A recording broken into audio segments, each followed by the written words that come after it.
What is going on, people inside the internet machine? Wow. Here we go. This is a late night stream. Who is out there? Let's see who we can catch up in this impromptu live stream. Let's see who the real players are. Mario and Sonic Bros, you are first, and you are a real player.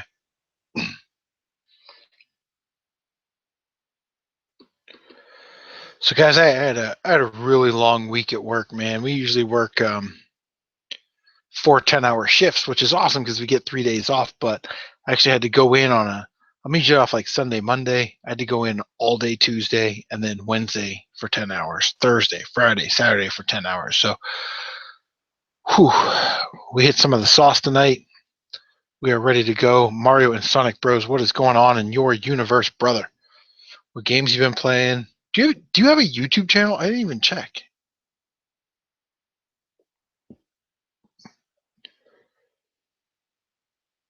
Sorry, I gotta see if Tight White and Hav are gonna jump in. Justin Elliott, my man. What is going on, man? What's going on over in your neck of the woods? What are you doing on your channel? Did you catch an STD this week? What's going on? Yeah. Mario and Sonic Bros. Finally got a PS2 with GTA San Andreas. Mario and Sonic Bros. Do you live in the United States?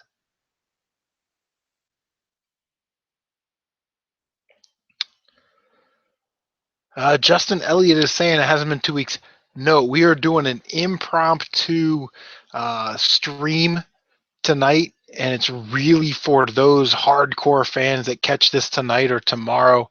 And we're gonna do some updates. I don't really do this a lot. I'm gonna give you some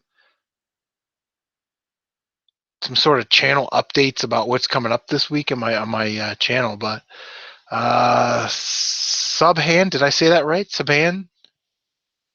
He says he's a big fan. Hey man, listen, I appreciate it. I definitely appreciate it. What kind of content do you produce on your channel? That's when somebody says, "Hey, I have a YouTube channel. You should subscribe." My next question is, well, what do you do on your YouTube channel? I mean, if you play with Barbie dolls all day, I'm not going to subscribe to that. You know what I mean? Let's just be real. But I appreciate that you're a fan. So tell us what you do on your channel, and we'll hook you up, man.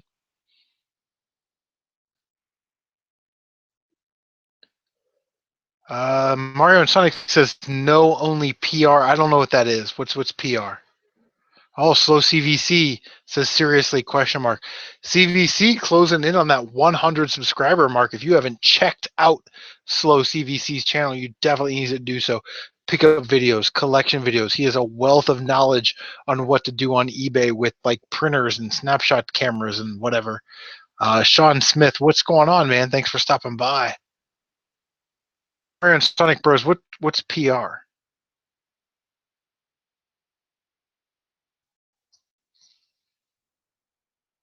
Okay. Subhan. I hope I'm saying that right. Subhan says he makes gaming videos and unboxing videos. I will definitely check that out. And yeah, that's cool, man. Oh, Puerto Rico. Come on, Puerto Rico. That's like the United States, right? It's not that expensive to ship to the PR. Dude, I'd love to go to Puerto Rico. I wish you didn't have to have a passport to go to Puerto Rico. You know, because some people in this country, it might be a little tougher to get, passports than other people. Just saying. Not saying, I'm just saying, you know what I'm saying? I'm just saying. Yeah, I wish I had Parappa the Rapper, man. That's one of those games that I played on a demo disc way back in the day. And 10 sealed copies of these in Japan. What's up, next gen? So Mario and Sonic, is it that much more expensive to ship to Puerto Rico? Canada is like ridiculously dumb to ship to. I'll never ship to Canada again. I'd rather send somebody an eBay gift card number and let them buy whatever. Justin says he found a good channel that's not on my list. The Retro Nobody. Edge says he's here, but he's going to go to bed. Yeah, it is a little late. That's why I'm kind of having the stream. Michael's Workshop. Hey, Michael, you said you had a website or something, or not a website, but a YouTube channel, but I don't think I ever got a link or whatever to your channel. Yeah, a friend of mine, Next Gen, has an original Xbox modded with the coin ops on it. So, he gets to play I told him, I said, let me borrow it so I can live stream it, like the X-Men arcade game and Simpsons arcade game and Aliens arcade game. That would be sweet. But Michael, I'm just saying that shipping to Canada is a little pricey for walking across the line. That's all.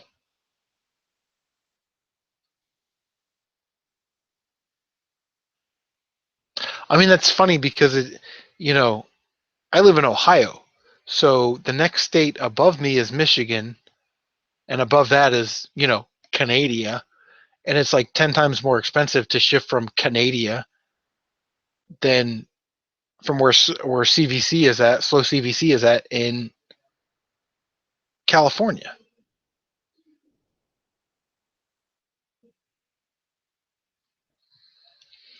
Subhand says he went to Walmart, played on the PS4 Parappa the Rapper, the new game,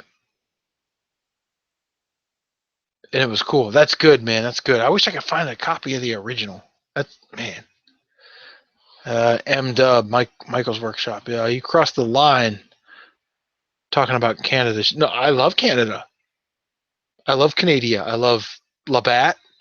I love the maple leaves. As long as you like the maple leaves, I like the Mountie service. It's just the shipping is not good. I mean, I could drive it to the border cheaper than.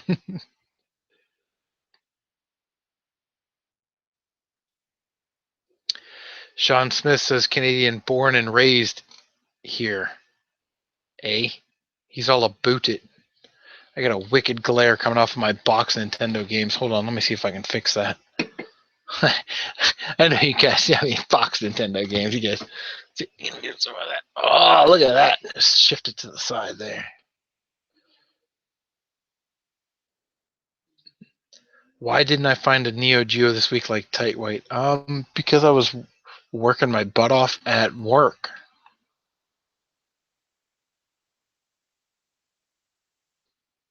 Jason, go to bed. Jason Rotbergs in the hizzy. Jason's also closing in on 100 subs, which is awesome.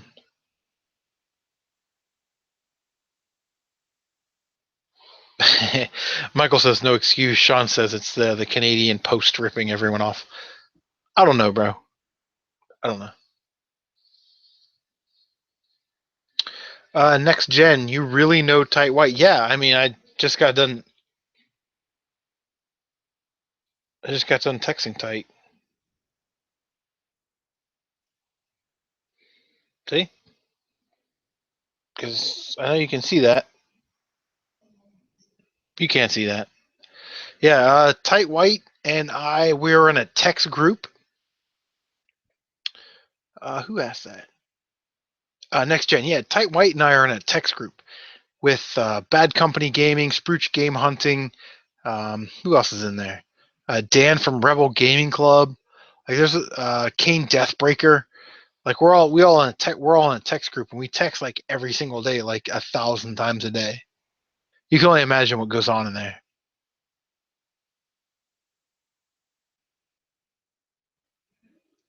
Justin just got a new job, man. It's always good, it's fresh beginnings. I like that.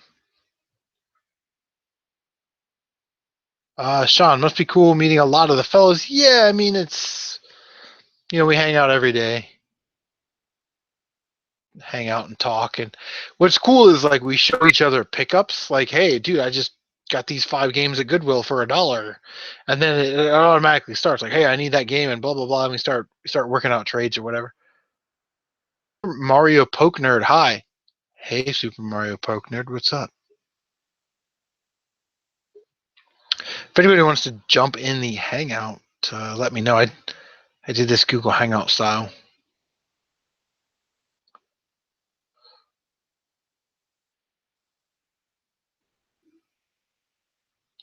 Yeah, Michael, that is that's a good point. I mean, you will find out that it's a lot easier to buy games than it is to sell them. That's a good point. That's good for the group. Everybody in the group. It's good to know that. You're gonna have a tougher time selling games than you are just going out and buying games. Thank you, Michael. Great point. Great point.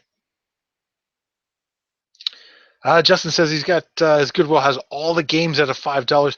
You know, $5 isn't a bad deal on some games.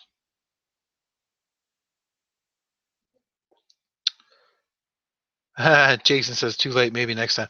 Dude, when your kid was playing Gun Act and he got to the boss, if you guys haven't seen this, check out Jason Rotbergs' channel, man. He had his son, who's like in diapers, playing Gun Knack on the NES, and the kid made it to a boss battle. I can barely get the game to play. Like, I don't know how to get past the start screen. So the kid gets to the boss battle and he just shouts out of nowhere, "Get wrecked!" and then proceeds to kick the boss's ass. It was the awesomest thing ever.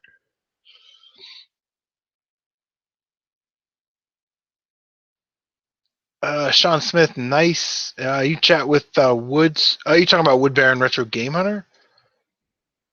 And a little bit with Scott. I don't know. You talking about Scott Squatch? Scott Squatch? A Dirty Monkey 001. What's up, bro? What's the rarest game in my collection? Wow. Okay. Well, I'll show it to you. The rarest game in my collection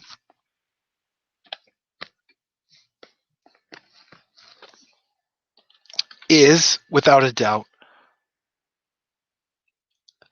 DuckTales 2 for the NES. This game is actually factory sealed.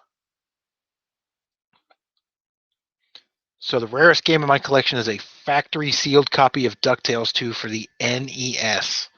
I wish I could play it, but in 4, then I can just download the Disney Afternoon for like $20, right? And I think that's on there with Chip and Dale's Rescue Rangers 2. So if it was just DuckTales 2 and Chip and Dale's Rescue Rangers 2, that would be a great value.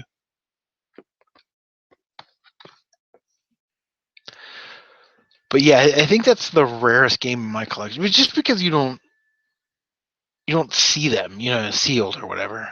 Oh, missed a couple of the stream here. What do we got going on? Justin said he picked up a couple games. That's cool.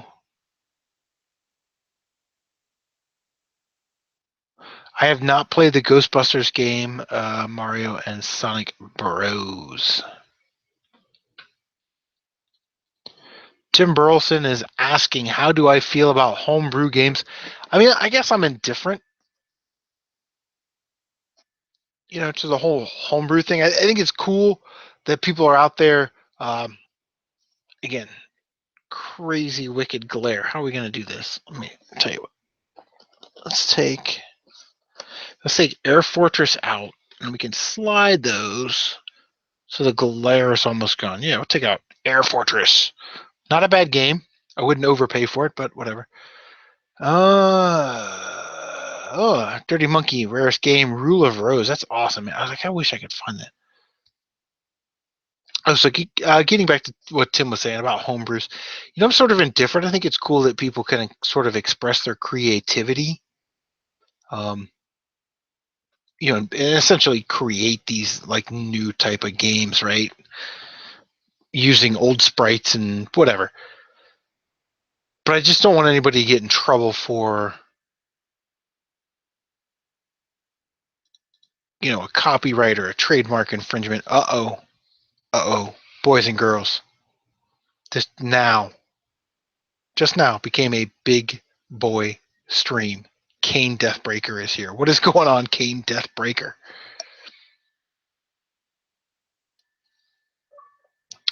Yeah, Jason, I saw that you posted a pickup video while on Helium, which is an interesting take on a pickup video. I have not watched it yet, but I will watch it. And I have set aside some time tomorrow from 3 p.m. to 4 p.m. to grab your Intellivision games out of my collection. If you still want to trade. If you don't want to trade and you say, fuck you, Chris, I totally get that.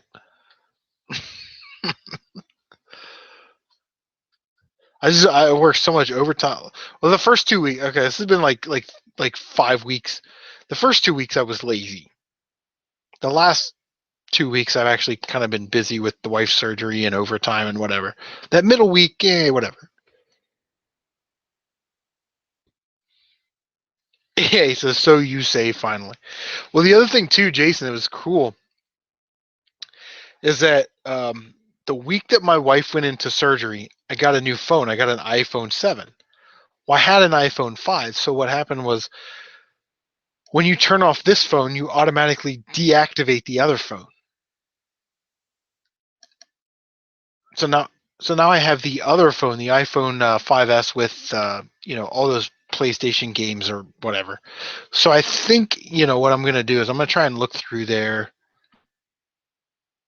whatever, and see if I can find some games. I'm sort of interested in the Castlevania game for PlayStation 1, not Symphony of the Night, the other one. And then there was another one in there. Was it like Soul Calibur 4 or 5 or something for the PS3? I didn't know if that was complete. I don't know if it came with a T-shirt or whatever. Edge for Gaming is hanging in there. Edge for Gaming, this is what I want you to do. I want you to lay down in bed, put your little head on the pillow, and just listen to the sweet, sweet sounds of CMRetro taking you into the darkness. Night, night, night. Night, night, night. Night, night, night. Night, night, night. I hope that worked.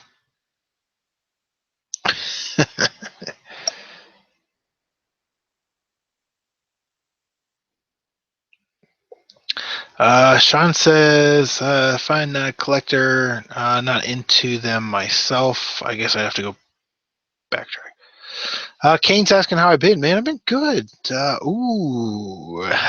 Dan from Rebel Gaming Club has just entered. I actually want to get Dan in the hangout. Hold on. Because I want to ask him something. Just bear with me while I send him an email.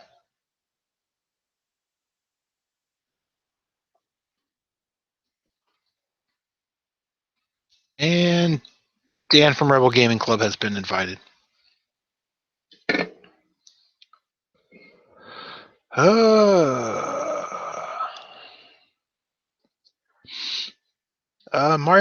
Super Mario Poke Nerd. Wow, at Mario and Sonic Bros, you are a plush tuber just like me. Are you guys into plushies? Is that something you're into? That's cool. Whatever. Tim Burleson, my brother bought Evil Dead on NES. It was a homebrew. The game was based on the Legend of Zelda. You know what? That's pretty cool. You know what I hate about homebrews though is I hate paying basically new game price. You know what I mean? Like, the big dog, the man, the myth, the legend, the mighty, mighty, mighty, mighty, mighty tight white in the house. T-Dub, do you want a Google Hangout or are you just kind of chilling tonight? I already sent one to Dan.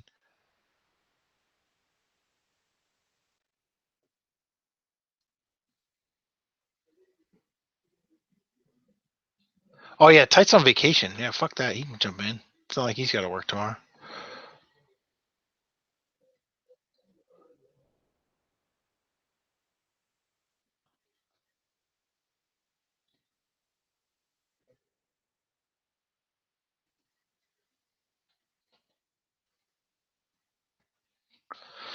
I hope this is right. No, that's not right. That's not right at all because there's no dot between macin.z. That's not right. Hold on.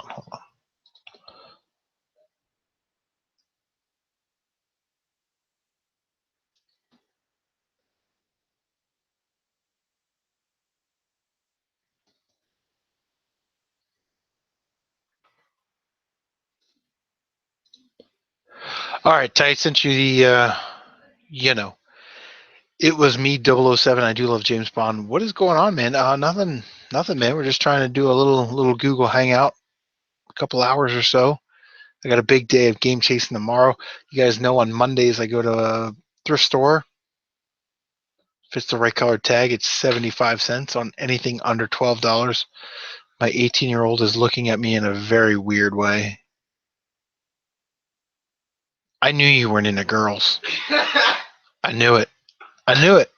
I knew you were. I mean, it's cool, you know. But do you still accept me? I still love and accept you as far as you know. Barry. Jason Rotberg says he'll text me tomorrow. All right, man. Let me know. Like I said, I actually had to make time to get you your 8 Intellivision complete in box games. So we'll get that squared away tomorrow, man. I don't even care if we do a blind trade or whatever. I feel like I've wronged you. You know, Badcompany Gaming, one of my favorite YouTubers, Badcompany Gaming. What is going on, man? So we've sent out invites to Tight White and Dan from Rebel Gaming Club. I actually want to talk to Dan a bit if he can jump in. If not, we'll catch him on the next one. Somebody was asking me, Tight, like, do you really know Tight White? Like you're a big time fucking celebrity, which you're not, but whatever.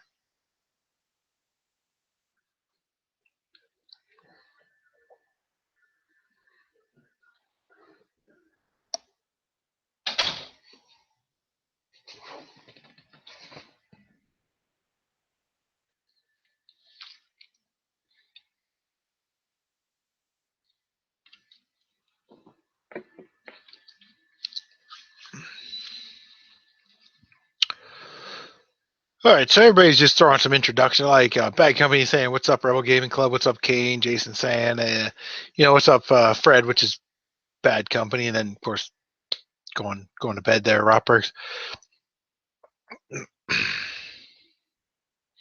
Dan says he's in bed, he's getting ready to crash. Okay, well, let me ask you this, Dan. I would say that Dan is in our text group, and he's like one of my favorite people on YouTube, and everybody loves Rebel Gaming Club, and everybody loves Dan. Last night, Shelton from Retro Games, Vinyl, and Beer threw up a stream, and there was a Google Hangout, and Dad was in there, and Shelton was in there, and a couple other people were in there. Well, I tried to comment, and all of a sudden it was like this stream is cut off. So Dan, I don't know if you got my text. I mean, I texted you. I was like, hey, did Shelton cut off the stream and maybe just go to only the people in the Hangout or whatever? Because I actually kind of thought it was rude, to be honest with you. I kind of took offense to that because Shelton and I live literally like 3 miles apart. I'm on the east side of Columbus. He's on the west side of Columbus, and we're hopefully gonna get together for Korgs.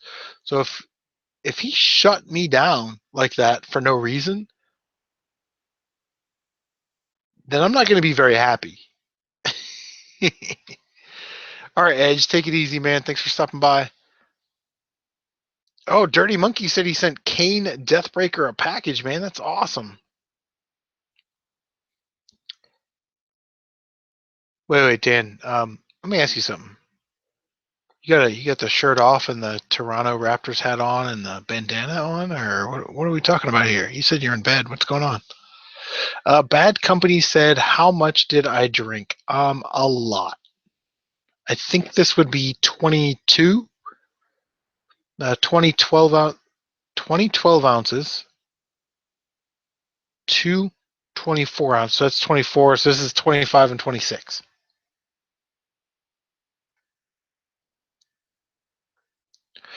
Tim says he bought Prince of Persia Revelation on the PSP for $5 complete.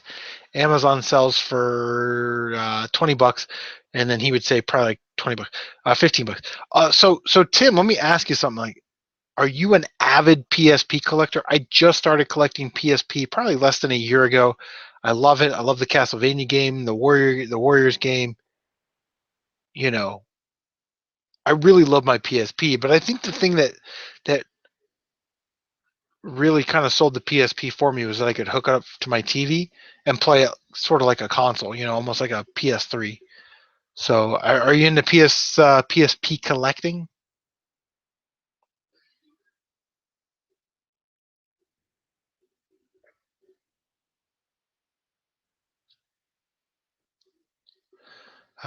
Tim says saved, not say. I don't know.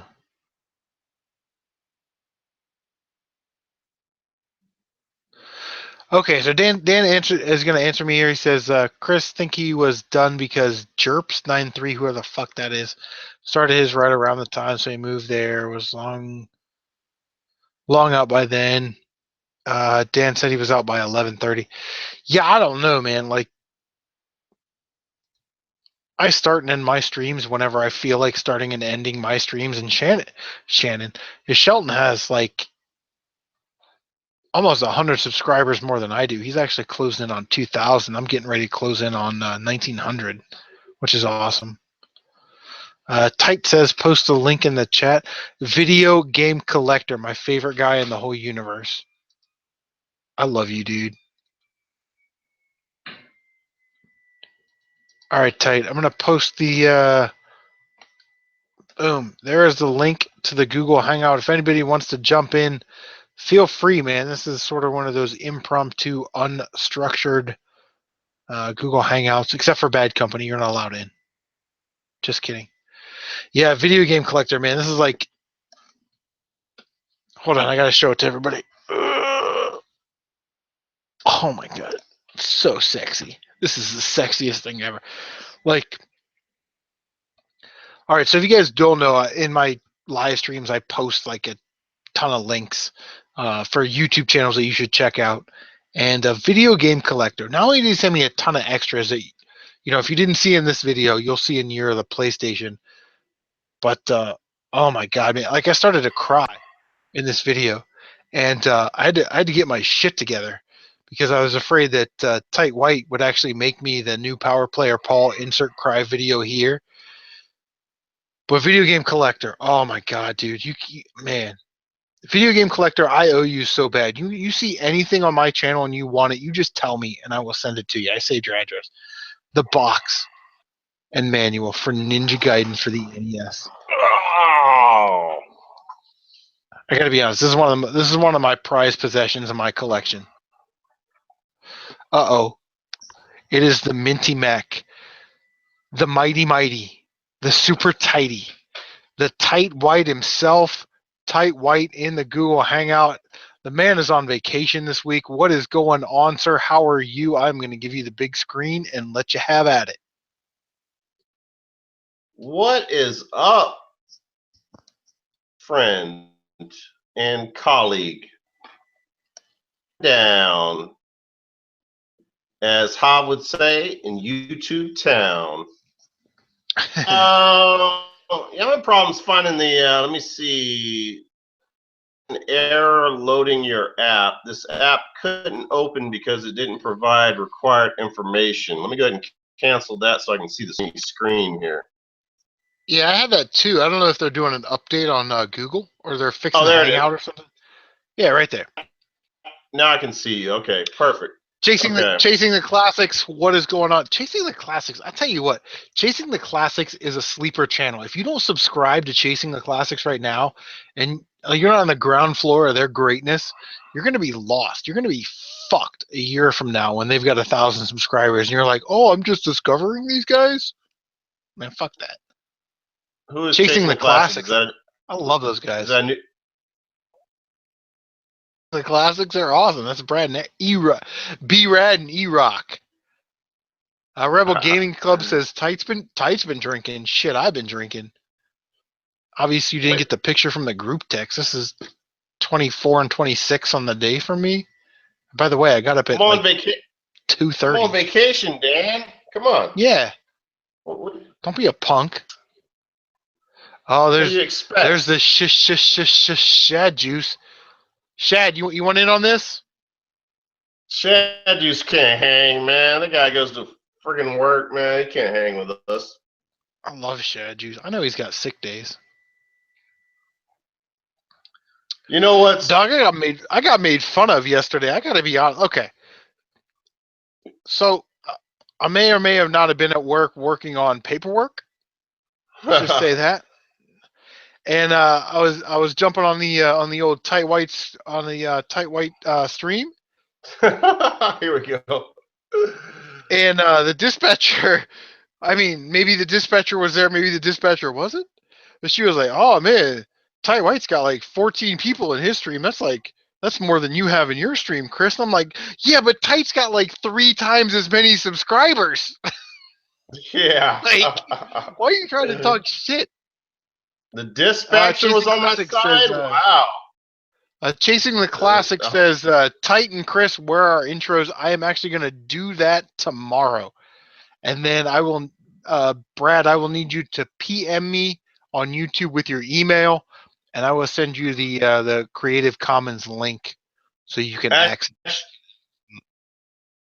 Doing intros, I sent an intro to a Rebel Gaming Club, Dan, and he edited it down and pissed off about it. So I don't do any. Yeah, he don't I do don't that do any anymore.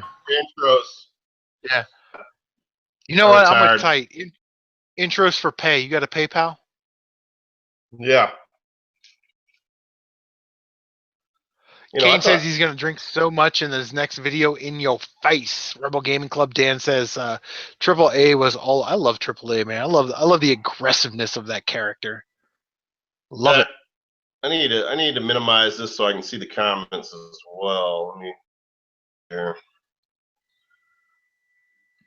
Get ready to go game hunting tomorrow, man. And I got an appointment to sell about $170 worth of Legos tomorrow. We'll both be game hunting tomorrow because I'm off. And you know that you guys probably saw it in the pickup video. I picked up a TI. It wasn't the good one. It was like an 86 or something, not an 83. It was like an 86. I got it for $299. Some chick is supposed to pick that up tomorrow on Craigslist for $20. So, boom. Dan from Rebel Gaming Club says good night. You're not gonna leave. You're gonna stay. Subhand says he's back, and Subhand says he has a YouTube channel. So here we go, man. I know you said you do pickups and whatever. What have you been doing on your channel? What are some of your pickups, let's plays? What are we doing here? Remember, there are people that are gonna see this tomorrow. How the fuck do I get both screens up? Holy shit. Super Mario Poke Nerd says, "Oh, is Tight really drinking?" Question mark. If he is, I feel a lot better about being buzzed right now. Yeah, like we're all. Dude, I had the longest fucking weekend. That was a week that wouldn't end. I almost killed myself in the cruiser because it was like 5 o'clock in the morning. I'm like, I'm off at 7 a.m. I can't take this anymore. I'm like, fuck it. My job, everything that could break broke. It was mechanical breakdowns everywhere. It was the worst week in like a year at my job on this vacation. See, I don't know why I'm sharing the same comments up here. Tim is saying that I would be, but it's not that easy where I'm living to find PSP games in my price range. I only have four games. Mega Man Maverick Hunter X. That's a good game. Prince of Persia Revelations, God of War, Chains of Olympus. Tim, do you live in the United States of America? Subhand says he found a secret emulator called Game Oldies. America Hat? That America Hat? Do you like that when I said Canada? America's Hat. Still haven't heard from Longshot. Hasn't commented on a video, hadn't texted me, whatever. It's cool. Yeah, he texted me. I still haven't texted back. I not out of spite. I just procrastinate too much. I need to text him back. Let me see. What am I doing here? Yeah, I don't know. I mean, see, he's posted 2 videos. He's posted the chip video and a pickup video, but not a shoot 'em up showdown. He's done on that. Dirty Monkey says, "You guys in America, I'm in STR. I don't know what that is." That's our boy. That's our boy. That's Kane's boy. Yeah, he said he sent Kane a package. Yeah, he's in Australia. Ooh, I love Australia. Yeah, he's over there with our boy Sega in my house. Sega. Australia, bro. Oh yeah. I was Get in over the house. Queensland, Australia in 1999. I was over in Rockhampton and Gladstone. I went to the northern training area and did some maneuvers with the Australian Army. And then we had 4 days. This is how you can tell that I was actually in Australia, because I didn't go to Brisbane. I went to Brisbane. That's how it's pronounced. I actually got ink. I got a tattoo when I was in Australia. Love that Bundaberg. Bundaberg and rum, man. Love Bundaberg. Oh, Bundaberg rum is so sweet. Oof. Oh, no, It's like drinking a Jolly Rancher. oh, now I can see the comments. Video Game Collector says, "What do you want for that Yakuza 2? Because I don't have it. I'm a big PS2 collector, so Yeah. in the collection." Yeah. Let's see. Justin says, how many tattoos do I have? I have 2. Who's that earlier? Was that Tim? Yeah. Was it Tim talking about PSP games? What where do you live, Tim? Like, do you live in the States?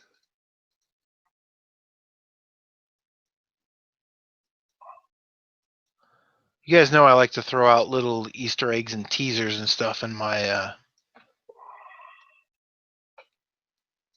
videos. And you guys know what's cool is that, and I was just talking about this to I forget who I was talking to about, but you guys know I'm doing like Year of the PlayStation on my channel. I'm really making this push to get up, to accumulate PlayStation games. And it's not that I don't love Nintendo. I love Nintendo, but and title agree with me.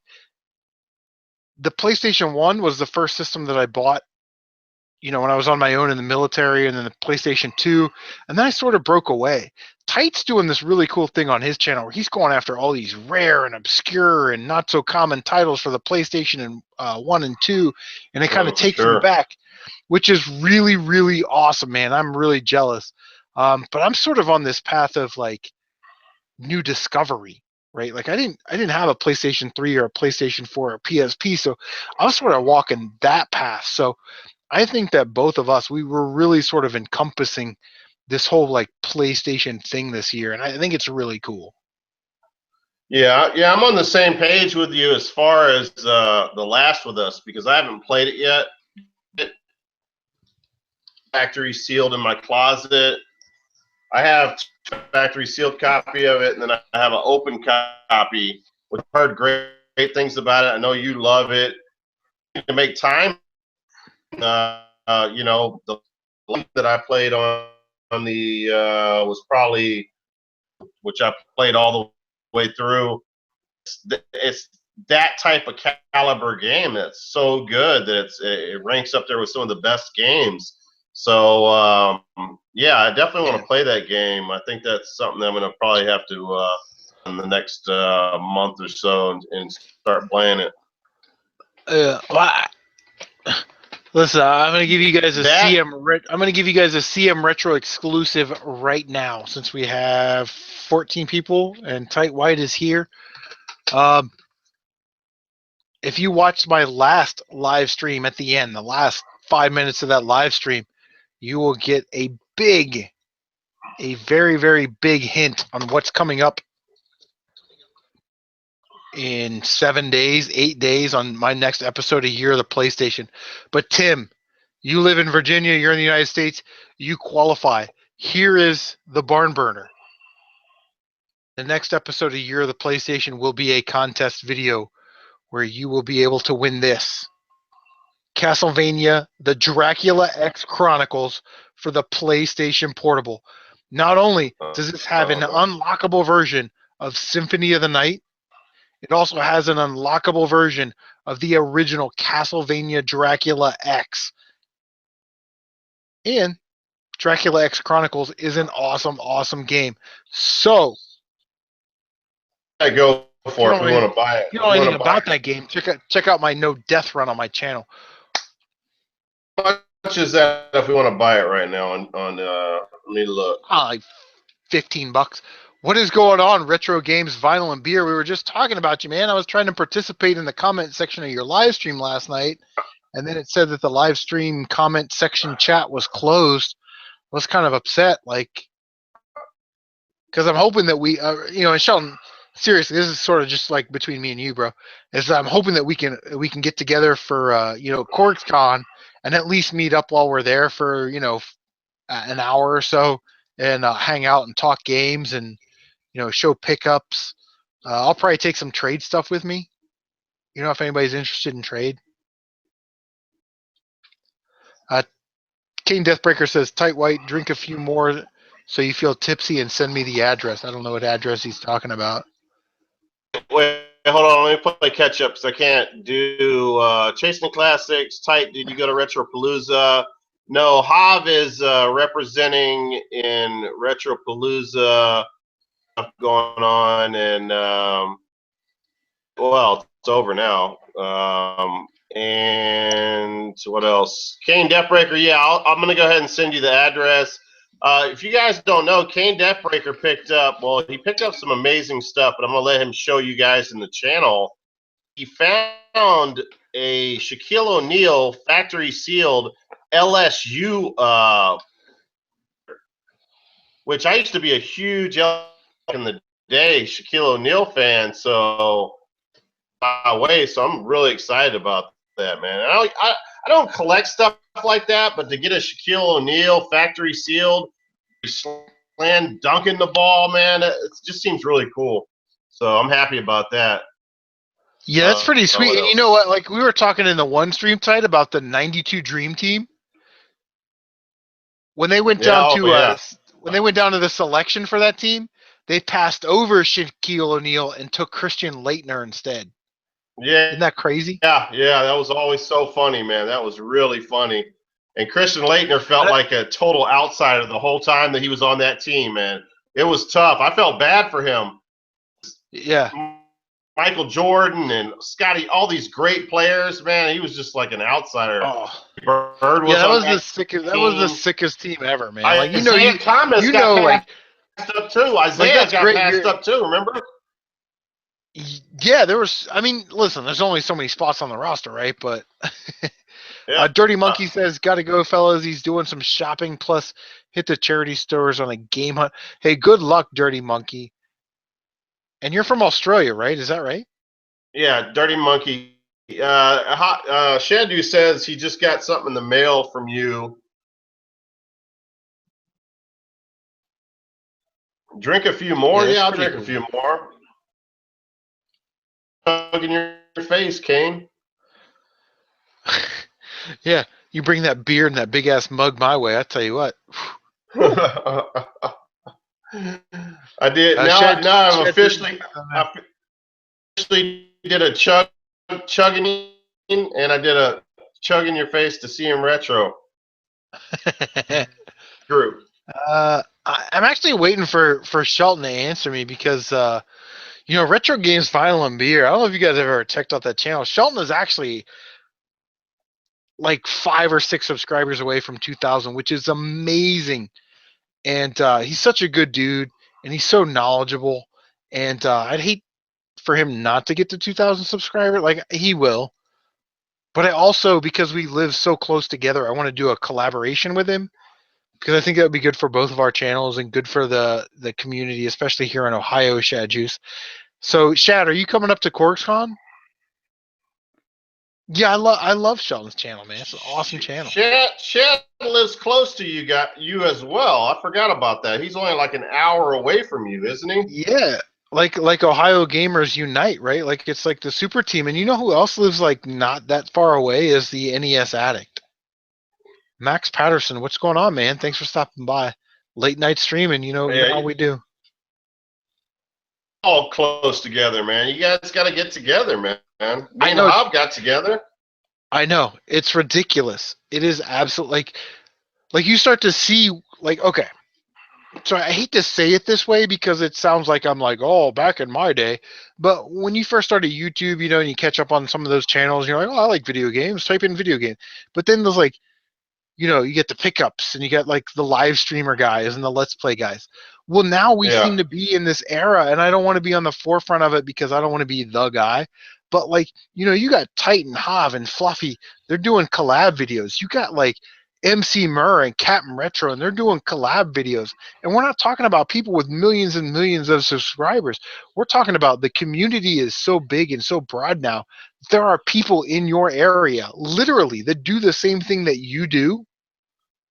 Yeah. And it's ridiculous. It's ridiculous not to network with them, in my opinion.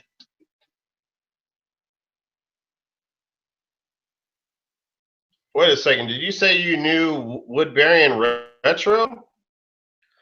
Well, Woodbarion lives in Tennessee, which is like a state and a half away. Shelton saying there might have been an issue with the stream because the last thing that happened on the stream was like you guys were asking anybody play any old school games lately, and I said, hey, I just played through Earth Defense Force on Super Nintendo. Video game lover 58. What's going on, man? Yeah, Bad Graphics live here too, but they did Bad Graphics didn't come to Korg's last year. Second, I just got to get this cleared up with you, Chris. You know Woodbarion Retro?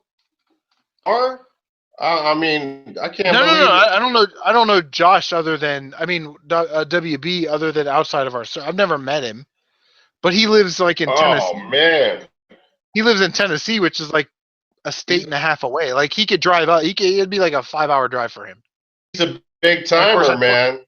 I'd put him up in my house and make him pay for dinner, but you know. He's a big time guy, man. His girlfriend's wearing the No Limit Soldier hat in the last video. Man, I was blown away by that, man. The swag hat, had the swag hat on. Yeah, with the pigtails and the lipstick.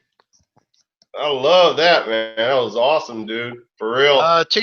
Chasing Classics is saying there are some awesome dudes in the community, and we appreciate your support, dude. We appreciate your support.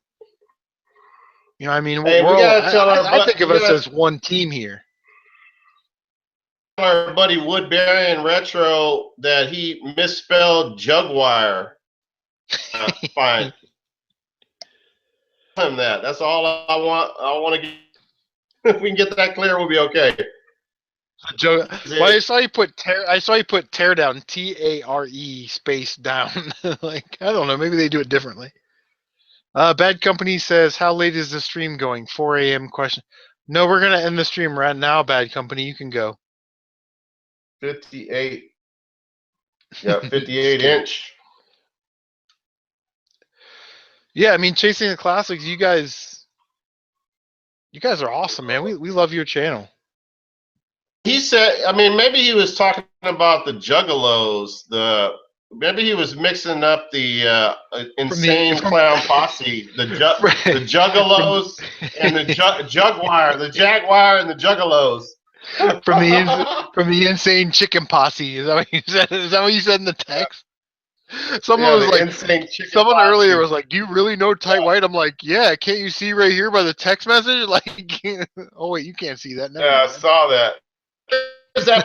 Where's that person at so I can feel like a star in this? Where's that guy at? He disappeared. Dude, that's what I'm saying. You're a rock star. Hey, it's good for Hey, it's good for business to be in business with Tight White. That's all I got to say. Hey, you know what? It's funny because I never get noticed out in the wild, but I finally got noticed today, and it was pretty cool because the guy was a really nice guy for a while, and phone number and everything. So we're probably up on Xbox Club. I need to save his number in here before it gets lost with all the other damn numbers. You know, real nice guy, man. He's like, "Do you have a YouTube channel?" He's like, "Are you Tight White?" I'm like, "Oh yeah, man." Dude, that was so funny. So Chris, I was doing a live stream from the pawn shop to 2. This was before times while I was recording, so I already felt uncomfortable. I was about to tell him, "Hey, get the fuck away from me, dude. Messing up my shit. I'm trying to look through games," and he's like sneaking up behind me and shit. After I shut the phone off and got my my live stream in, so that was nice. You know, Tight White, yeah. The Renee, You know tight wide. Yeah. I don't think. Okay. All right. So this is a topic for the next segment because I'm actually out of beer. Who thought? I need to go to a new one. What? But okay. So here's a topic from when I come back from the break. Is I don't think Fluffy Gamer likes me, and 2, I love confronting resellers and my competition in public. So I will be. Gamer, he likes everybody. Wish that I could continue talking on the stream, but I do need to get a beer, so I'll be right back.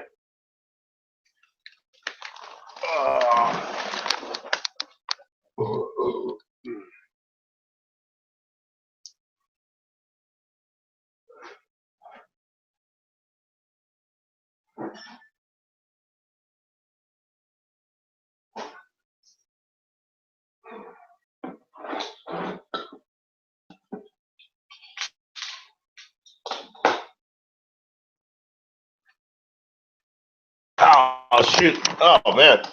I'm sitting here opening the beer up, and I look down on the ground, and I have a full beer that I never even opened that's like laying on the damn. So now I have these 2 right here.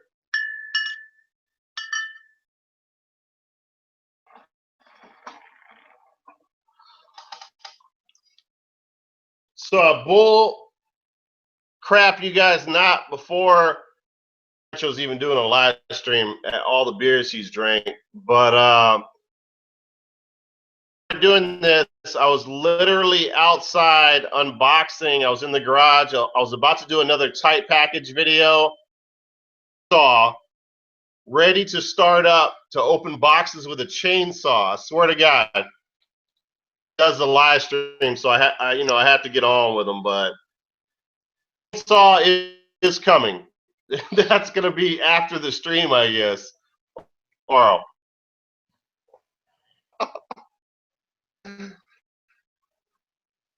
Chris. What is up, dog? I am back. We're getting ready to kill this one off right here, and then we will open up a fresh one. So yeah, so we're okay. So Tight, you get to be the shot caller here since you are the leader of our group. Do we want to talk about why I think Fluffy Gamer doesn't like me? Wait. Did you hear what I said before you sat down about the chainsaw? No. So right before you started the stream, I was doing another tight package video in the garage. I had the chainsaw set up. I was actually going with the chainsaw. I was ready to go, and then you started the stream, so I put everything on pause. Coming the chainsaw unboxing of some PS1 titles. So background right there. So you know what? I tell you what. We'll let Justin decide. Do we want to talk about why CMRetro thinks that Fluffy Gamer doesn't like him first, or why I like to confront resellers and my competition in the wild? Justin, you pick. Video Game Lover 58. Video Game Lover 58. Man, I love your channel. I just wish your live stream wasn't on Thursday when I was at work. Yeah. Justin Elliott is a NASCAR driver for some reason. Is he a NASCAR driver?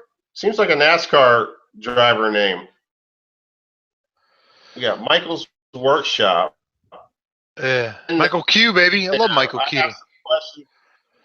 Dude, it's funny. Like people are like, "Oh, why you let Michael's Workshop? Why you let Michael Q?" And you're like, you know why I let Michael Q into the fucking hangout? Because he can talk and he can carry a conversation. He has shit interesting to talk about, so I don't have to talk for 25 hours straight.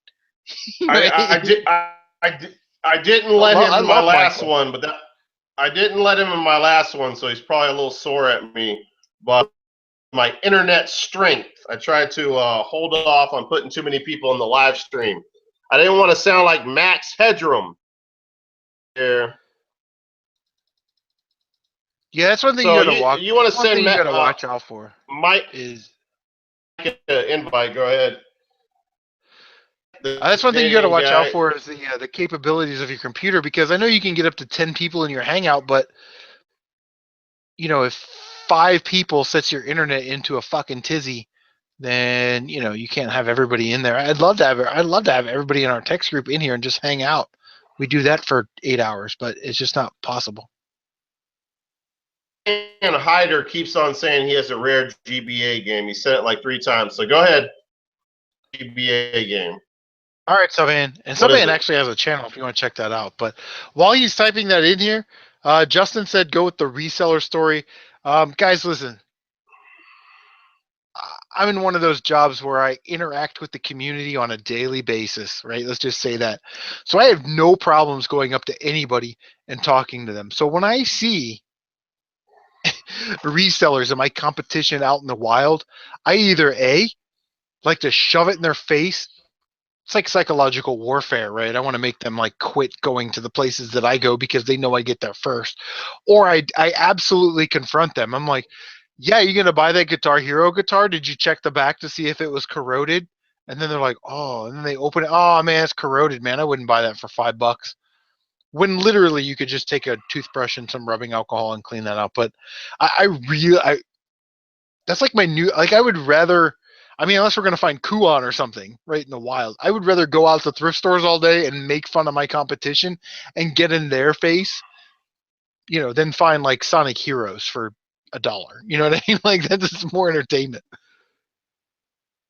Yeah, well, you got to put some you gotta do something, or else that, you know, I mean, you're on a battlefield out there, man. It's tough sometimes. And I don't want them to get too comfortable. Like the one dude, like you'll see him, he's got this big long beard, he kind of looks like Alpha Omega.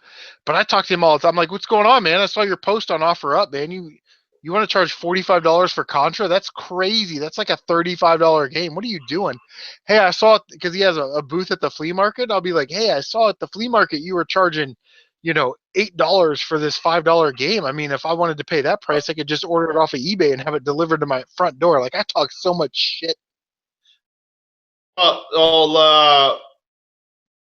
Is saying he has a rare game again. I asked him what it was, and he keeps repeating himself. So game. Yeah, somebody saying he's a rare Game Boy game. Okay, well, what is the game? Uh-oh. Yeah, what is it? Uh-oh.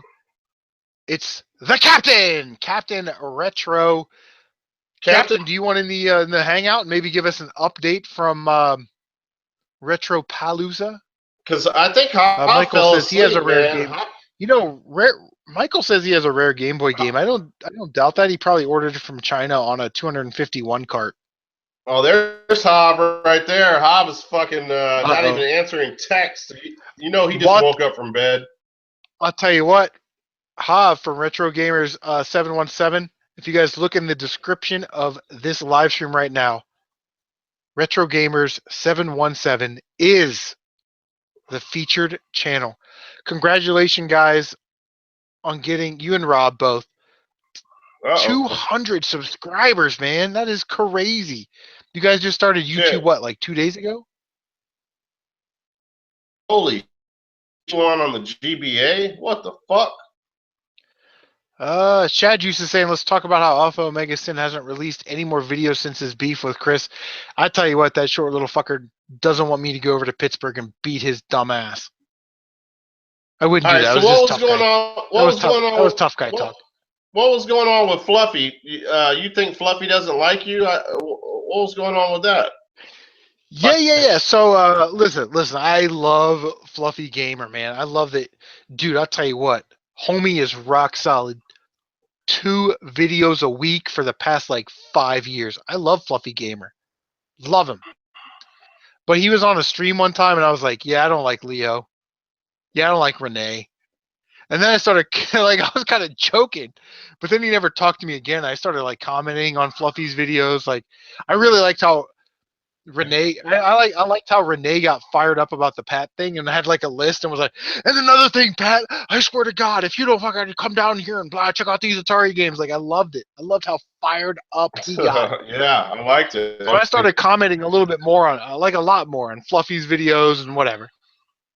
And yeah, still no response. I love Fluffy. Fluffy's cool, man. I love that guy, but I just don't think he likes me that much because of what I said earlier, which I don't like Leo, which from what I understand, Fluffy and Leo are having a little bit of a falling out. So, and Yeah, then Renee. he's not talking to Leo anymore for sure. So that's something that's definitely realistic. Yeah, I always thought the guy was Spyro an arrogant prick. Season of Ice for the GBA is what the game was. Yeah, I found that at a Goodwill. Yes, that's not very rare. It's like a $5 game, right? Yeah, I don't think that's rare. Not sure. Do you have like I don't think it's rare. platinum version or something? It's been raining all day Sunday and still raining. Well, don't bring that. Michael says something was shitty with that Storage Wars episode. Okay, I mean we could go back and forth about the reality of reality TV and did you do it? Did you look at the games right when the bidding was over? No, it was like 2 days later. Is there questions that you could make? Yeah, but I gotta believe Fluffy. I don't think Fluffy Gamer's a liar, and if he says that that's what happened, then that's what happened. Interesting that Fluffy he still goes into Luna's kind of there's a strain between Renee obviously and the NES Pat. too. Yeah, Pat, but also the guy that works at Luna's. Ian. What's his name? Ian. So he's buy stuff from Ian all the time. So apparently now Ian is mad at Fluffy. So there's all kinds of weird going on with that whole situation over there. And I mean, that's San Diego, an interesting California. Yeah, that's an interesting dynamic because Fluffy he didn't make a big point of it in that episode, but he kind of sort of came out and said, "Yeah, I talked to Ian. I was like, hey, we kind of did it we saw Pat's video about the Storage Wars thing, and we weren't going to respond, but we kind of did it for publicity, to kind of bring up both of us, because Pat's sitting at a couple 100,000 subscribers, and Fluffy's at 3 or 4, and Renee's at 2 or 3 or 4." So they did a little bit for publicity on their channel. I totally get that. And really, for Ian to be mad about that is, I mean, because Fluffy went into Luna one time and found Chibi Robo mispriced in Luna for $20 or $15 or something. So it's like, don't get all chippy about, whatever. It's just one of those things where it's like, I don't know. It's kind of bizarre. Well, it's weird that they all live like in the same state and close to each other, and they could sit down like a bunch of men and have a conversation. Like Pat has a forum. Pat could have them come on their podcast. Well, listen, I have a question for the forum here. Everybody in the stream and you as well. Ian is his name, right? Ian from the podcast and from Luna's. Yes, sir. Medical issue. He had a medical issue. I don't know the extent of that medical issue, but it seemed like it was fairly serious medical issue. Correct. How Patreon account? Why was people sending him money? I don't really understand. When they send him money, why was he asking for money from people? Medical issues. I really am totally. I have no clue why that is. What is going on with that? I think that Ian had some medical issues, right? And then set up a Patreon, but again, he didn't say that on any of the podcasts or anything. Like Pat didn't mention or anything like that. But I'm sure at Luna Video Games they don't get medical benefits. So Ian was like soliciting for people to, hey, if you want to help, donate some money to help pay for my medical bills. And from what Pat said, Ian had set up a little side fund because maybe he knew medical or tax issues or something was coming. But Fluffy Fluffy actually sent him money out of the kindness of his heart to help him pay for, medical bills or expenses or whatever.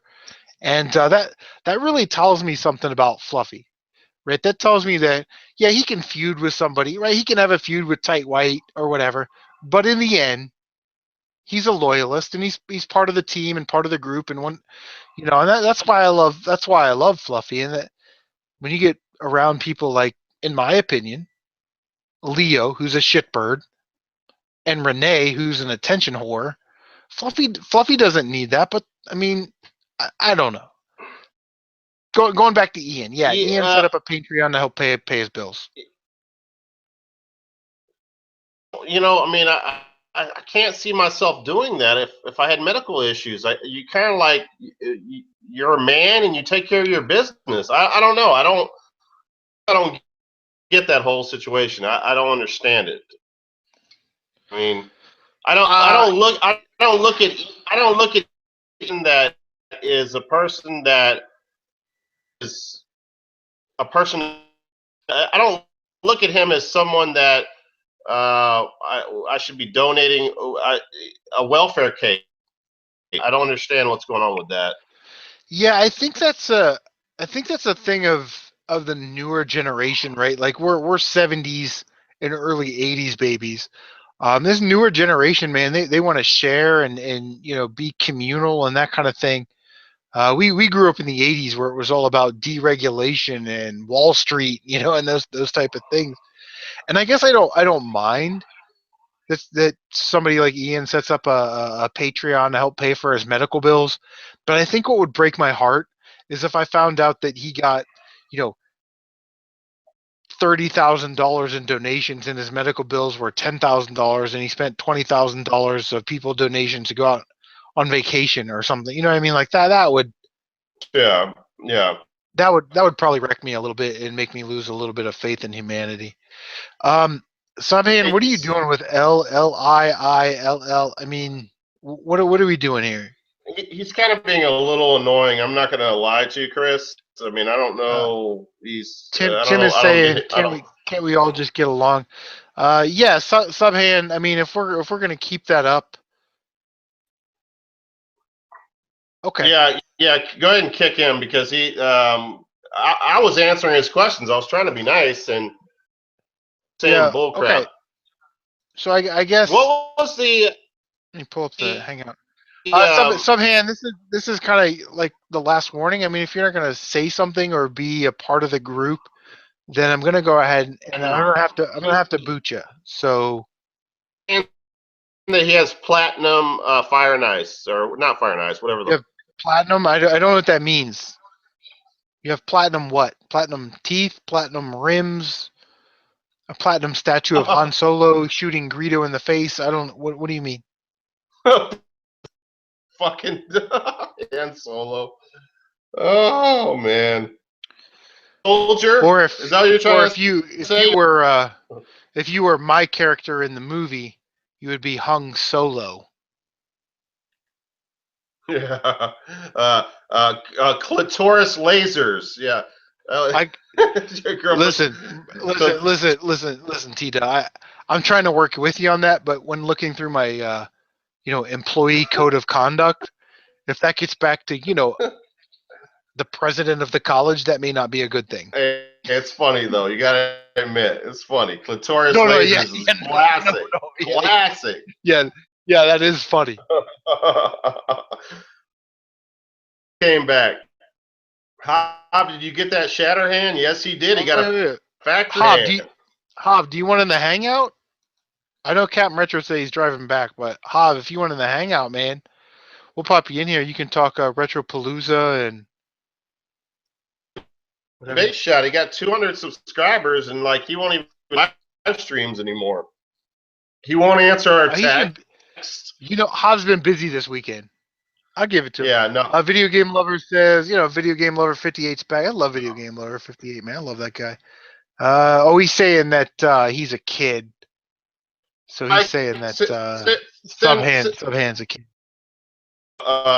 Invite. We'll let him get in here. As long as he don't talk too much. He can't talk too much. Who? Get out. Mike.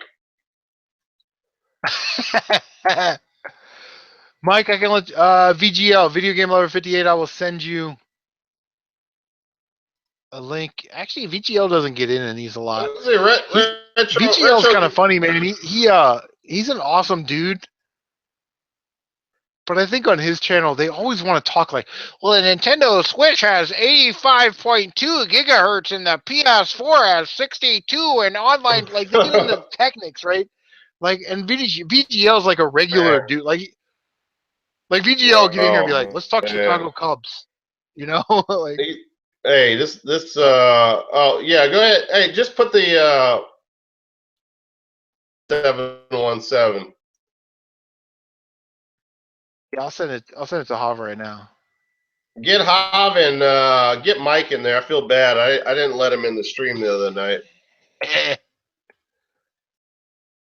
Mike.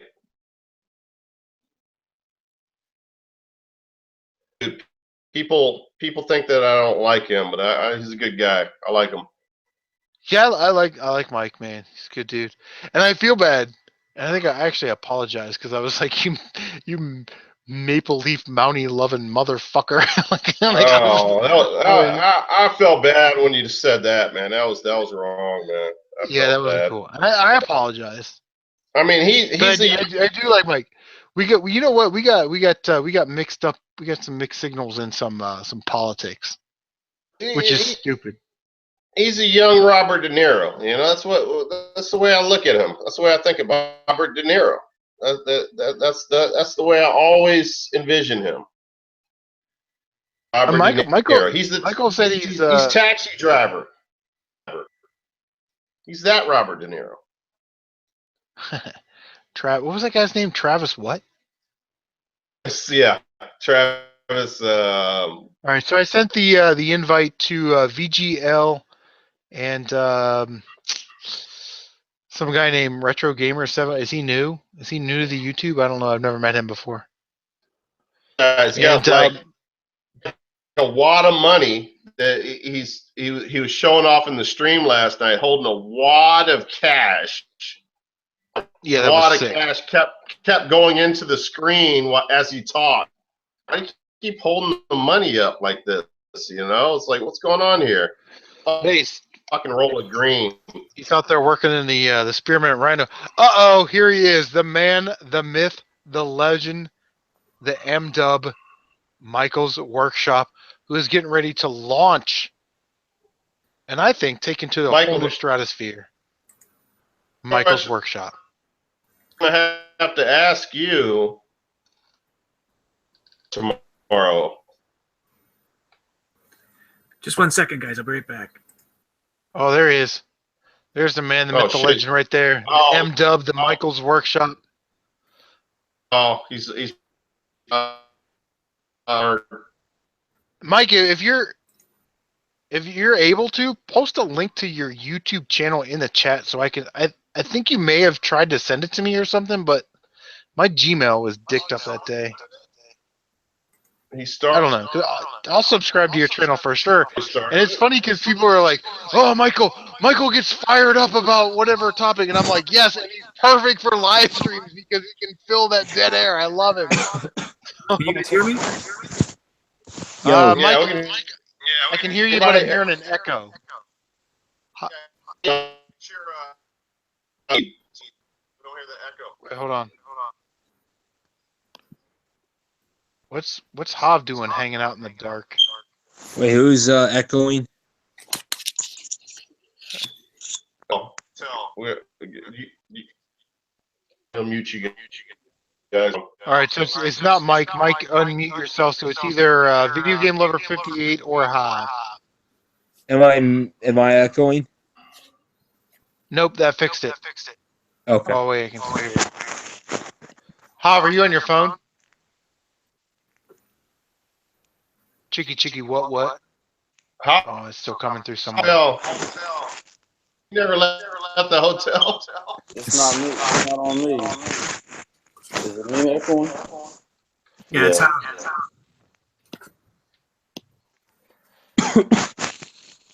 Oh, Hav. All right. Hav Yeah, Hav muted himself.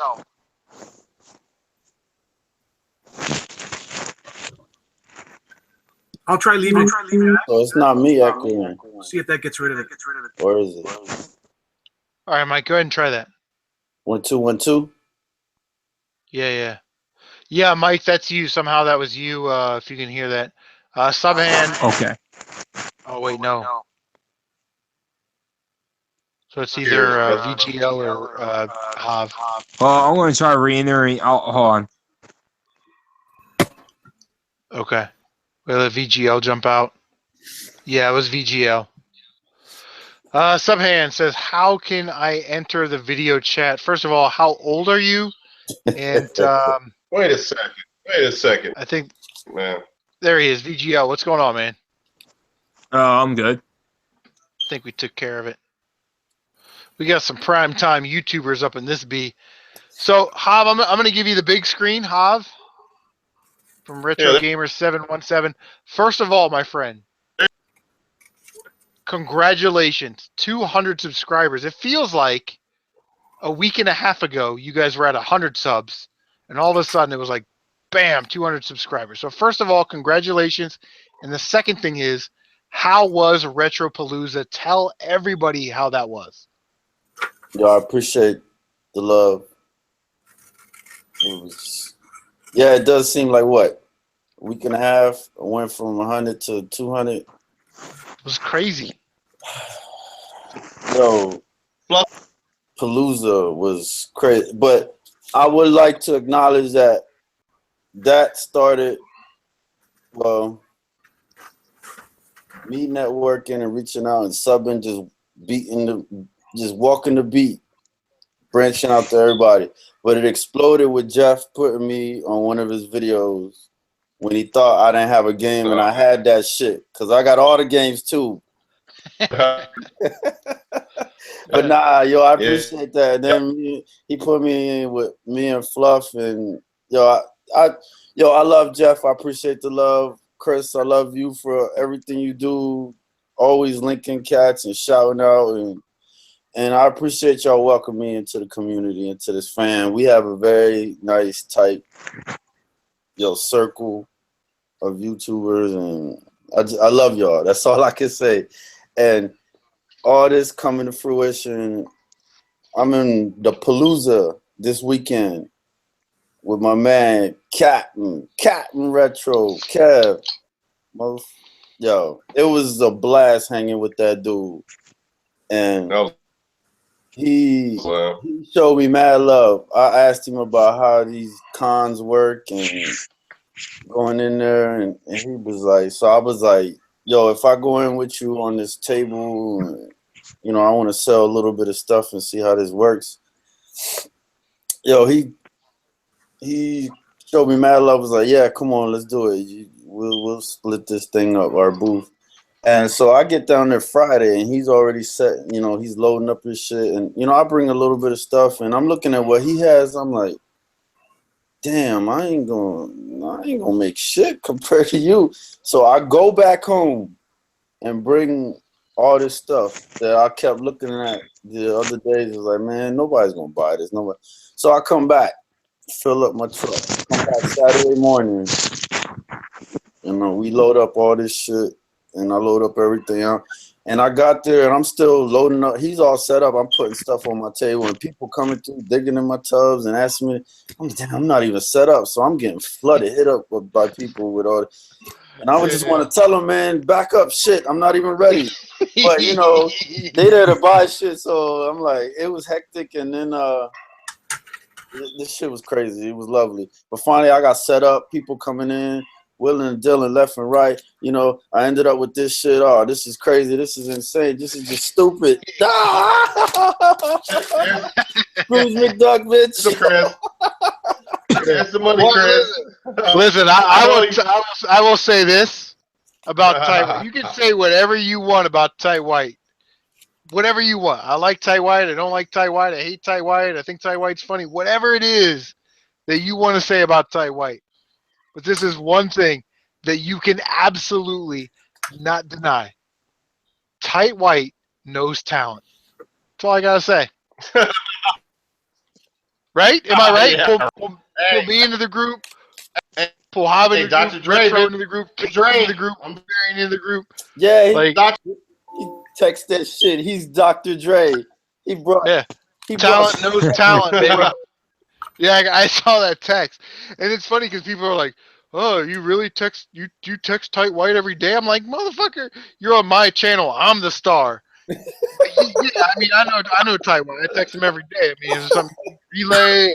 Like, you know what I mean? Like, Yo, one thing yesterday, the first day. Did you have Shed any you says that Tight White is the Dr. Gay of YouTube. I love Yesterday, this Yeah. fucking dude comes to my Dude, table. This dude Yeah. comes to my table yesterday, I'm Dr. Saturday, Dre. first day. He comes over. He's like, "Hey, you were in Ty White's video.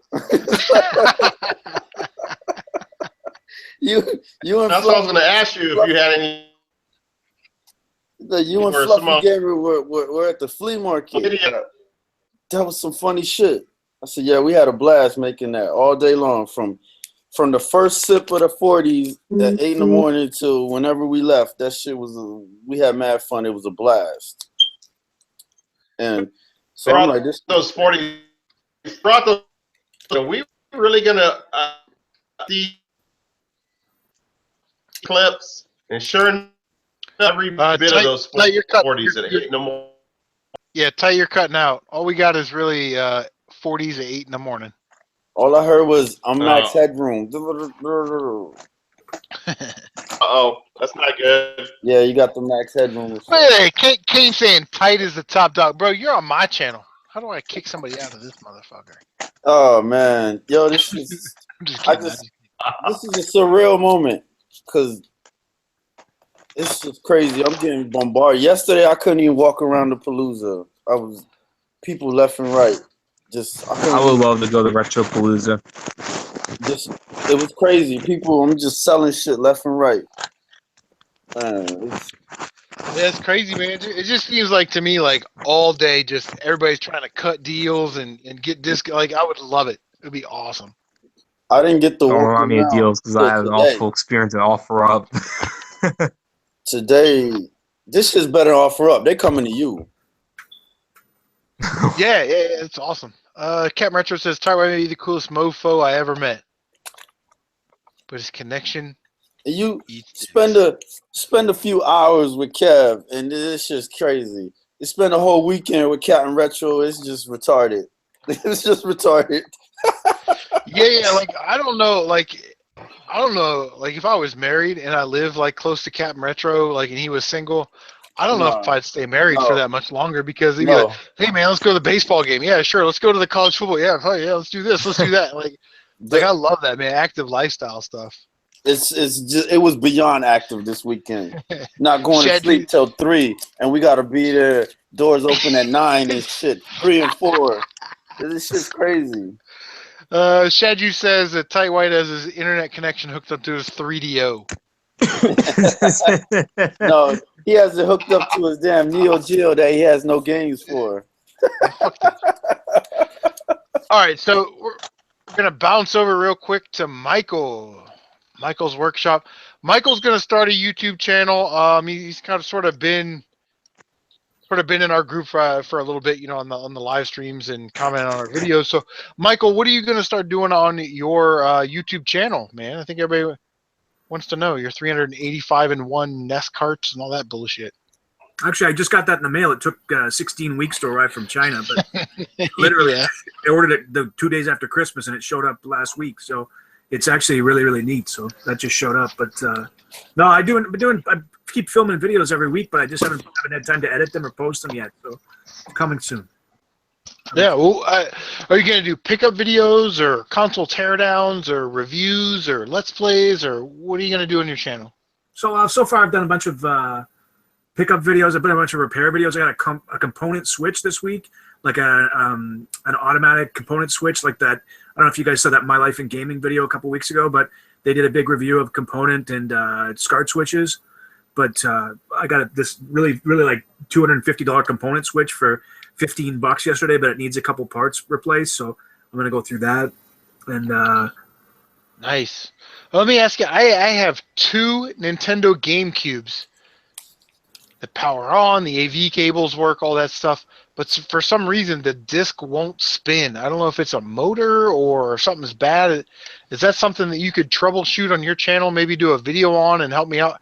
I actually have 2. I have a platinum. I always say silver, but I have a platinum GameCube, and then I've got a Pokemon Gale of Darkness GameCube. And it's the same thing. They power on. They seem to work fine. You plug a controller in, the controller works fine. But when you put a game in, it won't load up the game and it won't spin.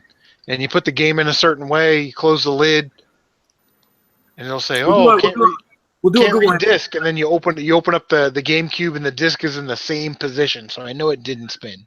We'll do a Google Hangout some night, and I'll have you hold it up in front of the camera and when it's loading, and we'll see what it's doing, and I'll walk you through it. It's either the motor or it's the board that controls the motor. So that's somebody probably took it apart and didn't put it back together, right? That's probably what it is. Well, the thing is, the one platinum GameCube I bought at thrift store for like $5, and I brought it home. It worked, no problem. But I put it away, and I put it away on its side, not straight up and down. I put it away on its side, so I don't know if somebody bumped into it or if it just got out of sorts, or I don't know. We'll look at it. We'll do like a private. Nobody else probably cares about that, or if they do, they could watch. But we could do that over like the Google Hangout or something some night. But I mean, I care about that because if I can get them fixed, that's like $100 worth of revenue, right?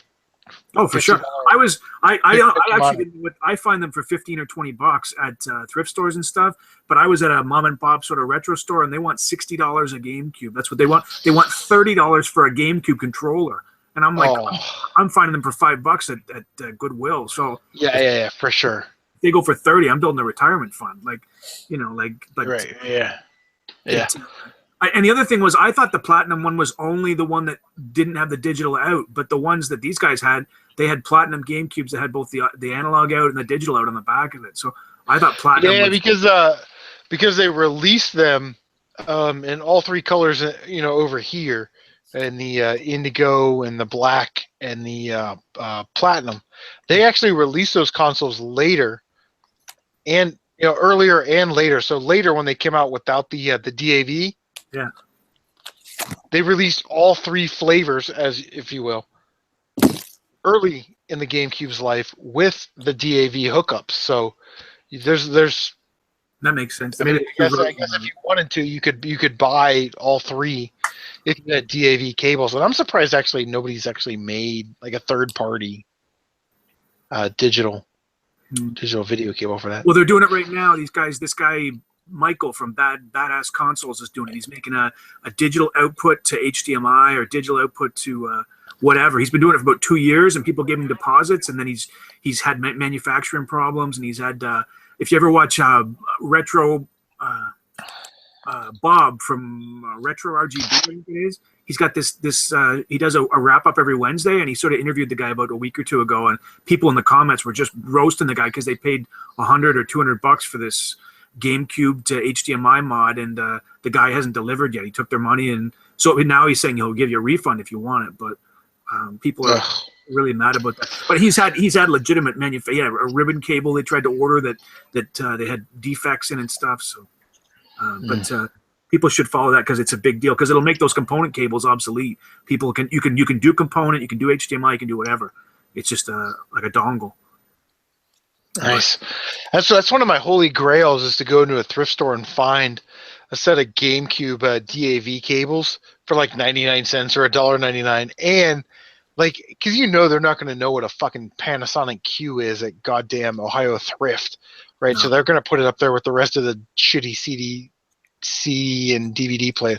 Like, I hope that I walk in there one day and I just see that gleaming beauty sitting on the shelf for $5.99. You know what I mean? Like, yeah.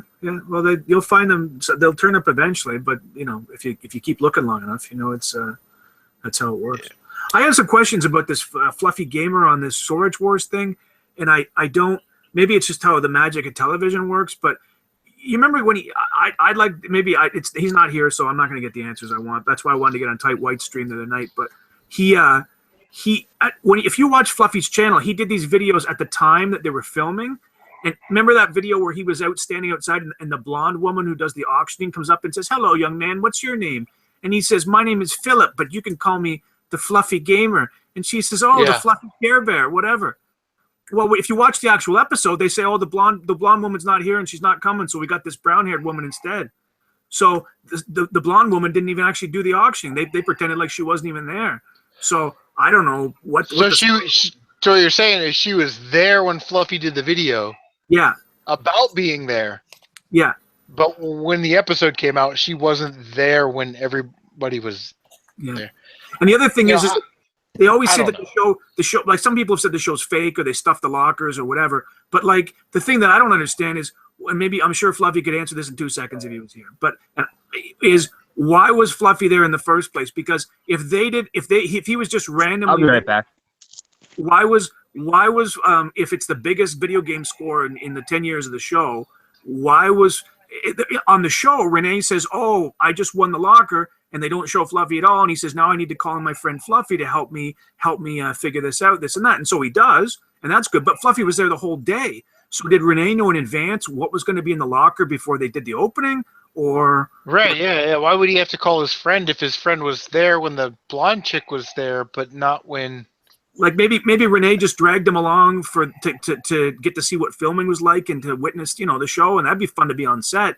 But it just happens to be coincidentally the day that they find $40,000 worth of video games in a lot.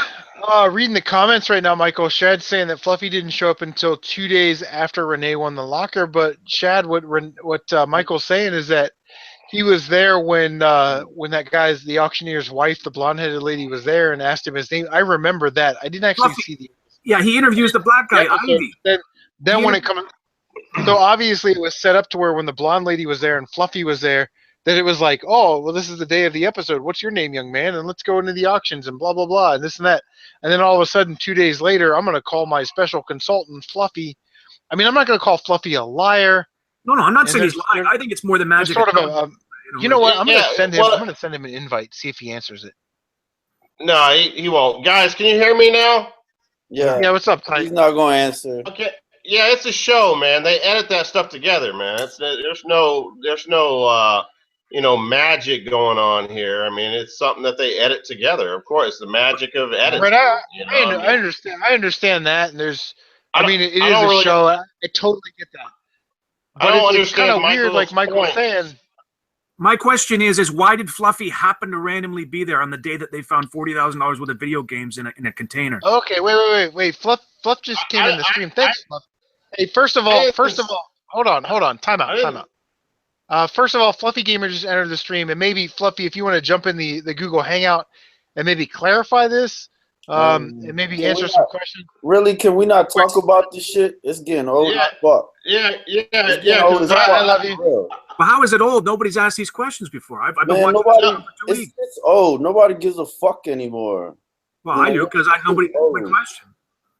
Okay, so Fluffy's saying that the day that he filmed the behind the scenes part of the Storage Wars episode, Dan and Laura, that's her name, Laura, they were there, and then like a month later or whatever, it was a completely different auction, and he went through the locker with Renee, which was filmed a couple days or 3 days later. So does that help answer your question, Michael? Well, I thought he was only there one day. I didn't know he was there more than once. Okay. Well, it's all kind of confusing, and like I said, I believe Fluffy. I do too. I don't believe he would lie about anything. I just need a little clarification. Yeah. It's the difference between what we saw on YouTube and what actually was on the stupid show. What I'm trying to say is on YouTube. Fluffy is friends with that guy. He goes into his store all the time to buy stuff. All the time. So the fact that he might just hang along for a show or go along with a recording, that's normal. I mean, there's nothing it's nothing crazy. So. Okay. All right. So Fluffy, it's not a controversy. Fluffy's chiming in, and I appreciate Fluffy. And Fluffy, you want to get in the Hangout? Let me know. I'll send you an invite. But what Fluffy's saying is they sort of did this like teaser kind of thing back in November, to build up the show or whatever. And then Renee won this locker, and then 2 or 3 days later, Fluffy went out and they dug through the locker. I don't want to get into again because this has already been covered about, there were 38,000 fucking boxes in there, and Pat wants to rip apart, one box, and the producers in the TV show, they can only show, they only have an hour show, right? You know what I mean? They can only show so much, but no, I believe what I see on Fluffy's channel more than what I see on the stupid show. That's my it didn't line. I totally believe what goes on Fluffy and Renee's channel than I do what actually goes on the show. Yeah, it didn't make any sense. Okay, the other thing Fluffy says that when you saw him with Dan and Laura doing an auction, that was a completely different auction that had nothing to do with the locker that Renee won. Maybe that was, an auction or 2 or 3 or 4. I'm going to speculate here at the end. A couple auctions before or whatever the Renee auction. So, but listen, it's funny we start to slide from the actual point, which was I love Fluffy. It was cool that you were on TV, and that's awesome, and that Renee called you in as the expert. I mean, any of us on the panel that knows anything about video games would kill to have that opportunity, right? And I thought you shined, and your response video to Pat, I think, was on point. You basically put the ball back in his court, and he failed, so you guys win. And I love seeing anybody on our team win. And Fluffy, do you like... That's how this whole thing got started. Yeah, Fluffy, do you not like me because I kind of made an off-color comment about how I don't like Leo and Renee? Let's get that off the table. Let's get that off the table. I commented on a couple of your videos, and I thought we were boys, and you didn't comment back. I thought maybe you hated me, which is cool. I've been to California. I've been to Miramar, the Marine Corps Air Station out in Miramar. Been in your nape of the neck of the nine.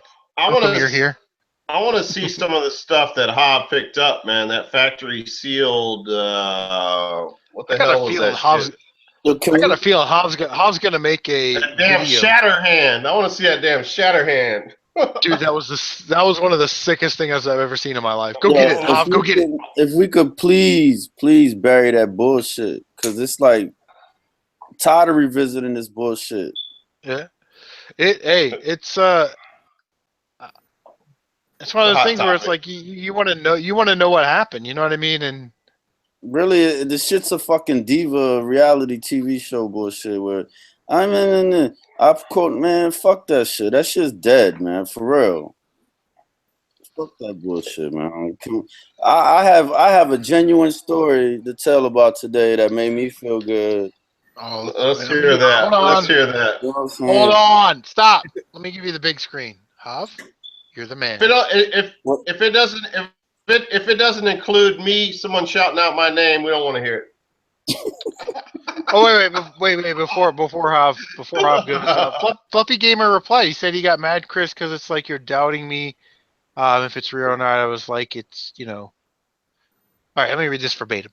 I got mad, Chris, because it's like you're doubting me about if it was real or not. Right. I think what it is, people just do not want to believe it. But I guarantee it's very real. I bought over $2,000 worth of game. Fluff, I don't know how many times I got to say this, but I believe what you say.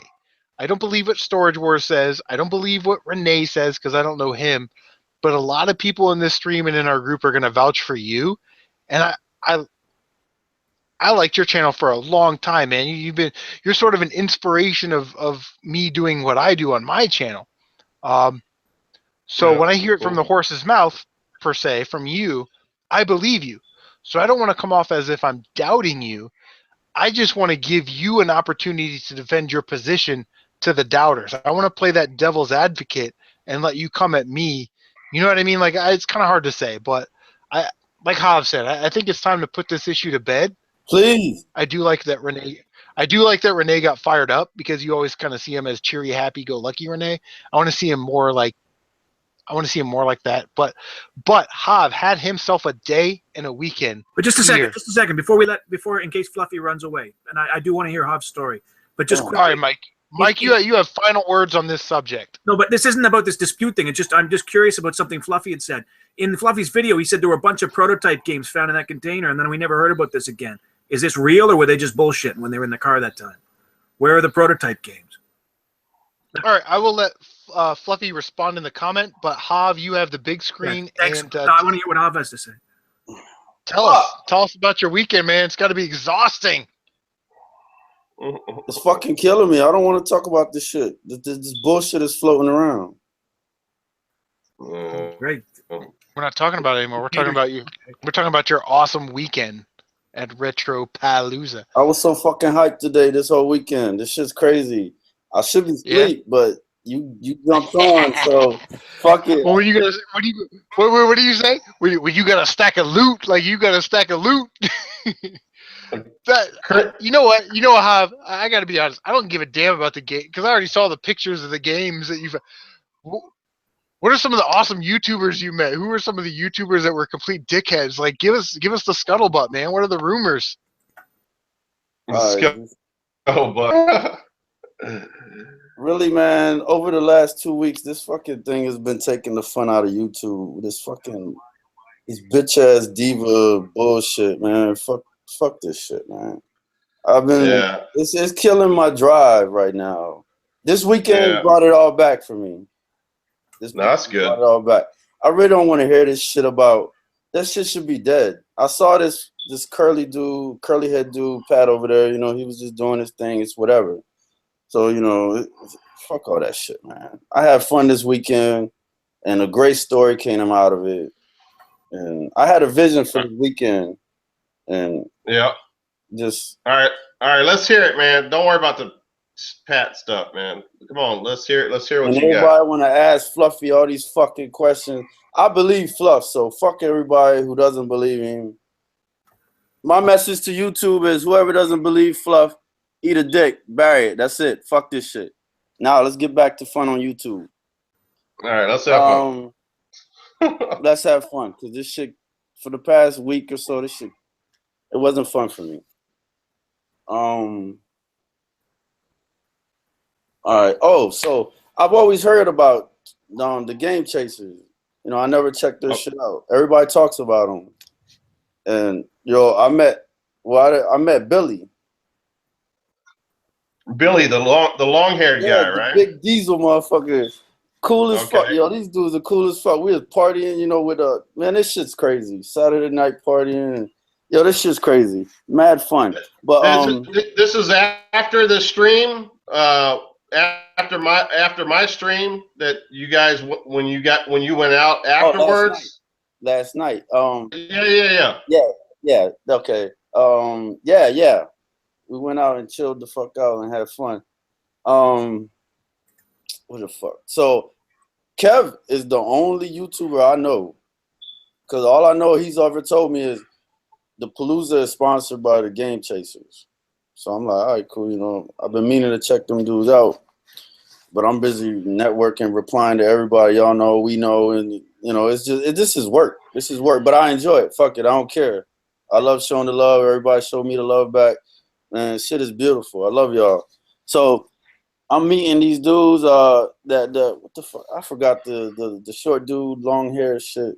That motherfucker. We got the guy with the Game Chasers. The other guy. The Dongo. What the fuck is he? Yeah. Chris, you said his name earlier. You said you would go to a pit or wherever and beat his ass. The Dongo. Yeah. He was cool. Oh, yeah.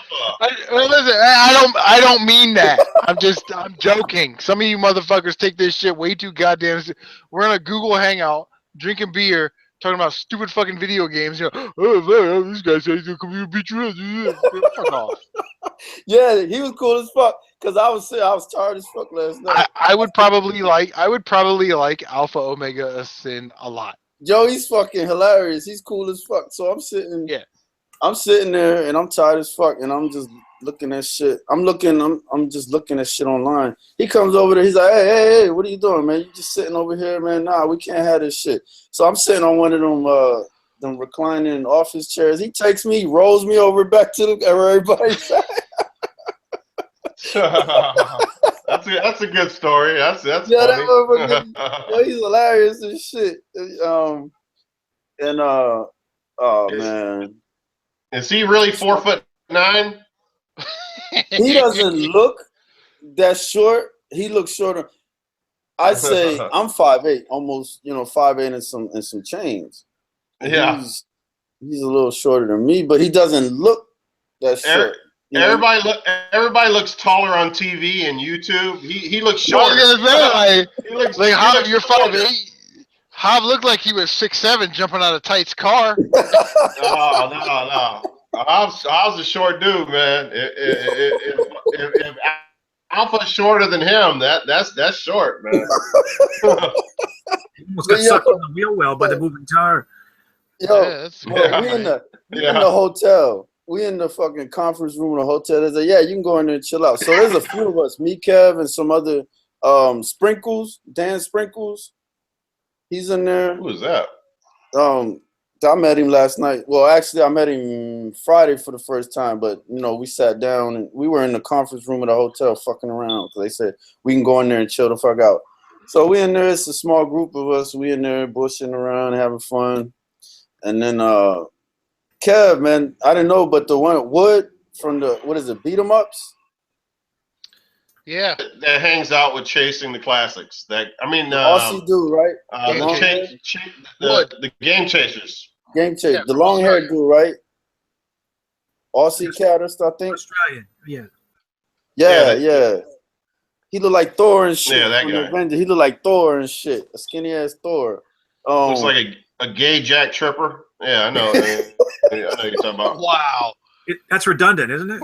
CaptNRetro's chiming in. CaptNRetro says, "Hey, CaptNRetro saying, tell them about the sing along. You got a good voice." So Kev, that's what I was getting to. Fluffy says Sprinkles is a part of the Scott squad. Can we just call him Scott? I can't say squad. So that's not my vocabulary. I met him. He's part of Scott squad. He's cool as fuck. That's a dude I'd love to party with, man. He's cool as fuck. Scott. Did you meet his wife? His wife is hot. Who's he married to? I don't think they married. No, Katie girl. Is he still married to Katie? I don't know. I don't know, but fuck it. Let's move on.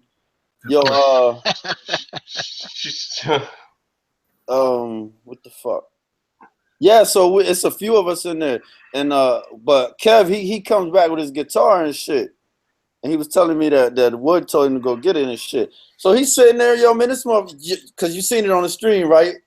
You seen it when he was singing and shit. He did that shit downstairs in the conference room. He starts strumming, and it's like a live ass karaoke with the guitar and shit. And when everybody chiming, they singing along and shit. This shit was fun as fuck. Ah, man, I did not think to get it on tape. That would make for a great ass video. It was live karaoke with the guitar. And then more people coming in. That's when Billy and Alpha and all these other cats start coming in, and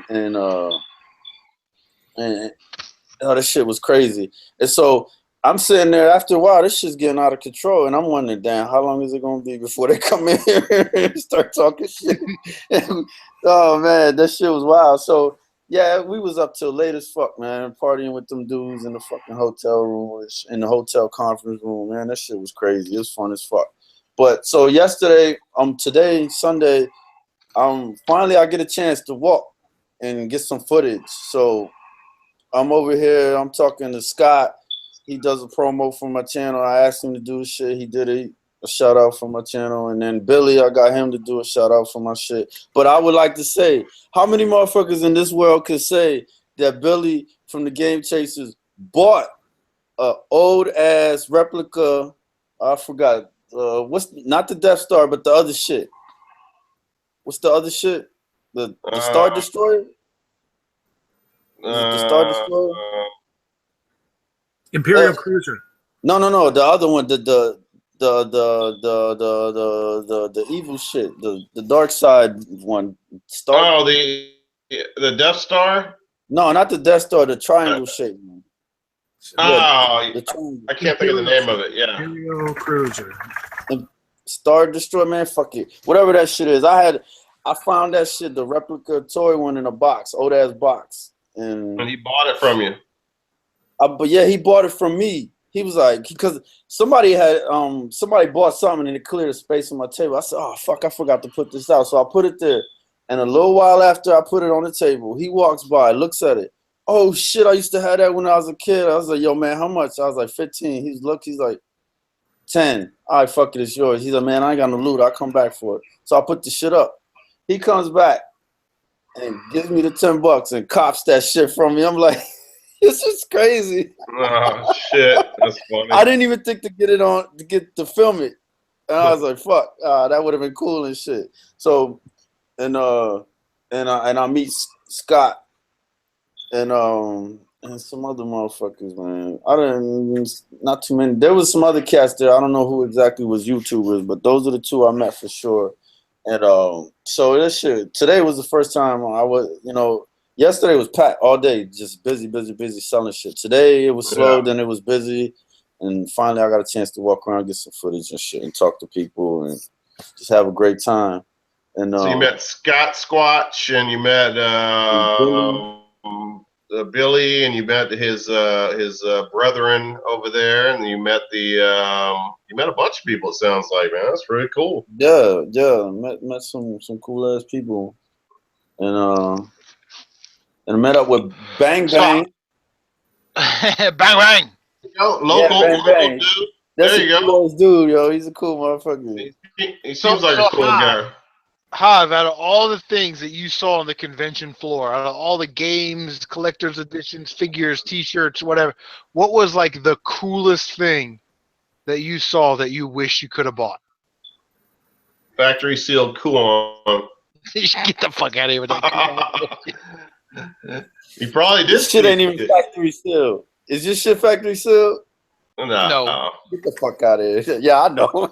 But shit. I did it today. Was the first time that I got to walk around, and really it was I got to walk around when shit was nearing the end, so I couldn't really stop. I was filming and talking to people and asking people who they are, and again, telling them who they are, what their shit is, and then so I seen some shit, but really when it was time to wrap it up, that's when I got to go around and see shit.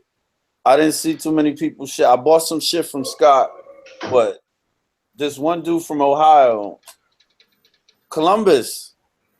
One dude was from Columbus, and the other dude. The 614, baby. The 614 was his number. And dude, Brian, he got a game shop. And fuck it. It's close to Columbus. And he was it's funny because I met him Saturday night in GameStop. Because gamers think alike. Yeah, because I stopped in there and I passed it up and I was like, oh shit, a GameStop. Maybe they got some shit I could flip for the next day. We stop in there and I'm at the Wii U seeing what I can scoop up. And the dude walks over and he starts talking to me about Wii U's, him and the other dude, and he's like, he gives me some cool ass tip. He's like, here's the Hobbit. It's got a variant on it, and that's the one you want to scoop up. He could have grabbed that shit for himself. He didn't know me from anybody. And he tells me about it and was like, here you go. Like, this is what you need to have. I'm like, cool, good looking out. I appreciate that shit. And so we're talking, and then I find out he has a store and shit. And so today, when I wrap my shit up and I'm making my rounds, I buy shit from Scott and then some other cat. And then Brian is the dude that owns the shop that gave me that tip in GameStop. So I'm sitting there looking through his shit. And I buy some shit, a long box, and I'm looking. This motherfucker has this shit. I'm like, what the fuck? Yeah, that's pretty sick right there, dude. Yo, first of all, I've never even seen that game. Last year, when Jeff put this in his video on the eBay, I was like, he puts up so much knowledge and puts me on to so many fucking games. I appreciate it. I was like, I want that game because I've never seen it anywhere. And when do I see it in the wild like this? Crazy. And I'm like I said, I've never seen that game, let alone see it sealed. Get out of here. Come on. Yo. And I'm looking at the price he has on it. I'm like, I want that. There's no fucking way. I'm paying $185 for it. And he was like, man, the best I could do is $150. And I'm like, I still don't want to come out of pocket. And so I'm like, yo, what's the best you could do? He's like, $150. I'm like, damn, man, I really don't want to come out of pocket. He's like, what do you have for trade? And I'm looking at him, and the light bulb just goes off. He's like, because, you know, I acquired things, and I'm thinking arbitrage. Use games as leverage to get the games I really want. I'm like, arbitrage, baby.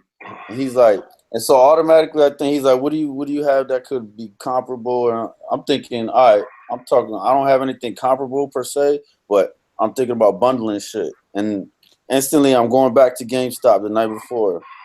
And he said the dude, his man that he's there with, that also owns a shop, he said he has Crudes for the Wii U sealed, and he's been trying to get it from him. And so bling, boom, ding.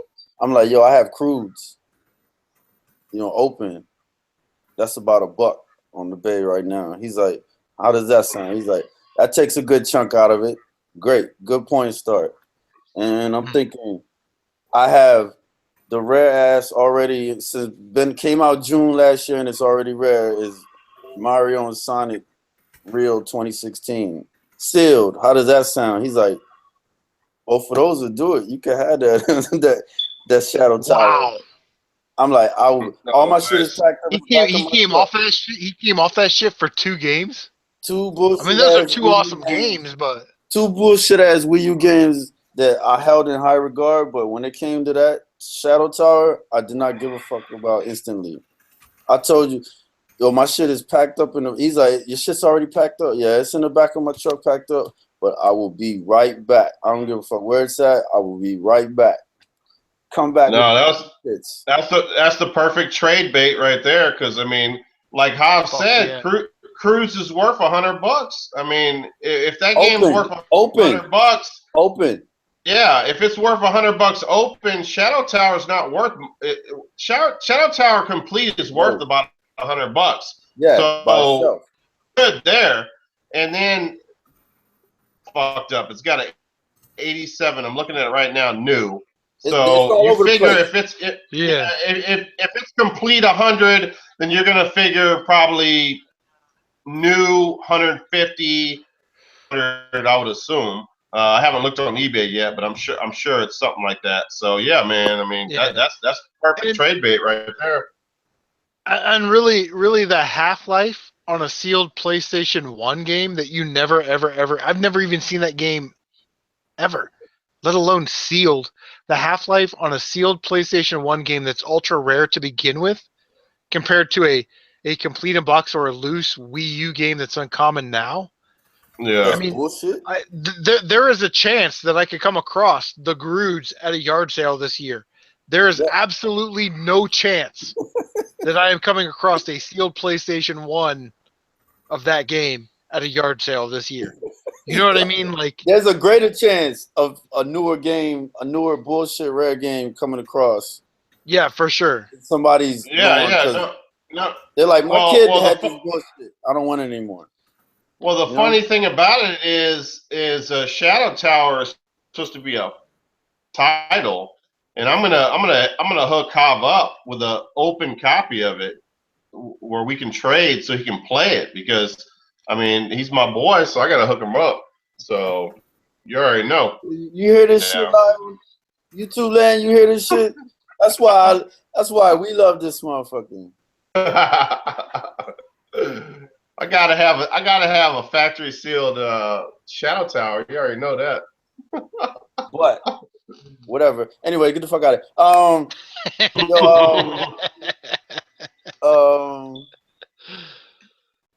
So yeah, man, it'd be cool to just like to be there at the convention, you know, in and out, around the tables, you know, by the YouTubers, man. That's crazy. All right, I'm gonna digress for a minute, and because my thing is, you know, I've got these trombones and I got all this shit. You know, my high-end shit was, you wouldn't, Jeff, like the fucking look you had on your face when I chatted into your first live trade shit that I have 5 trombones. You're like, man, get the fuck out of here.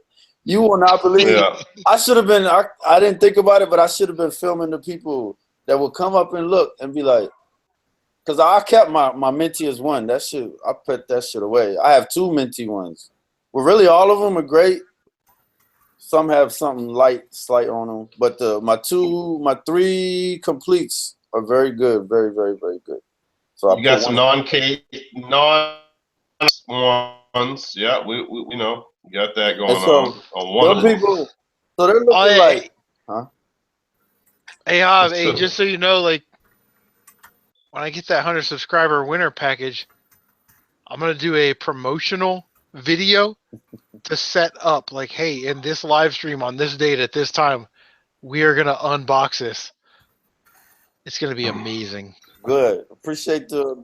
Just how you requested it. That's what I was gonna say. I appreciate you fulfilling their request. So the people, I wish I would have thought to record the people's faces when they're like, I've never seen trombone ever in my life, and I've never ever seen 4 in one place. I said, well, actually, I have 5, but mine is tucked away. The one that's staying with me is tucked. They're like, what? Then they're like, and all those Mega Mans, and like, what the fuck, Mega Man Legend 2? I said, yeah, man. And so they're like, I'm scared to ask. I'm like, go ahead, ask. I'm like, $250, you know, that's better than anything you're gonna see online. They're like, that's a good price and that's a lot. And I'm like, yeah, that's crazy. But if you're serious, it's just a number. And they're like, I've had 2 dudes on Saturday that say they were serious, but one wasn't. One had loot in his hand, told my man, I'll come back. He never came back. So he looked sincere. I looked him in his eye. But today, I'm going to just jump forward to the story that just made me feel great today.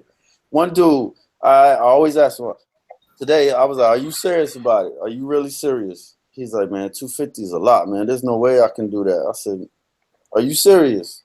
He pulls out.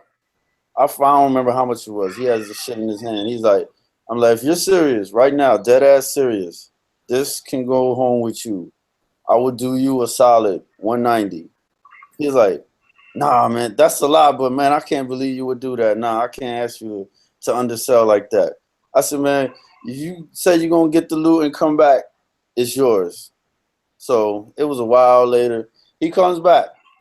But I could tell in his eye he was sincere more than the other cats. Because he was standing there for a while looking and thinking. He comes back, handful of money. And before we exchange or I ask him to show it to me, he's looking at me. He just has that look like he can't believe it. So I put the game down on top of the table, and he looks. He's not even getting it yet. He's like, man, you got to give me a hug, man. Give me a hug. And I'm like, you know, it's just crazy. It's gay. Okay. Nah, man, yo, fuck that. I don't give a fuck what you say. The look in his face, the look in that dude's face, it's like I just gave him $1 million or some shit. He's Really? puts the money in my hand. He counts it out for me. Here, I put the shit in his hand, and you know, we give a bro hug and this shit. He's like, man, I really appreciate it. Man, it's like this dude. He doesn't look like it, but it's like if he keeps going, he might cry and shit. I said, I don't know how many people gonna believe you, but tell them people you got trombone for 190, and I don't think he's like, man, I don't think anybody gonna believe me. I was like, probably not. Wait a second. Was this Power Player Paul? Little Sarah, do you have a boombox with Sarah McLaughlin music playing in the background? Stop the screw. You got the big old ghetto blaster, like playing the sad dog song. Like, what are we doing? What was that movie where the guy was outside the lady's window playing the Say Anything, or what was that fucking? I don't remember that one. John What was that Cusack. movie? Remember John Cusack. Yeah, Yeah, it was a John Cusack movie. What was it? was he pulling John Cusack? Oh, it's in the vinyl movie. The record store movie. He's pulling a John Cusack, but he's playing Sarah McLaughlin music. Is it Air? High Fidelity. The name of the movie was High Fidelity. High Fidelity. That's That's it. No, That's it. that movie where he was holding the boombox wasn't High Fidelity. I thought it was. No, oh, that was it like Air? those, No. That was some love CaptNRetro. story. CaptNRetro says, "Ask him why I was crying, Chris." it was I Say want to Anything. Hear how he tells the story. Say So anything. how was yeah, was yeah, say anything. was CaptNRetro crying? You know what? I didn't see that dude. He did have Man, I didn't see him doing it, but I did notice at one point in the time that dude had. I don't remember the Odyssey 2 game that he had, but it was a big ass box. I was like, what the fuck? Where'd you get that old ass game from? I meant to ask him, but I never did. He told me the story when we was on the phone like an hour ago. Yeah, I know. Kev made some cheddar. Woo! If I made what he made, He took like 90% of his entire collection at Retropalooza and was like, for sale. and still has shit left over, and made a lot of fucking cake in 2 days. That cat is smart, man. Yeah, I love that dude. Fucking dude. I wish, like, his thing, like, if you watch his channel, he's like, yeah, I got this game, and this is like $100 game, and it's cool to have it, and I maybe play it once, and I'm gonna pass it along. Like, he's not attached to anything except for like those like select few things, like the Zeldas, you know, like the Zelda complete in box. He's attached to that, but anything else in this collection, he will sell it. And I wish I could do that. I'm not disciplined enough to do that. Okay, all right, so I noticed I completely forgot. And then we was on the phone talking about it. And I said, oh yeah, that was that old ass big box Odyssey 2 game you had. So he tells me the story that, you know, he I don't know if anybody remembers recently, you know, how he said his brother passed away from cancer. And he said him and his brother back in the day used to play the shit out this game. There was some certain games that they used to play the shit out of on the Odyssey 2. And that was the last one that he got today that he needed. Oh, that's what the game he got. CaptNRetro got. He got that game box. I heard him. Oh, Quest for the Rings. He said he's saying it's Quest for the Rings. Okay. And he's telling me earlier that when we first got there, he walked around and he noticed the dude that had that game. And I can't remember everything he was telling me about it, but basically it caught his eye. It was meant to be because it caught his eye. And he was talking to the dude about it. So he gets it today. The dude sells him the shit. I don't remember all the other shit, but he says dude gave it to him for $30. And he's telling me he's crying. Right there. Cool. Yeah, that's pretty cool. Because dude sold him this shit for $30. Not only because he has it, he found it. He could have found it for whatever price anywhere. But dude gave it to him for $30. Yeah. Captain saying that his brother didn't actually pass away. He's actually fine, but he did have cancer, and that was one of the games that you know they played. Oh shit! I fucked the story up, man. Oh no, I don't like the story anymore. I'm done with that. No. Yeah, worst story ever. Thanks for ruining worst story ever. Worst story. Oh my god! How do you ban somebody from a live stream? What are we doing here? Let me figure this out. Man, damn. Did his brother find 30,000 games in a storage? You coerced me into that.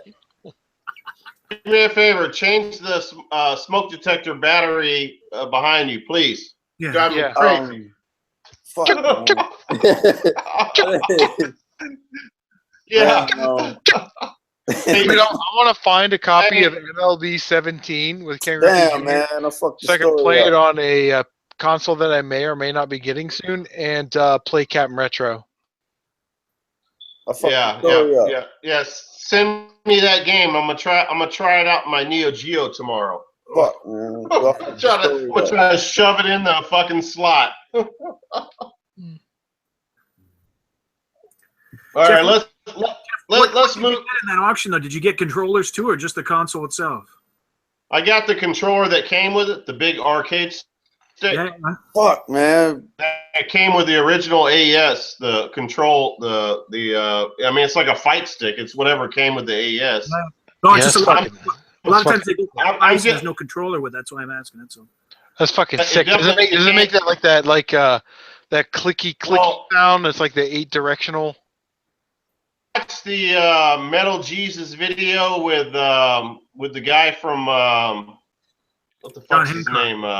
He's a loser. I don't John watch Metal Jesus. Hancock video. Yeah, well, I wanted to. I've done I watched a lot of videos on the AES system. I've tried to familiarize myself with it, and they say that the joystick that comes with it is prone to breaking.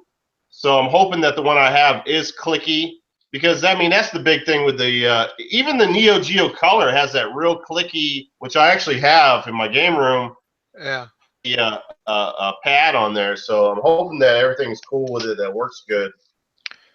It comes with that controller and no games, so I don't have any games for it. So I'll be able to plug it in to see if that Neo Geo comes up. Yeah, that's sort of a Neo Geo staple because even the Neo Geo Color Pocket, that little nubby analog thingy, has that like real like that clicky. Yeah, that's what I'm talking. Eight or 16 directional. Yeah.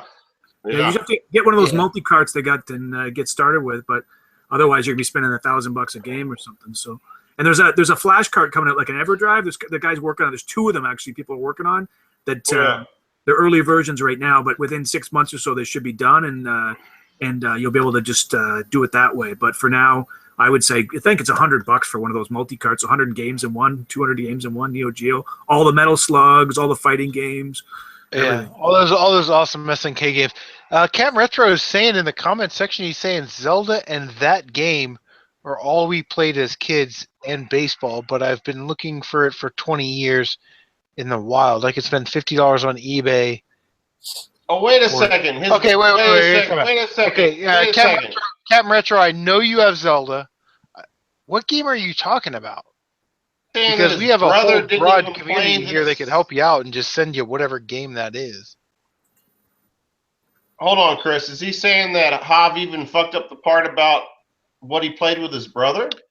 No. He's saying that's a whole different thing. But CaptNRetro is saying that Zelda and that game are all we played as a kids.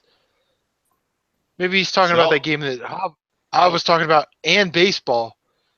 But I've been looking for it for 20 years in the wild. I could spend $50 on eBay for it. That's not the journey. Okay, so maybe you're saying like you paid $30 for it at the convention, and that's cheaper, and that's cool, man. Like, listen, I'm down for the last I think I got 11 NES games I need to get my childhood collection back, and that nostalgia with, my parents were divorced. I'd play at my mom's house, or my brother and I would play, late at night or whatever. Brandon Freischen. He says he's late, but he's here. What's this? Wait, okay. So, wait, Fluffy says he goes, oh, man, I tell you what, Neo Geo's expensive. He goes, all the Neo Geo games on a Raspberry Pi. Yeah, for sure. I guess anybody could get, all the games they wanted. I play them on my iPad. On a Raspberry Pi. Can I say something real quick? I don't want to end this. I don't want to end this on a weird, crazy note. But Fluffy, I do love you. And I don't want that Storage Wars thing to be like a rift or whatever. It was just sort of, Oh, come on. We have to talk about the Storage Wars thing again. Come on. I wanted it to be like the topic of the month, and then we can move on. So that's all I'm going to say about that. Tight White, you have the forum. Okay. Man, I forgot what the fuck I was going to say. Dirt Monkey says that Cyberlip is a great Neo Geo game, but it's expensive. So maybe you can eBay slay some. Okay, so the Neo Geo, let's not get it twisted. It doesn't cost $1,000 a fucking game. No, that's craziness. Like 300, 400, 500. Wow, but no, that's insane. That's also insane what you're saying. No, listen. So the launch title that came with the Neo Geo, the original Neo Geo AES system, was Magician Lord, and it's an incredible game. It's a very good platformer, and that's going to be the first game that I buy. And if I get that loose cart, I'm going to get it for like $50 to $60. So that's not even close to $300. It's a horrible game, Jeff. I thought it was a good game too. I remember back in the day, it was on all the machines, all those red Neo Geo machines in the arcade, and I played it a year or two ago, and it's just, to me, it's just a brutal game. It's almost as bad as somebody will probably get mad at this, but it's almost as bad as Golden Axe on TurboGrafx. People talk. I don't know. To me, I don't have the nostalgia for it, but I found it's almost unplayable nowadays.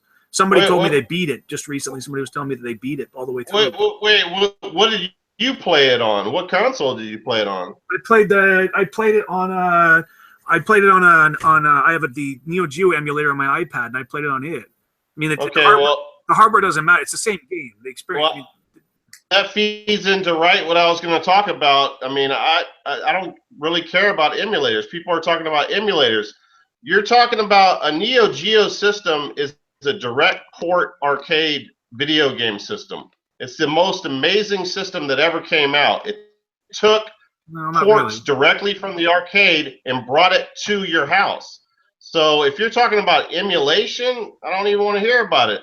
I'm going to be playing the direct port from the arcade. So that's sort of a now thing. I mean, when Neo Geo came out, it was that, like Tite's saying, like when Neo Geo came out, that was like the thing, right? Like we're going to bring the arcade experience home. No, but I'm saying I've checked reviews out on Magician Lord. It looks amazing. It's a brutally difficult game, yes.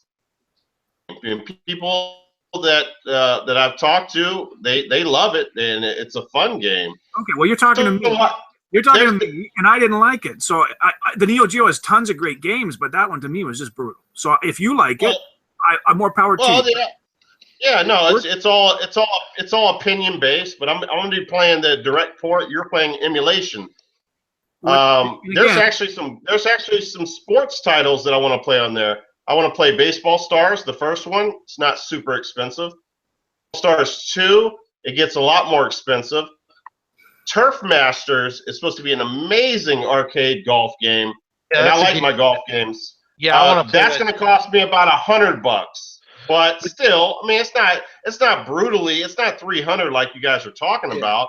There are some games on there that I can buy. Listen, I'm not going to have a 40-game collection on the Neo Geo. It's not going to happen. 10 games that I'm going to play. It's going to be boxed up, sitting on my cabinet up there. I'm going to be showing it off in my game room, talking shit, and I'm going to be playing some games. I play the SNK collection Volume 1 for the Wii.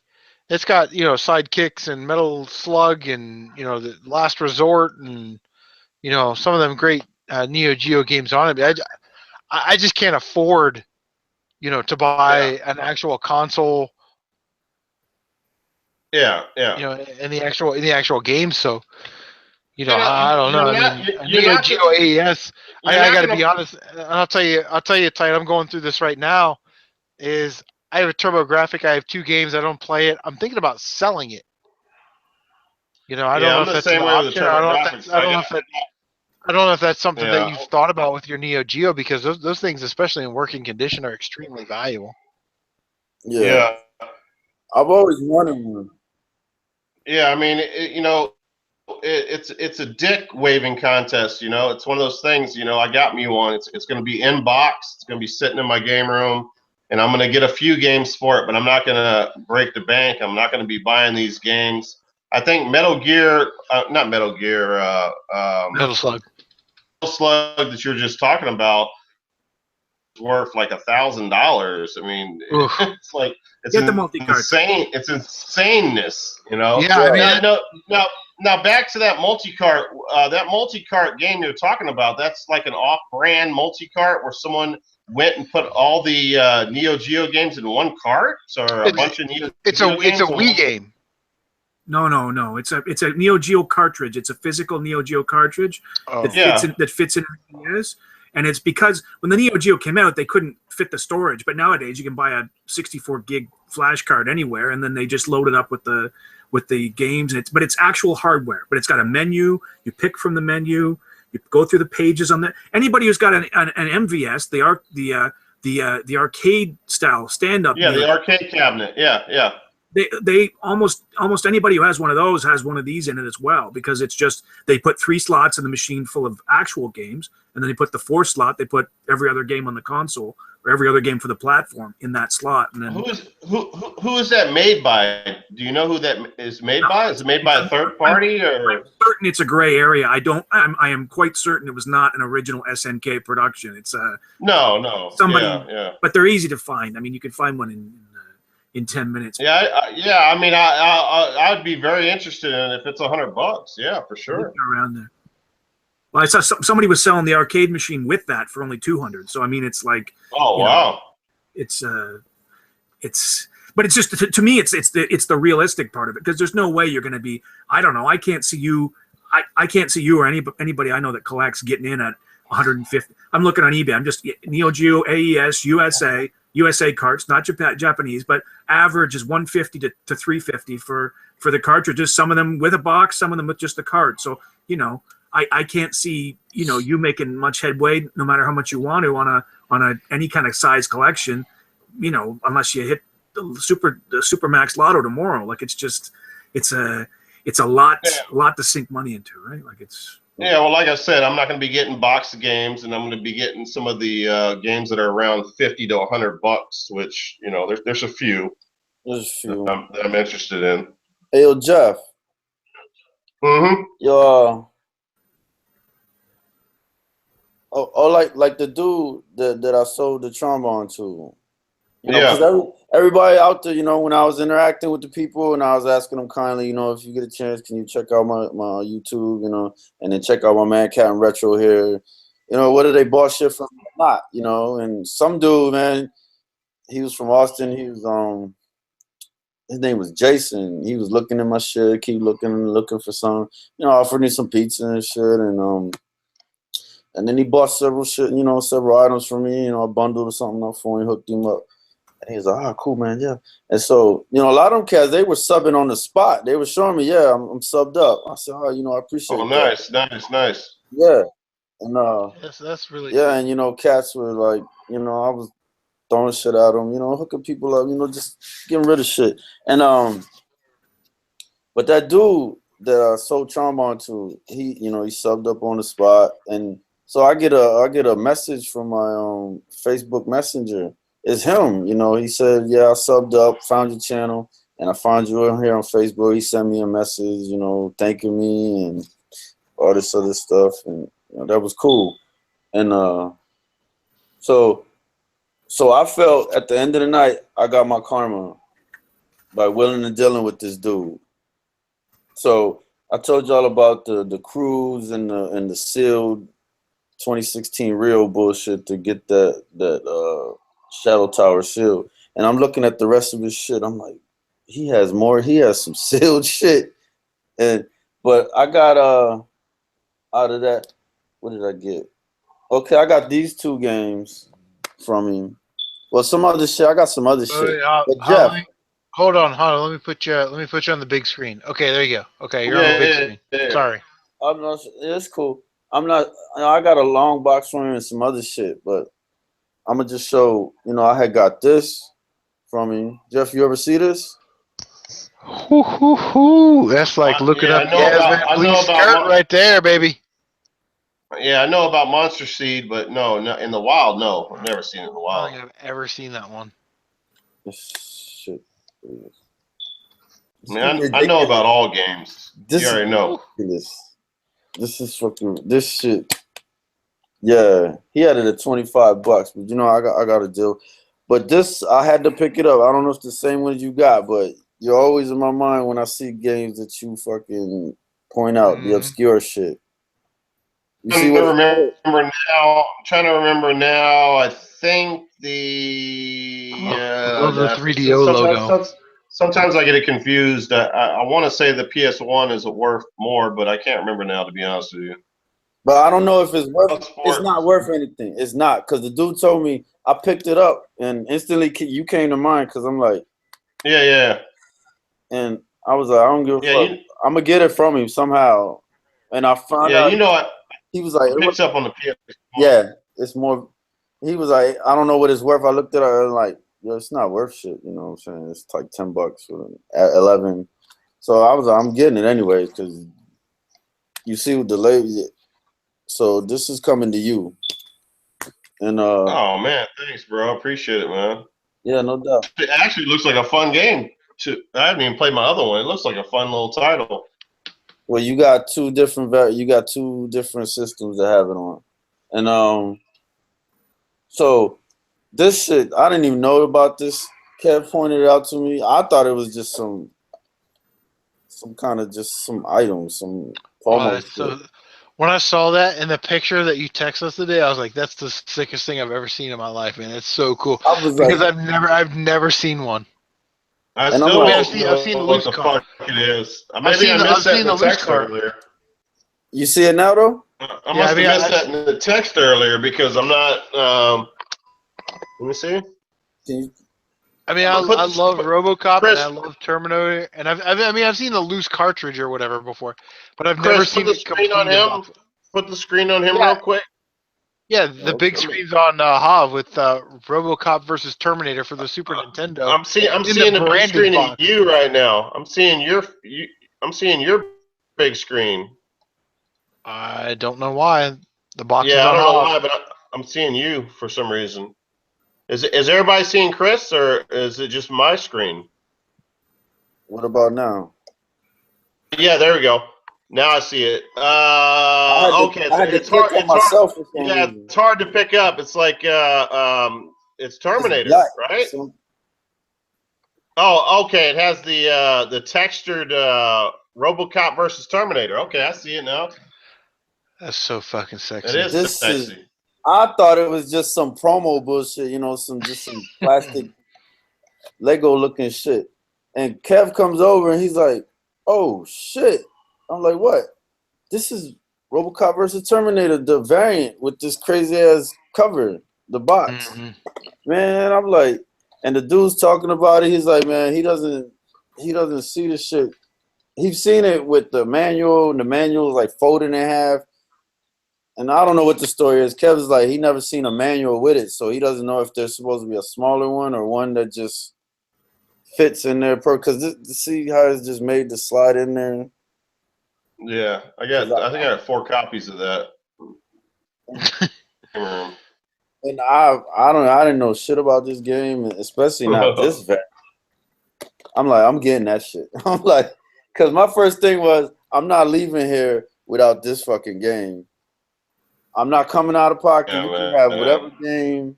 And I came out and I gave away 2 games I really didn't give a fuck about, but they're already rare and shit. But I really didn't give a fuck. Hob just went there to outdo me, man. No, I'm not going up there to do that shit. What is up?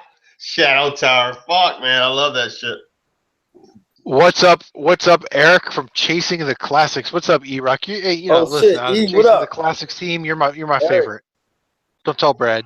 Eric, Arlington. Yo, I'm addicted to this going to cons and flipping your shit. Arlington, I was just gonna fly there to hang out with y'all, but I'm packing up my shit. I'm going to flip and hang out with y'all. Captain Kev. He's driving. All these other motherfuckers. He's driving. So we're going to right Cleveland. here, We're going to Cleveland next. After I secured this without giving a fuck what I gave up for it, my next thing was, yo, I'm getting this and I'm getting this. I'm leaving this bitch with these shits. And this shit, man, let me pull it up this motherfucker, man. So the whole world, I don't give a fuck if you in Germany, Africa, you gonna see this Oh tonight. my god! Wait, hold on. Let me put you on the big screen. Stop. Yeah. All right, Africa? Holy crap! the channel is yours, man. The channel is yours all night, man. You got the stories. I don't give a fuck if you in Mars, floating around, Ooh-wee. not touching the ground on Mars because you're bouncing with no gravity. All I see is that Jolico. Got that Jolico? Oh, yo, man, he had this shit sitting in the acrylic. I was like, man, I don't know shit about this game, but I know it's sealed and. That's sexier than looking up Yasmin skirt right All there, I have baby. to do, I'm gonna have to put some. Don't touch it. Don't touch it. Goo shit. Hey, listen. It's only worth $50 more sealed. So go ahead and break the seal for us, baby. Come on, break the seal right now. Break it. Come on. Do a Reggie. Come on, do a Reggie. Break the seal for us. You know what? That game isn't really. It's not worth anything. I'll trade you a couple PS. Okay. I have a Spice Orange. I have a Spice Orange GameCube controller with your name on it. You want to trade? What's Spice up? Orange? Shit, I'll take it. We got a tight white trade show coming up.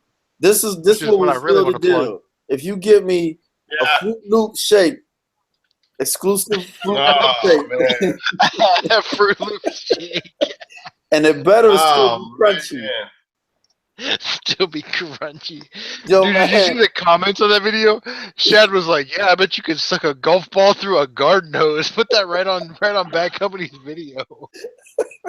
Yo, man, I didn't know shit about this game. All I know is Kev was telling me about it, and the bitch is sealed. I'm like, These are 3 games I'm not leaving this bitch without. Yo, I'm getting You this never. shit. Oh, you never heard of Shadowhand at all? You never heard of Shadowhand? You didn't know about that game? Oh, No. okay. That's super slick, man. To find a cartridge is impressive. To find a complete in box cartridge is amazing. To find a sealed copy is ridiculous. It's just stupid. And he's got 224 on this bitch, and I'm like, and the price is all over the place on there. I'll trade you for a GBA SP charger. Oh shit! Hold up. If you have Mega Man Red Jupiter, nobody gives a fuck. Then we can do something. What are you talking about? B-Rad from Chasing the Classics. What's going? We got B-Rad and E-Rock in this mofo. Yo, I love Chasing the Class. Love them motherfuckers, yo. Tim Burleson is saying Terminator and RoboCop in the box is fucking awesome. Was that? Wait a second. I want to know if that was a knock on my Mega Man again. Was you knocking my Mega Man? Come on, man. That's a good game, no, it's man. super rare. It's super rare, and you know tight. You know, it's super. It's not common, and you know I love Mega Man, and we got a tight white trade show coming up. So let's talk about the trade show right now. Let's go ahead and pump that up. CaptNRetro wants in. Yay or nay? I say yay. Bring the motherfucker. All right. Bring him in. So, all right. Wait till Kev come in, and I'm gonna finish these game stories. Cause yo, man, I had an insane night. It just so happened. I just felt karma was coming back to me for just hooking this dude up with trombone. Cause this dude had all this crazy shit. I don't even know what else he had. He was packing up. This is the shit I saw when he was packing up. And my whole vision was to move, man. I'm gonna move these trombones. Somebody gonna want to, you got cats looking for shit at conventions, and I end up, taking a little L on the trombone because fuck it, it's Christmas in April for this dude. That shit just made me feel good. You know what I'm saying? Yeah. Hey, Hav, you were a vendor there, right? Oh what? You were a vendor at the Retropalooza? Hold on, man. Ugh. Yeah, he was selling there. He was him and CaptNRetro was selling. They had a few tables. But as a vendor, I see in the past the vendors get to go early access to the show floor. Did you get to go around early? 8 o'clock. The shit opens at 9. Cause I'm a vendor and a YouTuber, bitch. That's what I'm saying, though. Did you see anything good before the floor opened, though? I didn't get to walk around. No. Saturday. They didn't walk. Yeah, the first day they didn't walk around Saturday because I was still setting shit up and they opened the doors and people was flooding me. I was like, fuck, man. And it was nuts. And Cap, I sent you a Hangout link to Cogs. That's where I sent to at your Gmail. Whoever thought I'd have this shit around my neck, slinging shit, bitch. A YouTuber. I never thought you'd have 200 subscribers. I mean, your YouTube channel isn't really that great. I'm just kidding. It's just crazy. Yeah. I'm just kidding, man. We love you guys. I know, but it's just it's surreal to me. And, yeah. And I love everybody, man. All the love I'm getting. Yeah. And we love you. We love you, man. Man. And you're one of the glues that keeps our team together. I'm a very giving person. I'm pretty sure y'all can see that right now. Yeah, you're a good dude, man. For real. I'm just. Yeah, whatever. You have tight white the Metroid. Yeah, he hooked me up with Metroid for real. Yeah, What are you laughing at? Hav has one of the most infectious laughs. Yo, man. We love that dude, but at the same time, man, fuck Jeff. What the fuck is that? Holy shit. Wow. It just got real. Wrong. Yo, shit just got real. It's real in the field, What son. the fuck you wrong? Chasing the Classics, Brad. I have to emphasize because there's like 35 people in Chasing the Classics. Yeah, how do you know Brad which one says, it is? Brad says, doesn't Tight White say every game is super rare? JK LOFL. And then Chasing the Classic, Brad says, hey Hav, when's the 200 subscriber contest? I have to announce it when I get my 100 subscriber fucking package, man. Hey, I've never seen a channel have a 100 subscriber contest, say, hey, I'm going to send this out to you in like a week. And then within like that week and a half, they're already at 200 subscribers. I've never seen that before, ever. Well, reply to that real quick. I have so much rare shit. It's just ridiculous, to be honest with you. But I will reply to what he's saying because I think the latest rare shit that I showed you guys, which you best believe it's fucking rare, loaded on the PS1. I'm sorry. If I show you something that's rare, I'm gonna let you know about it. And if you don't believe me, then you can say what you want. But I'm telling you right now, you better take heed to what I'm trying to tell you because it's rare as fuck. Black Label is fucking rare. Go try to find that on eBay right now. Thrift store, you're not gonna find it in your video game retail store. You're not gonna get it from Ian. You're not gonna fucking. You might not even find it. You might not even find it on Amazon. So I mean, I'm just letting you know it is what it is. With Renee though, Renee's got all the games. Jeff, on that note. Yeah, Renee didn't even find that in his fucking lot that he got from that store. Yo, on that note, Jeff. Yo, YouTube world, the world period. When this dude tell you some shit is rare, I've been on it. I've been watching it for a year. If he said this shit is rare, because he will do the research. Oh, I researched that shit. Believe that dude. He researched like a. If he says rare, it's rare. Because he is 100% correct when he says that the PS1 is probably the most fun system to collect for because you will find rarities that aren't even expensive. They're just obscure. Oh, I love it, man. What was that? Engage or whatever? Shit, man. But I think the fun thing, Tight, and I've never actually kind of mentioned this. Yeah. And Hav, you'll sort of attest to this. Like, the shit isn't easy, right? Tight just doesn't go to his computer and goes, eBay, rare PlayStation game, eBay slay. Let me shoot a video. Oh, I want it. Oh, I'm the winner. You know what I mean? Like, it doesn't work like that. Like, he has to do research and put in the time. You know what I mean? Like, and like you this weekend, Hav, like, it's a convention. It's draining. There are thousands of people around you pulling at you at all times. You know what I mean? Like, it is insane. And like, yeah, I got this big stack of cash and it looks easy, but it's not. It's nuts. It's like the people at work are like, oh, you found a $800 box of Legos for $15? Yeah. After the that doesn't mean that doesn't mean that your ass is going to go thrift storing it in one day. I mean, like, I go every single Monday religiously. You know what I mean? Like, it's just funny Chris. That everybody can't find that. People are like that. And yo, as much as we look for these games, we hunt shit wherever online in the wild.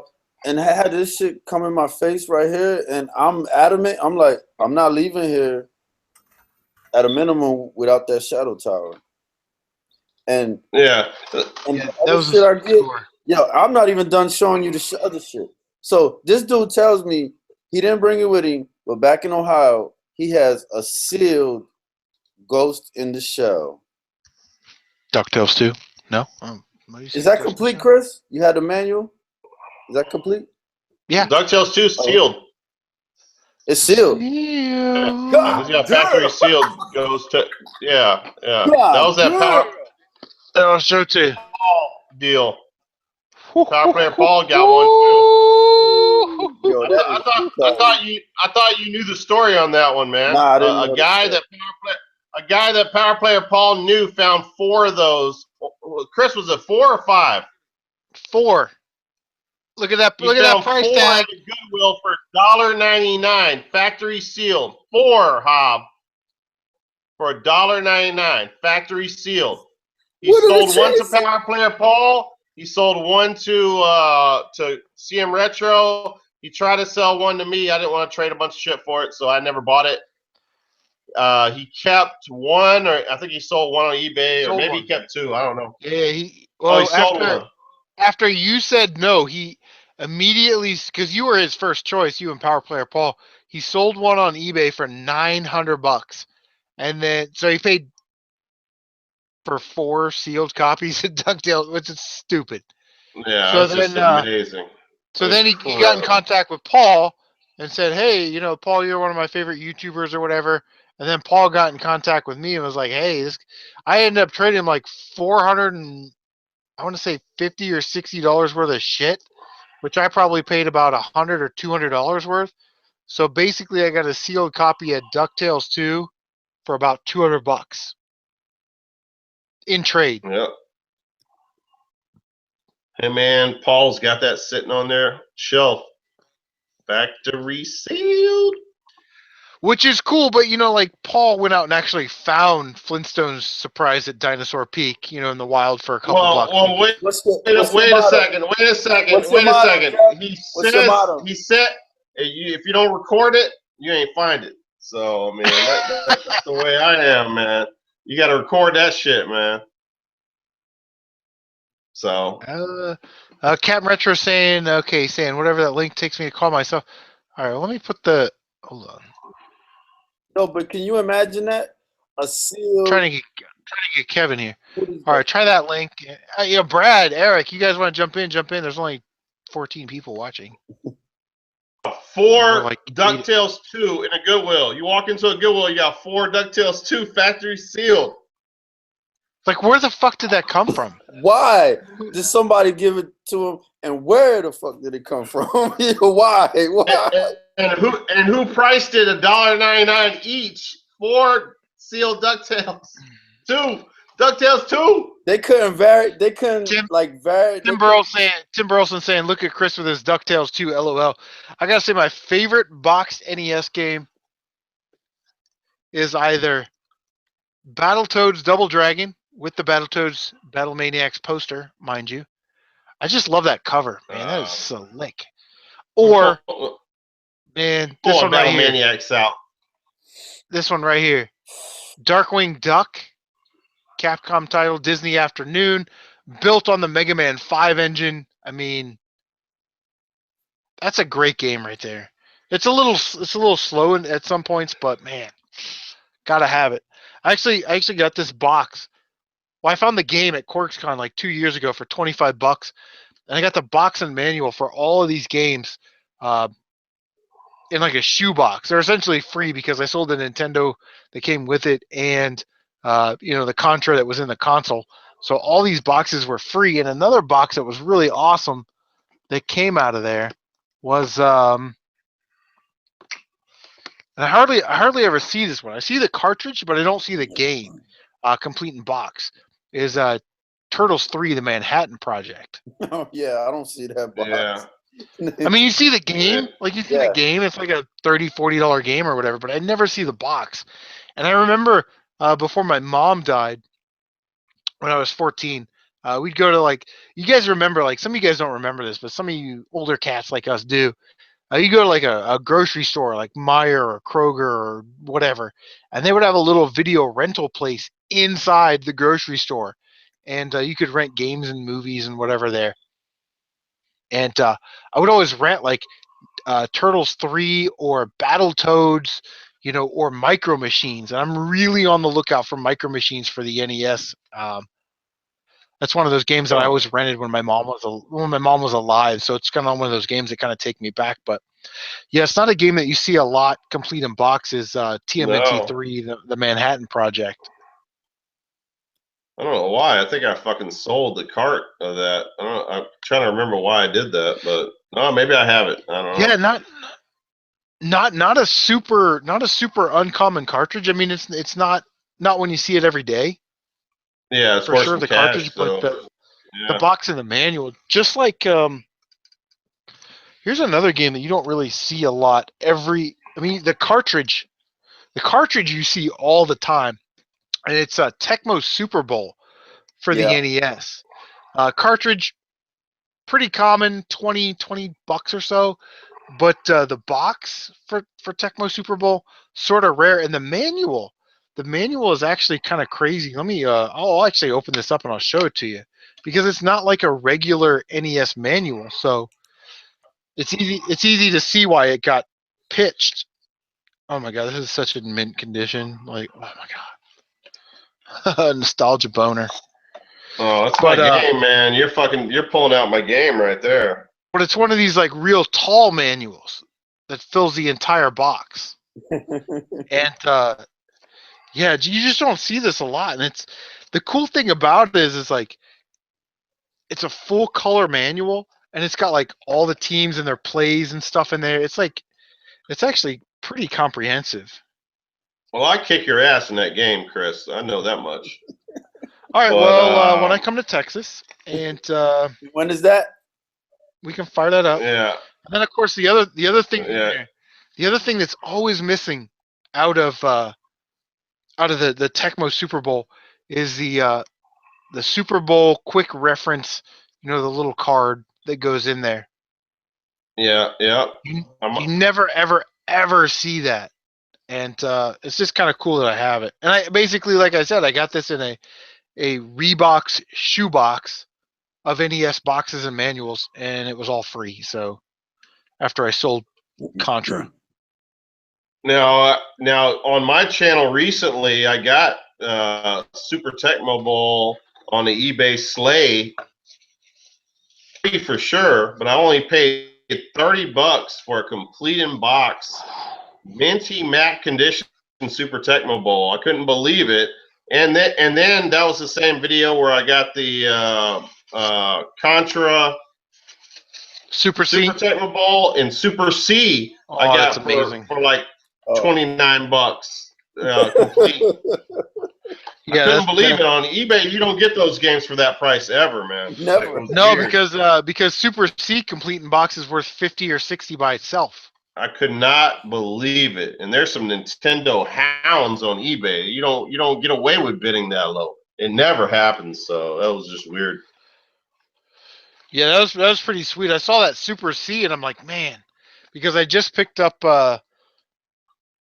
in my half price books pickups, I got a copy of Contra for $20 with the manual. So I kept the manual. Of course, I sold the game, and I'm just waiting to find a box. I'm just waiting for somebody to put on eBay, the Contra box for $20. I actually, Sprooch Game Hunting was asking about the copy of Contra that I picked up, and I need the box for Bubble Bobble because I've got the game, the manual, and the Taito poster that goes in Bubble Bobble. So I was like, hey man, I'll trade you a copy of Contra for just the box of Bubble Bobble. And he was like, well, let me think about it. So wait a second. You know Sprooch Game Hunter? Yeah, he's in our text group, homie. Holy shit. You know all these guys, these big stars. I know all the gamers. I don't even believe you know that guy. Holy shit. I think he texted you earlier. I don't know what you're talking about. Where I've been at all these years. Oh, you know what? I gotta make a list. I gotta do my tight white 5,000 subscriber video in the next Hey, listen, I got a good idea. I've been, you guys watch that Home and Garden shit where they're like looking for houses. They got real estate agents taking people out to look at houses, $400,000 or $500,000. They got a budget. It's on Home and Garden. Everybody knows that shit. My mother loves that channel. I watch some of it every once in a while. Out with I've been writing a script for a new television program that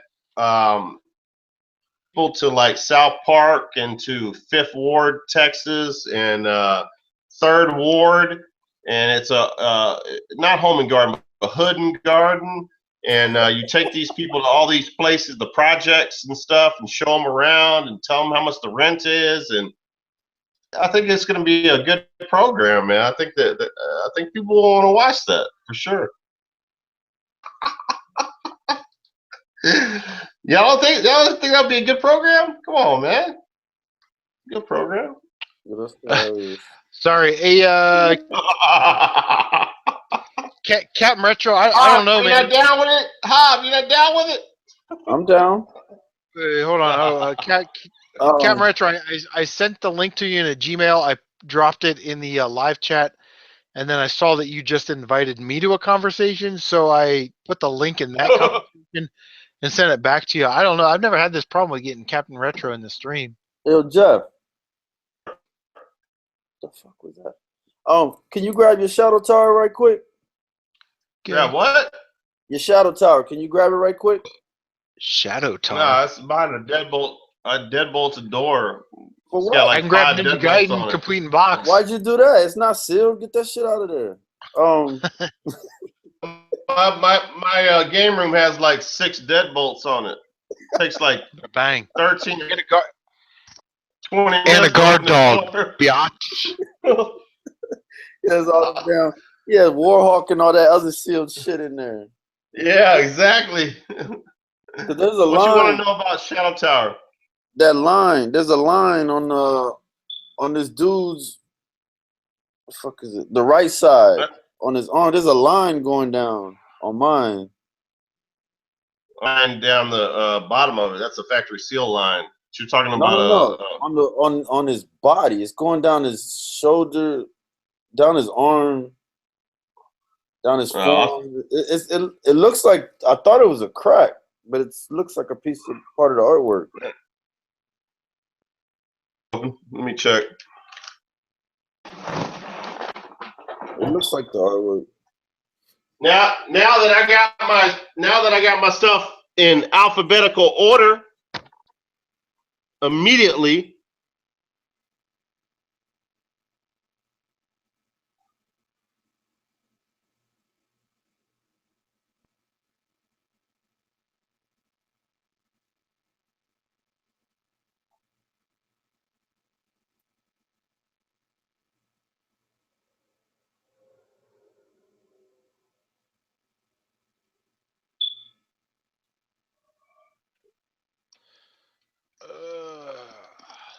What Chris at? Chris. What's up, dog? Well, actually, I'm gonna wait because my last. Well, I gotta tell him what it took to get this shit. These two right here. Yeah, man, it's good. That's good video fodder, man. Put that on your video. Man, yo. Oh, I tried to stream it live. Yeah, that's what I heard. I heard it was up for like a second and then it dropped. Hold on, I saw that. I told the dude, I said, yo, man, I wanna stream this live, us doing this trade for this shadow tower. Yeah, man. Let's see. Tim says, Chris, keep that boner in your pants. I mean, it's a DuckTales 2 sealed boner. I don't know if I can keep that. I don't know if I can keep that on the fucking planet. Shad got like 100 NES games at. Holler at me Facebook, Chasing Classics. Holler at me on Facebook if you want to do some trades. Need some SNES or need some NES. So maybe Shad and Chasing Classics are working out some trades. I got to be honest. I would say at the end of the summer, I'm going to thin out some of my NES games just because I don't play them, need them, or want them. Shad, you're probably going to have first dibs. Why is Shad still awake right now? Shad doesn't work in the morning? Because us Ohio boys are fucking hardcore. Bunch of gay guys. Okay, man. I'm sorry. I went overboard. Yeah. I went overboard. I'm sorry. Shad. I mean, not Shad. What the fuck? How? What up? That crease in the shoulder. Yep. It's got it. Okay, yeah, it's a line. Because I was just now looking at it, and I was like, is that bitch? Yeah, it's got a line in the shoulder. Yeah. I thought every game's got that. Yep. I was about to be mad as fuck because I didn't notice that earlier. Is that bitch a hairline cracking that shit? I was like, that's an imperfection though. It's an imperfection. I could see how you would think that was an issue for sure. Yeah, because it goes all the way down. It's an imperfection in the game, but yeah, that's normal. I was like, so tight. Let me ask you this: somebody in my area on Craigslist, they have a lot of PS3 games or PlayStation games or whatever, and they actually have a copy of Fox Hunt, and they want $100. Good deal? Not a good deal? Average deal? What do you think? Well, the deal with Fox Hunt is 90% of the time it does not. Fox Hunt? Is that doesn't 90? Wait. all the time on eBay, it never has the manual with it. So is that a complete copy that he's selling with the manual and all 3 discs? You Yes. talking about Fox Hunt? Yes. $100, I'll probably take it. It's like I'll take 100, it, too. 110. Yeah, $100, I'll take it complete. If it's in good condition, I would take it because it usually does not have the manual with it No, from it. Yeah, mine doesn't have the artwork. It's never complete. Never complete. That's a hard game to get complete. Right, It's like right, Starblade Alpha. That's what it is. CaptNRetro is trying to get in the stream, and he's saying that every time I put the link in, it sends him to a hangout all by himself. Hav or Tight White, can you copy and paste the hangout stream, put it in there, and see if it can catch CaptNRetro? I don't know what's going on, brother. That happened to me last night. I sent it to his Cogswell Gmail. It's retarded on mobile. But yeah, Chris, that game right there, you never find the damn manual on that fucking game. It's always missing some shit. And I'm trying to work this guy. This guy has a PlayStation 2 lot, right? It's a fat PS2, cords, a couple controllers, a couple memory cards, whatever. But he's got some PlayStation 2 and PlayStation 1 games, and one of those games is King's Field Long Box. And I told him, I said, hey, I'll come over and I'll give you $30 for King's Field and Digimon 3 and King's Field 2 on the PlayStation 2. I'll give you $30 for those 3 games. You got, $80 for the whole lot. I mean, there's like 15 games. And he was like, yeah, sure. And then like 2 days later, he reposted it at $100. Well, nobody bought it at 100. Nobody bought it at 90, and now it's back down to 80. And I'm like, should I even bother with this guy? Like, hey, I'll give you $30 for King's Field Long Box on the PlayStation 1. I get tired of them. I'll be like, fuck it, keep your game, man, because I'm not gonna. Yeah, me too. Yeah, that's how I am. Like, fuck you. Like, I could have given you $30 like a month ago. But I also don't want to miss out. You know what I mean? But this shit's actually trying to get it. Kingsfield a long box and what else for $80? He's got like a PlayStation 2 fat with 2 controllers, a couple memory cards, and there's like I want to say there's like 12 games, like Final Fantasy X. He's got common games like. Yeah, that's trash. You know what I mean? But the cream of the crop there is King's Field, PlayStation 1 long box, King's Field PlayStation 2, and Digimon 3 for the PS1. Oh, okay. Digimon 3, long box, King's Field's worth like $30-40. The jewel case is the rare one on the Kingsfield. Oh, is it because it's the long box and it's like the original long box? It's like ribbed along the side, not like a like a Sega Saturn case or whatever. Yeah. It's yo boy. Variants on there. It's our boy. It's the team's boy. It's the round one. Oh, we got Fluffy Gamer. And we got CaptNRetro in the car heading back to Atlanta. Look at this. We got a double dose of that YouTube pimping right there, baby. We got I'm not headed back to Atlanta. To the P to the N to the retro. CaptNRetro. Gentlemen, what is going on? Thanks for stopping by the stream. I have a surprise for you motherfuckers. Hold on a second. Wait. Let me put Captain on the big screen. Captain, go ahead. You're not gonna pull a BC and pull up. You're not gonna pull a BC and pull up to a Chevron next to my house. No, I'm at a random. I'm at a random McDonald's, and I want y'all to figure out which one I'm at. Yeah, that's what I was about to say. No, that was pretty funny. He's like, "Hey, Kyle, you never gonna guess where?" He's like Forrest Gump, like, "You never gonna guess where I'm at." Oh man! Me and Jenny was like peas and carrots. Ready to delete this one, Chris. Okay. All right, ready? I'm almost where I was. I was already at one place, but I couldn't get the goddamn link to work. So I'm on my way to the next place because I got some more stuff to do at another place. But it's a little detour on the way home. That on the way to the convention made a good little trip too, if you know what I'm talking about. So you'll see when I get here. Hold on a second. If you want to know, let me tell you this much. Hav is the motherfucking man. I don't know if y'all know that. Hell yeah. Love that guy. Couldn't have had more fucking fun hanging out and fucking just like having each other's back in the fucking booth. You know what I mean? Like at first I kind of thought it might not be a good idea. He's going to be competition in my own booth. But after like 2 seconds of reevaluating my own thought pattern, it was like, nah, fuck that shit. It's going to be beneficial. He's going to be able to check my shit. I'll be able to help him with his shit. If I ain't got it, I could be like, I don't know, but check with my man Hob. If he ain't got it, he'd be like, I don't know, check with my man Kev. It was fucking like tag team mania. It was awesome. It was awesome. Hot tag.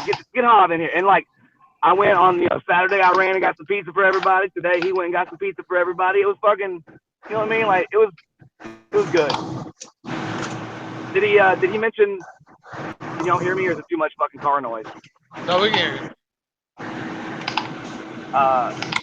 Did he mention hanging out with 7th level? Do any of y'all know who the 7th level is? Yeah, I couldn't remember his name. I would have said it. Yeah, that was that 7th level was the guy that Retro Bro said in Tight White stream last night. He said 7th level was a jerk off. That's yeah. 7th level is a very opinionated Alpha Omega Sin type character. He lays down what he thinks and he fucking tells how he feels and he don't give a fuck what you think. And he's a cool fucking cat too. And again, Alpha Omega Sin is a cool motherfucker in real life too. Bill, all fucking mad respect to Bill. Everybody there is cool. Pat the NES Punk's cool. I don't give a fuck what you think. He just has to fucking get goddamn views like everybody else. Has to say some bullshit to get some goddamn views. I don't play that game. I make stupid videos. I love everybody. You know what I mean? So fuck it. I'm having a good time. I got to play the guitar. I was standing around in the convention playing the guitar, trying to get people to come over to the booth. Me and this Boston dude from across the hall were having a goddamn yelling contest in the middle of the fucking floor, like who can be louder to get people to our booth. It was me. It was goddamn good stuff. Can you imagine? Can you imagine me winning that contest? No, it wasn't me. No, it was me. Those loud, obnoxious guys from the South winning a yelling contest. Yeah, I get it. Yeah, buddy, I can holler with the best of them. I'm from a holler. I can holler with the best of them. Holla, holla, bitch. Holla, holla, holla, holla, holla, holla, holla, holla, holla, bitch. Holla, holla, holla, holla. Can't you hear me holla, bitch? Holla, holla, holla. Holla, holla. You motherfuckers know I talk a lot to begin with, but for the last 4 days, I don't think I've shut up. Man, will you shut up? Yeah, Fluffy said shut the fuck up. Now I'm on Team Fluffy. Yeah, let's hear from Fluffy. Let's hear from Fluffy. That's good, man. It's awesome that you guys had an awesome time. And like, Hob was just rocking it with Tight White and Fluffy, and like 2 weekends later, he's on prime time with CaptNRetro. Man, it's awesome. Hob is big time. I feel like I'm living vicariously. Yeah, until Shad Juice decides to get his ass up and come hang out with me and do a fucking collab. Yeah, I would like to see that. I would like to see Shad Juice get out there with you. 2,000 subscriber YouTubers. Let me just say this out loud. Fluffy, I don't really... Anybody need a manual? Fluffy, I don't really know you, but I dig your shit, and I don't give a fuck what people say about you. You're fucking legit as fuck, too, and those prices you were given were fucking dead on balls, and that guy could have given you a better rate. That's all I'm saying. You could have got Musha for a better goddamn deal. Fuck that guy. You're a good fucking dude, and you went out of your way to go clean that shit with him, and he could have fucking at least hooked you up on that front. You know what I mean? Time out. I'm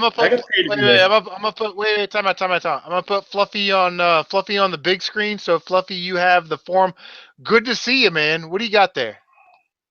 I got a Power Strike manual for sale. Nice. Like that. Nice. I just need Power Strike. I need Power Strike. I just traded that game for part of my Wii U kiosk bundle. So I'm picking up a Wii U kiosk, but that game was part of the deal. That's awesome. There's a Power Strike on eBay right now, just a game in case for $80. No, I got you if you want to complete it. That's a good deal, dude. Pick that shit up. Yeah, it's been going for like close to $160 these days. All day long, dude. Peace out, Brad. I'm not spending no more money. I'm done. Chasing the classics, Brad. See you later, man. All right, so let's Fluffy, last night on Tight White Stream, man, there was some commotion going on in the old hotel motel. Oh yeah, what You had to happened cut it last off. You had to night? cut it off and lay down the hammer. What was going on over there?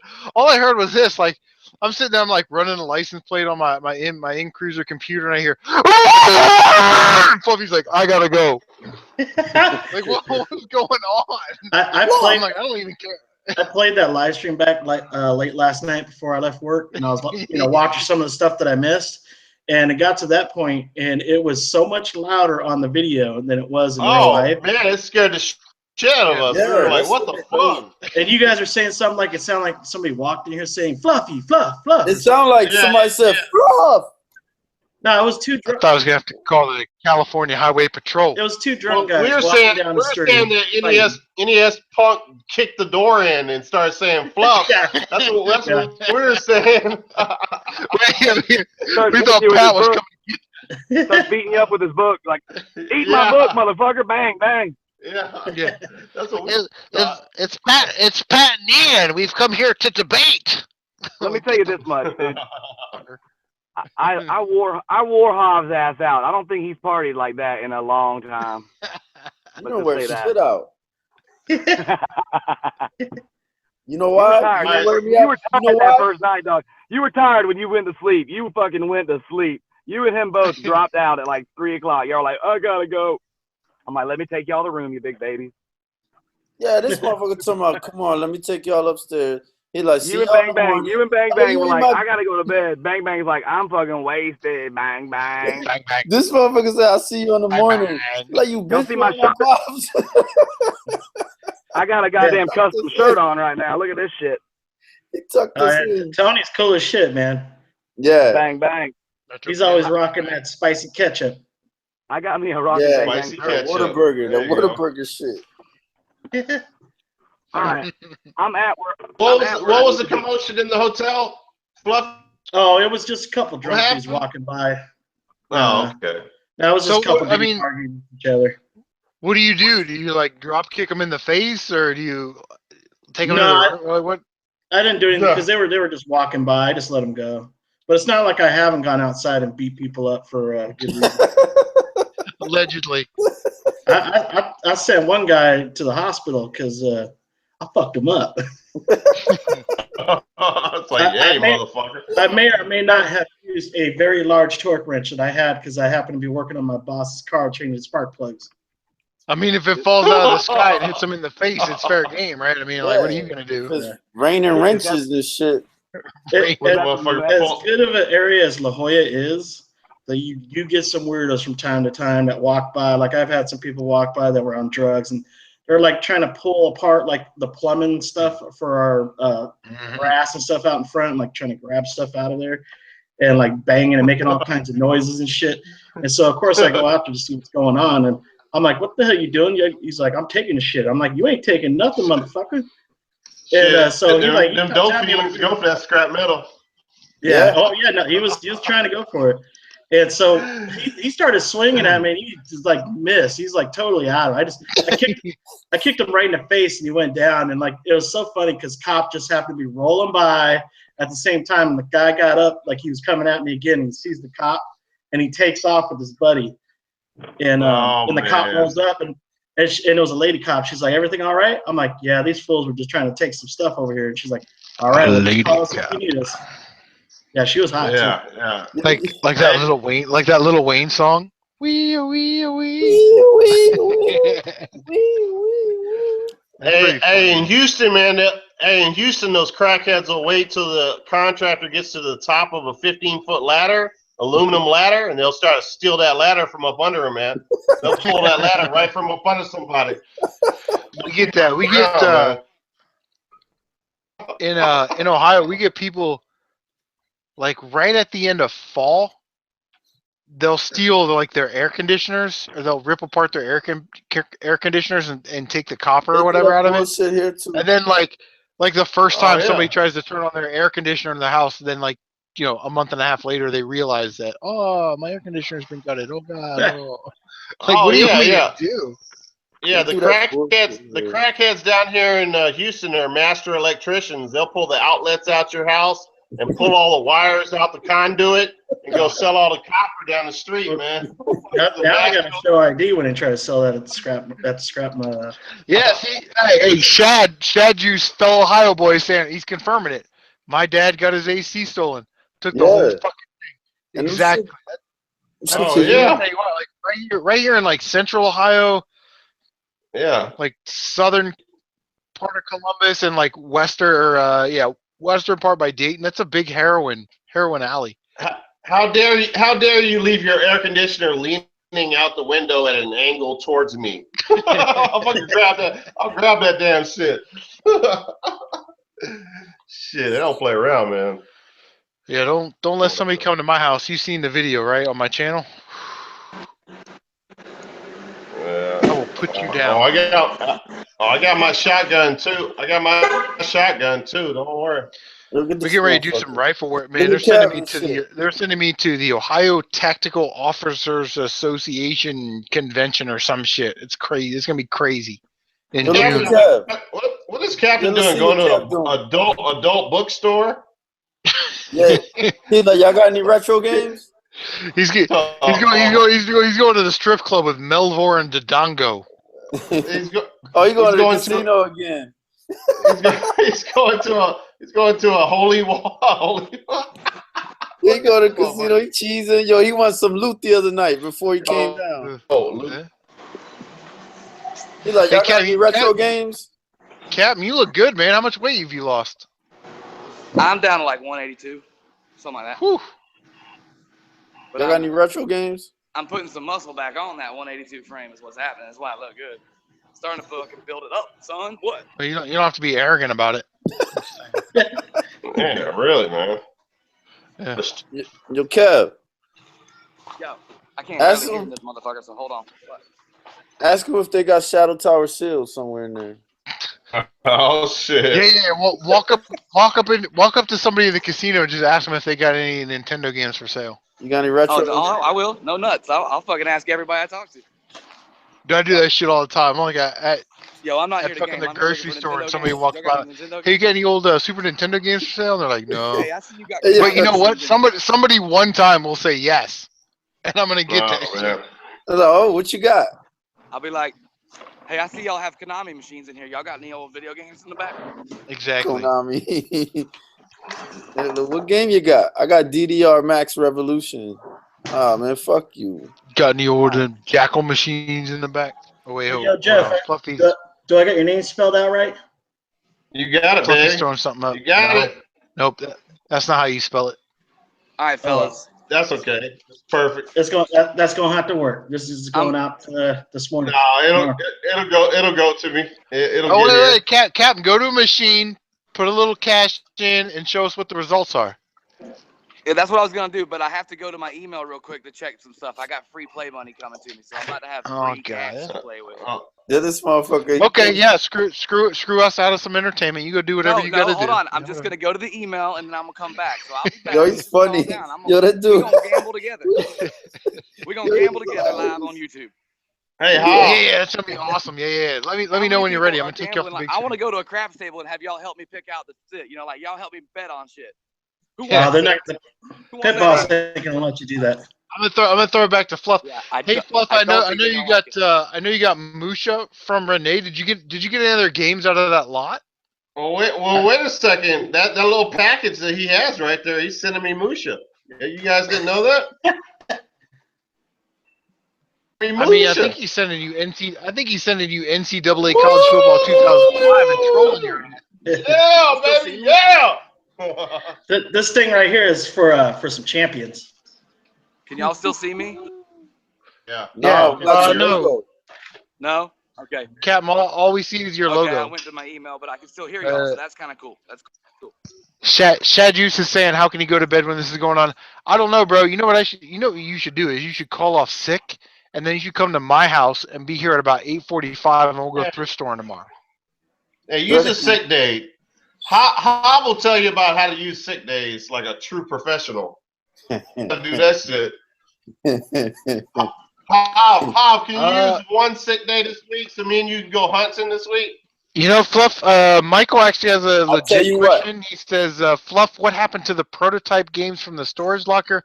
I actually didn't hear about this. What kind of games were in there that... He's the one that was on the stream a little earlier, right?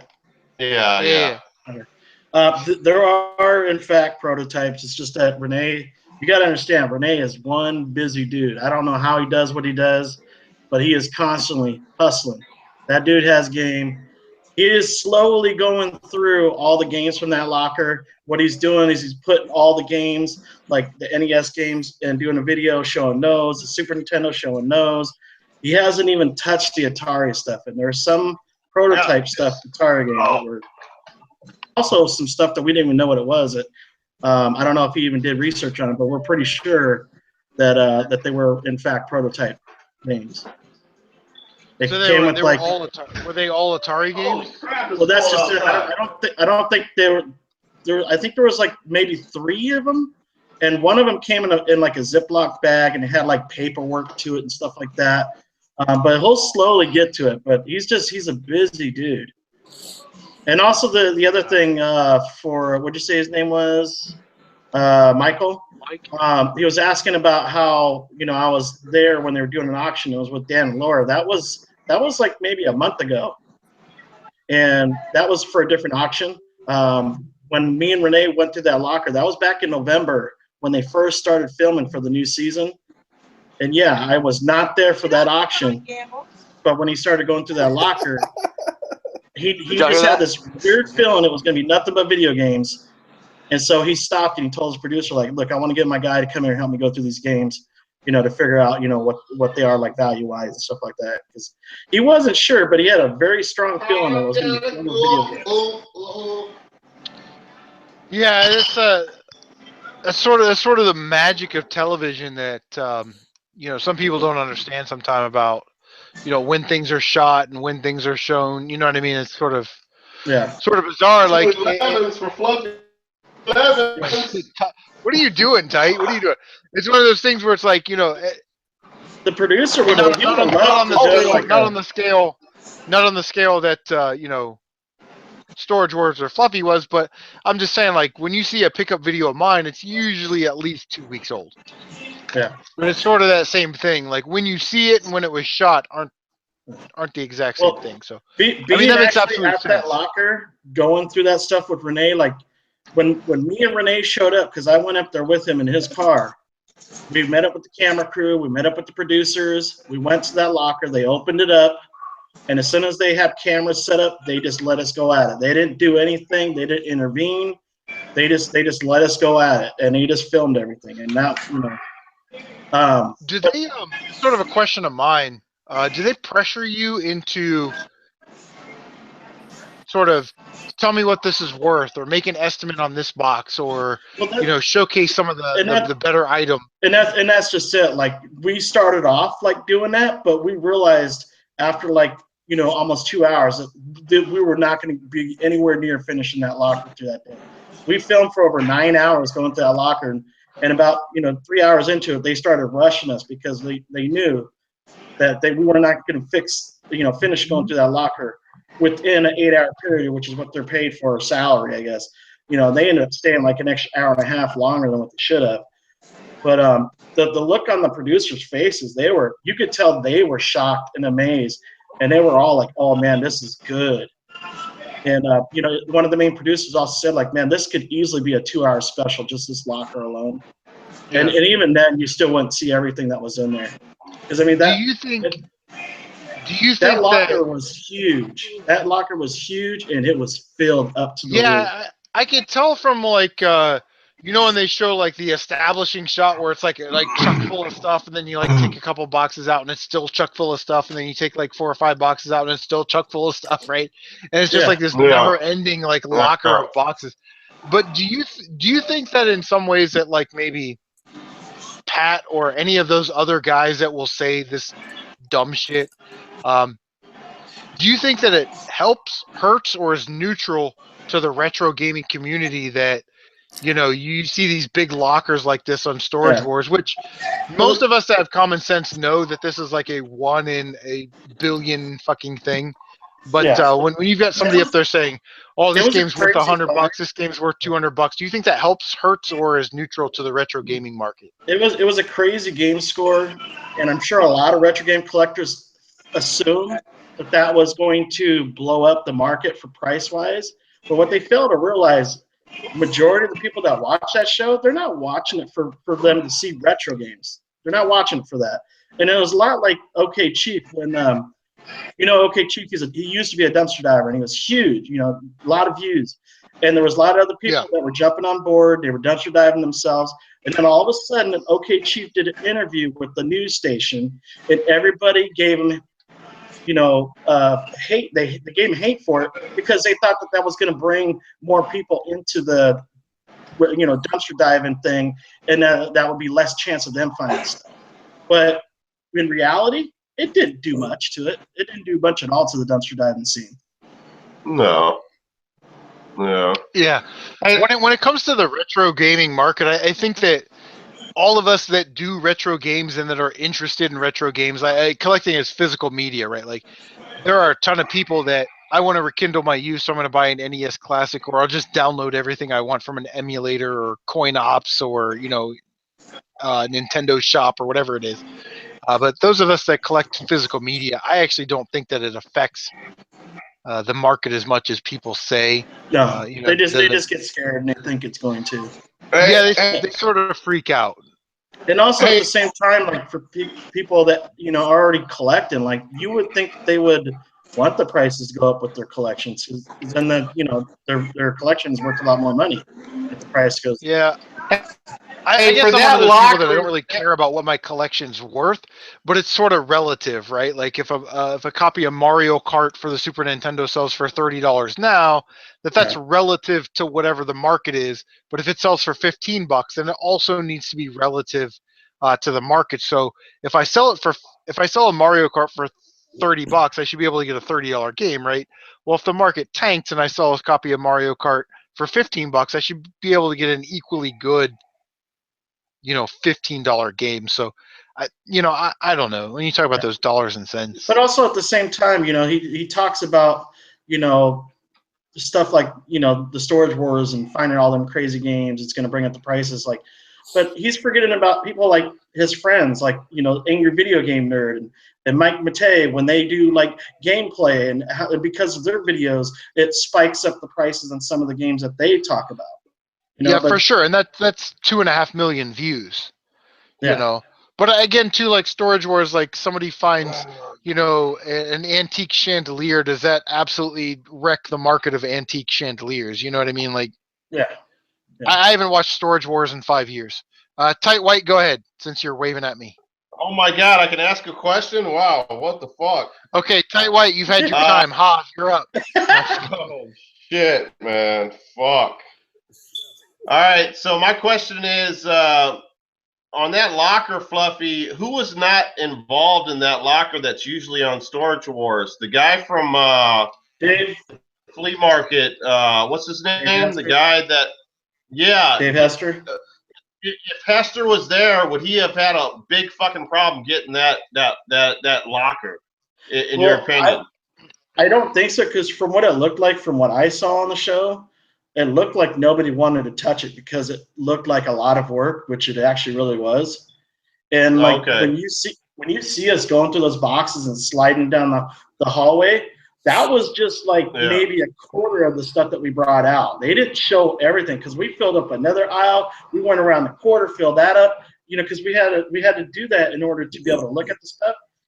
I mean, we literally didn't get inside that locker until like 7 hours later. And then we were able to actually fit inside, and we started filming inside that locker, going through more stuff. But they already had enough footage. They didn't even use any footage with us inside that locker. But that thing was huge. But Hester might have been. And I got to be honest, I don't think, as much as I think Dave Hester is a reputable seller, I don't really consider him a reputable source when it comes to that show, because he's bitter about some stuff that may or may not have happened from what I've been reading online. And you can take that as you will. Like, you read it online, so it's not true or it is true or whatever. Whatever. But I think he felt slighted I mean, I don't want to do it, but he felt slighted for certain reasons, so it started to bring down the slant of the show or the prestige of the show. And that's sort of what I wasn't attacking Fluffy when I was asking that about, well, Dave Hester said this and Dave Hester said that. As what it was when you were talking about it and I wasn't on the stream. So like when I'm having to like type everything out and I'm not great at typing. Yeah. So like I'm trying to like get it all in and then like it just doesn't come out right, or then you have another question. It just got real frustrating for me because I'm thinking in my mind, I'm like, look, you've been watching my channel, you should believe anything that that comes out of my mouth. At least most of the stuff, but yeah, I mean, I totally believe you. You know what I mean? Like, and I'll just leave it at that. I mean, I believe what you're telling me is the truth. I mean, but it's one of those things, it's like I'm trying to give opportunity for people, in your position to refute people that are sort of using me as a medium to say, "Oh, Fluffy, this show is fake and this is that." And I'm kind of trying to relay to you so you can rebut. But yeah, I think for the most part, it's weird when you're typing it out. You're right. I think for the most part, people have their mind up regardless if I explain it or not. Because I mean, even my boss, the hotel that I work at, he's claiming fake, and he lives like right around the corner from Renee. And he's like, "Oh, that's all fake. That was all staged. They bought all that stuff and put it in a locker." I'm like, whatever. But like everybody else, the first time I ever had anything to do with storage was I was over at Renee's store one time like 4 years ago, and they were filming a little scene from one of the shows because he had bought a locker full of like adult Depends or some shit. And but other than that, I didn't know anything else about what goes on in the show. So when I went with Renee that day to go through that locker, like I didn't know what to expect, But when we started going through it, I'm like, that's it, dude. You guys are just gonna film? Like, you're not gonna tell us do this or say that or or anything like that. Like at one point, like after like not even an hour into it, like I forgot the directors and the camera crews were there. Because me and Renee were just too busy having fun going through all that stuff and getting all excited with everything. Yeah, I love going through people's shit. Like that's, I love it. So, Fluff, did Ian or Pat or anybody contact you about the? No. Nobody said anything. The thing with that is like it might have been like a week or two after me and Renee went through that locker, and I'm always going to Luna's and buying stuff. I told Ian like a couple weeks after going through that locker, they had over 4 months to prepare for that, and I even told Ian about inside stuff about what was in that locker, what I found. I already told him I fucked up on the Bubble Bobble 2 price.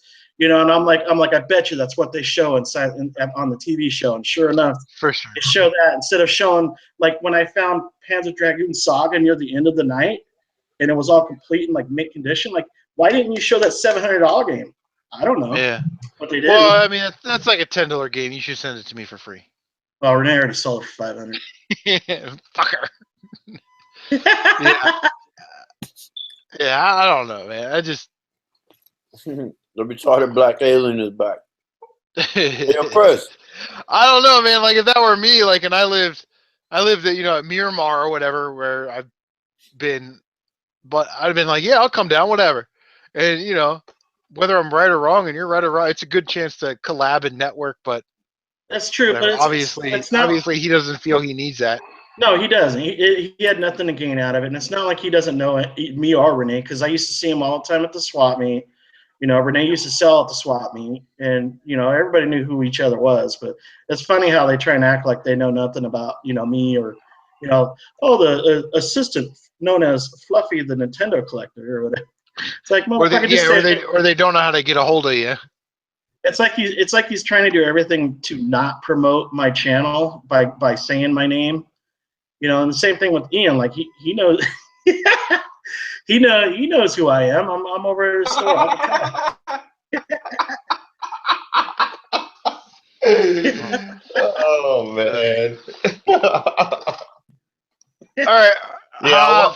Well, I think that Renee's got to stop talking about it now, because it's he's not going to respond to it, and it's over with at this point. Yeah, and that's just it. Like Pat had nothing to gain out of it except to look like an idiot, because there's a lot of stuff in there that he got for the Atari system that I guarantee is worth way more than $1 or $2.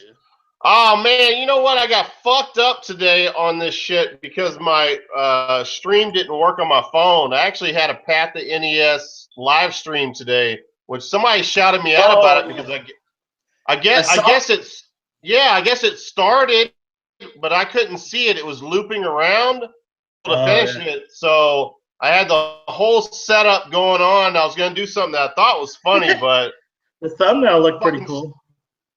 You're like all up in the camera. in the camera. Well, there was I saw the notification and I clicked on it. I saw the thumbnail and I went to the video, but then nothing started. So I'm assuming like there was something wrong with the video because it never played. All right, you know what? I'm not even gonna talk about it. I'm gonna do it tomorrow.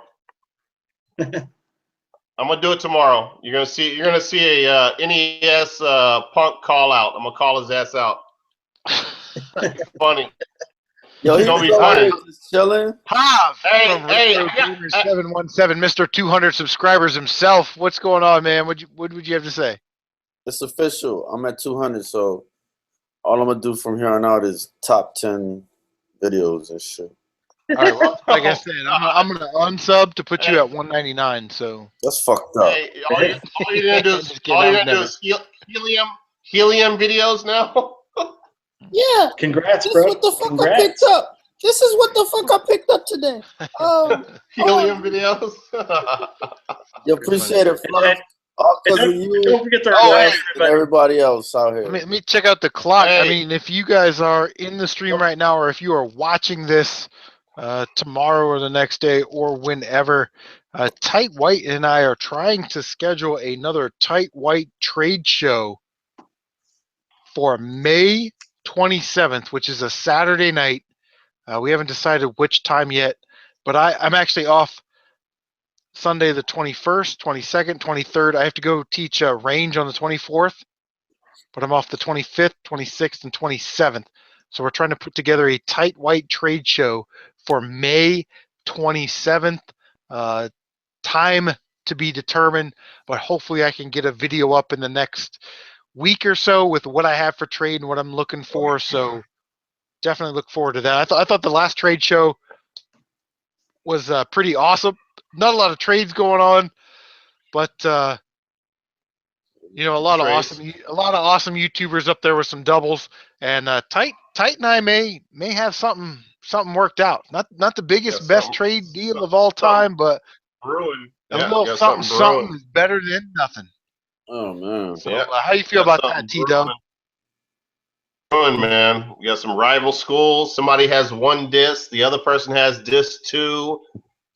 The other person might have a manual. We need a case. You know, we got Einhander. Somebody has a loose Einhander. Somebody has a manual Einhander. Nobody's gonna get on there and be like, "Oh, I got DuckTales 2 sealed, and I'm looking for Kuon and Team Buck." Nobody's gonna do that. I mean, we're talking about common stuff that we can trade each other real quick, real easy, without regret to complete some stuff. No shit. Boxes and manuals real quick. Boom, boom, boom. Quick hitter. Save us $10 on eBay. And CaptNRetro said he's gonna unsub unless somebody starts doing some milkshake reviews. You're on the I agree with Chris on that. I'm not going to be doing any Kuon trades because that kind of sets me apart from all you guys. The fact that I have that game, I'm definitely going to keep that title and not offer that as trade fodder. Thanks for sparing us. Yo, Chris. What's up, dog? I wanna wrap up my shit so I can go to bed, man. I'm struggling. I know you had a busy weekend. Hey, Hob, you work tomorrow? You work tomorrow, brother? That's the other thing. Yo, you said anybody that need Battlefront? Tomorrow, Tuesday, whatever day you want to do it, probably Tuesday. Let's do it. Hunting together? That's what you said earlier. That's what you said. Sounds like a plan. You guys come up on a Tuesday? Tuesday will be better. Coming up. Yeah, I think that sounds like a plan, man. On a Tuesday. You're gonna have to come over to my world over here because this is where the games are at anyway. It's dead on the north. I fucking hate the north. But man. But you had to stop somewhere in the north after the flea market and came up on that shit. No, Galveston. No, not. I'm talking about the NES. After the flea market, you went all the way to Galveston and found that shit. Oh, the NES box What are you games. talking about? You Those box the games. the box After the flea NES market. games? Yeah, after the No, flea that market. oh yeah, no, that was League City. Oh shit! Because I was like pretty quick. Because you said you was stranded and all this other shit. Oh no, yeah, no, I got stranded on Westheimer over there in Houston area, but I'm trying to remember now if I picked up those games that day. Was it that day or the next day? I Yeah, think it was the no, next you day. said it was that day after you left. It was probably the way I edited the video. It seemed like it was that day, but it was the day. Get that the it fuck was. out of here. CaptNRetro just said he just left the casino and he made $439. Fuck you. He won 1,200 before he came down on the way. Well, if he User was that quick, he 183. might have. What's going on, man? If he was that Dirty quick, Monkey yeah. says, damn, you dudes are still going. You must be drunk now. He's only on his fourth beer on your fourth beer. I Oh, remember my first beer. You better catch up. Yeah, no shit, right? Like I'm like 20. Read his next shit. Or this is 5 and 6. This is 26. Recap shit. I got rival schools now. Yeah, it's those before. Yeah. He came to the Palooza with no rival schools and he left with rival schools. Yeah, it's a cool game to get arcade disc, arcade disc, or evolution disc. Which one? You asking which one? Yeah. No, I don't remember what you're talking about. I know I picked up the NES games at the League City local. I picked that shit up local. Okay. I don't know what day it was, but yeah, I picked it up local. Kev, he left the Palooza with rival schools and God Hand. He got God Hand complete. I'm missing the manual and I've got disc one arcade disc. So I need the evolution disc, but you can play the arcade disc. So if you have disc one, you can play it. And it's like you can play disc. You can play disc two also. Yeah, for sure. Yeah, you can play. Well, wait a second. You said you had the disc. You look like you had the case as well. That's why I said I need the disc and I need an evolution disc and the manual. Oh, you don't have the manual. You just have the back. I got this in an auction of like 4 or 5 games for like $5.80, and the other game that was in there was Mega Man Legends 2, and then they showed Einhander, and I went to pick up Einhander. I already had it complete, but come on, for $5, what the fuck, right? Yeah. And it was missing the game and the back art, so that's where I got the manual from. I literally paid $1.47. Oh, that's what you're holding, the manual. Oh, okay. Well, this is the dual disc case. Yeah. And it's missing the manual, but I have the arcade disc. So I need the evolution disc and the manual. Oh, that front art is just artwork. It's just a single page artwork. It's not the manual. Yeah, no, the manual. It's no, yeah. The manual's like inside. It's like any other dual disc. Okay, game. Dual case. Yeah, it has the inside manual. They usually did that when the manuals were too thick. Yeah. Just like Gran Turismo and all those games. Yeah. So so as a kind of part of that, I got Mega Man Legends 2, a half-ass version of Rival Schools, and there was like a couple sports games, and then the Einhander manual.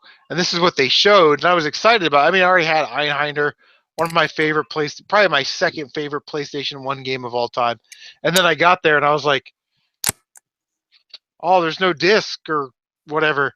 And she was like, well, what do you want me to do? And I'm like, well, if I bitch and complain, they may take back the whole lot and just refund me, my $6 or whatever. But if I just suck it up and take it, I'm gonna get a half copy of Rival Schools and Legends 2 and the Einhander manual, which I can use. So yeah, it's in really good shape too. No, I don't know if you can see that, but there's no like creasing or crimping on the spine. Damn. Which is kind of nice. That, so just put it up some more. I'll throw it. I want to see it. You know what? I'm just gonna throw it away. It doesn't have any value. Throw in the trash. Yo, man. Yo, Kev had a great. Listen, man. Great. Kev left the Palooza with God Hand and Rival Schools complete. Courtesy of me. Rival Schools is fun. That's a fun game to play. And all right, damn, I'm getting tired, man. But yo, I'm gonna wrap up. Let me just wrap up. Fluff, did you see my shit? I'm gonna wrap up my shit that I got. All right, Hav, you got the the big screen. You see my shit, Fluff? I saw your shit. Where's my stuff? You be giving Jeff all kinds of free stuff. Where's my shit? I know. What's up with that? I don't know what you're talking about. Can I get some more of that ass? He's about to send me a box of free. It's sealed. It's sealed. Hey, what you got? Hey, Hob, I'll suck your dick.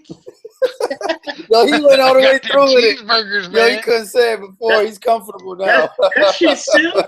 That shit's sealed. I'll suck your dick. Man, yo, it comes out effortlessly now. Well, it's funny trying to say it because it's just wrong, man. Yeah. Why forget Storage Wars. Why is Fluffy and Natural at saying "I'll suck your dick"? He wasn't in the video. Because, it was part of the skit that Jeff had for. I got them cheeseburgers, man. Oh, hey, don't put it on me. It took me like 15 times to try and get that straight face. Yeah, he was like, I thought Hob was gonna fall over and die when he jumped out of the back of that car, man. You can see his feet plant and the car was still going. This way, he caught himself. I was hoping that wouldn't happen the wrong way, but it did, and I ran because he told me he gonna text me nights before like, "You think you can roll out of a moving car?" I'm like, "What? Get the fuck out of here! No rolling car. Roll out of a moving car." Listen, Hob was a rookie. He's the only one that you could see the paper. You can see the script in the video. He didn't hide the script. You can see the damn script. You can see the damn script, man. That killed me. But he did come up with the see. Yeah, he came up with that idea. Classic. Yeah, because at first he was just supposed to say, "Hey, Fluff, don't do it, man. Don't do it." And then he added, unless it's sealed. Nah, you got the whole way. Yeah, you got to say the whole thing. That's what made it. That's what made it great. The showing the paper and the script and all that shit, man. He made up for that. Yeah, but you forgot the part that tied it in when it was like, "Yo, Fluff, you don't do it, man. Don't do it. It's not worth it unless it's sealed." That's what I'm saying. I love that part. That was great. That was perfect. But then Dirty Monkey said he bought Kuon because of the Tight White video. He never knew about it before. Like PS2 horror games, cost him $80. That was PAL version though, so that was Aussie bucks. So yeah, I mean, PAL version. That's what we do, PAL man. Version. We spread some knowledge and whatever. But hey, That's Fluffy, cool, man. if you watch that video back, I can't remember what you're talking, and the look on Hob's face in the back of the car, it's the funniest fucking shit. You gotta watch that shit close, man. It's hilarious. Which man. one? Which part? I can't remember it might be the cheeseburger part, but you're looking like so serious, man. You're like focusing on that shit, man. It's like hilarious, man. Oh, you talking about when Are you talking about when I calling me, man? When you're wired? Yeah, maybe it's that. No, it's before. No, it's not when you're talking. It's when Fluff's talking, and you're just looking, man. You're just looking. It's like so funny, man. It was like hilarious, man. It was perfect. It was absolutely perfect. Yeah, I like when Fluff's like, I got them cheeseburgers, man. It was like if you didn't watch that movie, you have no idea what the fuck is going on. But if you did watch that movie, then it's the funniest thing ever. Yeah, because he's like, the funny shit is like, I got them double cheeseburgers. They got cheese. Well, you like food? Already. We're talking through the script, and it's like you know, it's like I got these cheeseburgers and they got cheese on them, and then he follows up, and then he follows up with, I got these cheeseburgers, man. And I'm thinking, is it too much? Is he saying that too much? You know, because he's saying it twice. You know. Yeah. I follow up with like, yeah, they're supposed to have cheese on them. They're cheeseburgers. Oh no, hold on. I think it was he's like, man, I got them double cheeseburgers. He's like, fool, I already ate. He said, but I got them double cheeseburgers and they got cheese. Then that's when you was like, fool, they supposed to have cheese. The cheeseburgers. He said they double cheeseburgers and they got cheese. It's like, hey, that video is like wham bam, thank you, ma'am, but it's some funny ass fucking shit, man. It's Yo, like, that was so fun. But Chris, what was going through my mind is Jeff was gonna dumb it down. He was like, all right, man, I'll stop and then you can get out. Then I thought about it, I said, nah, fuck that. I'm Jackie Chan. I do my own stunts. Keep that shit creeping, keep creeping. And I'm gonna make that shit happen. But in my mind, I was like, please don't let my shit plant. And I just come to fight. I was telling Fluff, I was telling them earlier, I was like, we were just gonna have the 40s for like script, you know, for the script or whatever. Yeah, let's drink these bitches before we go video game hunting. And Fluff, and Fluff and Hob were the last ones. Like I was half empty on my 40, and they had like a full 40. I'm like, damn, man, you gotta drink this shit. No. And then all of a sudden they start swigging on that shit, man. Yeah, you know me, I love my beer, man. I ought to chug that shit. I ought to drink that before we got to the pay booth to get in. And then we took red Solo cups, man. We poured that shit in some red Solo cups and just took it in the flea market, man. Just walking around 8 in the morning and shit.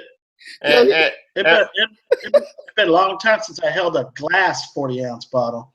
Yeah, they got the y'all those plastic bottles, yeah, or those cans, or one of those plastic bottles, yeah. I'll tell you a story. When I was in the military, we had these things that they're called Camelbacks. Hob might remember them. They're basically like little backpacks, so you can put water in. They have a straw that comes over, and you can, like, you know, hydrate yourself. Well, I mean, we're degenerates and MPs, and we could do whatever the fuck we want, whenever we wanted to do it anyway.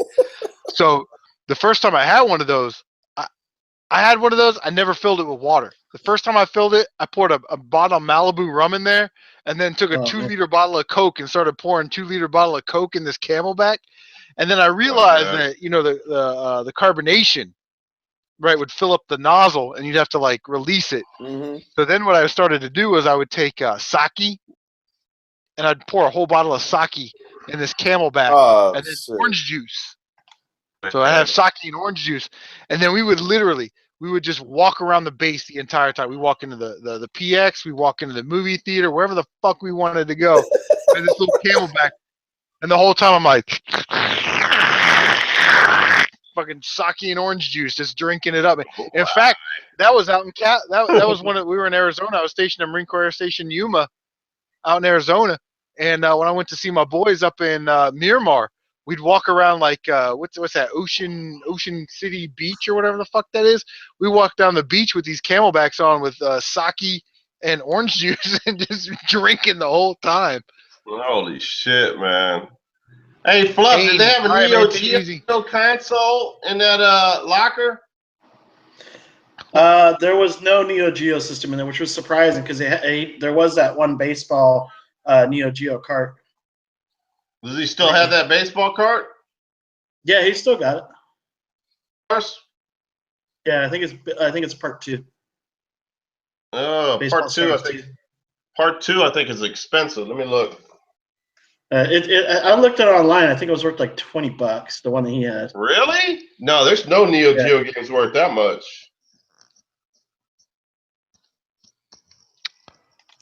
I'm gonna tell you. I was gonna tell you to pick that shit up because, man, it's hard to get fucking baseball. Baseball Stars 2 are, oh shit, it is cheap. Yeah. Oh, dude, it's $230 loose. Really? The Baseball Stars 1. Baseball Stars. Oh, you know what? It is. It's the first one. It's the first one. $254 complete. Baseball Stars 2. It's around that area, 250 to 275. Yeah, his was just a cart, and it was the first one because I'm looking at the label now. Baseball Stars 1. Yeah, Baseball Stars Professional. Yeah, that's it. Baseball Stars Professional. Yeah, $50. Oh shit! Well, it's not. It says 84 loose. Do you know what he's selling it for? Well, if he looks up, he always checks the eBay prices, the sold listings, and he usually goes for the higher end. But he's willing to negotiate. Tell him Tight Y wants Tight a who? copy of it, man. Hook me up. Tight what? That's funny. Tight what? I need one game for my Neo Geo that's gonna be showing up tomorrow, man. I mean, he loves me, man. I know he loves me already. I just know it already. I just know it. Maybe he can give it to me for probably $25, probably. Loose cart. Wait, he seems to hook everybody else up more than he does me. Yeah. Yeah. Hey, I'll take that. For sure. I'll take that. All right, Wait, talk to Renee for me, man. See what you can get that game for, man. I'll buy it just from him, man. Fuck, I need a game. You just went I need a game to test out my fucking 3 system. days through a dirty ass storage locker for I'll give you a deal on Musha. How about $9,000? No, but Musha goes for 200 loose cart, right? Generally. Yeah. So 120 All is day. not a bad deal on it at all. Yeah, 120. I'm just saying, that's like half off. Fluff, you come dig through storage lockers with me, and you put in a day's work. You can have Musha. Yeah. Well, for me, the way I look at it is like he scratches my back, I scratch his. I mean, he's got a wife, he's got a kid, he's got a lot of overhead with the their storage stuff. Hey, whatever. Okay. He's got storage lockers filled with stuff. So they only had one Neo Geo card in there, huh? That was it. Yeah. Talk to him, man, about that, because I'll fucking buy that bitch, man. I'm not lying to you. I'll buy that bitch. I'll hit him up right now. Ty White? Baseball Stars. Hey, who? Baseball Stars is a good fucking baseball game, dude. I mean, I'll fucking play the shit out that motherfucking game. Michael's. Wait. Michael's.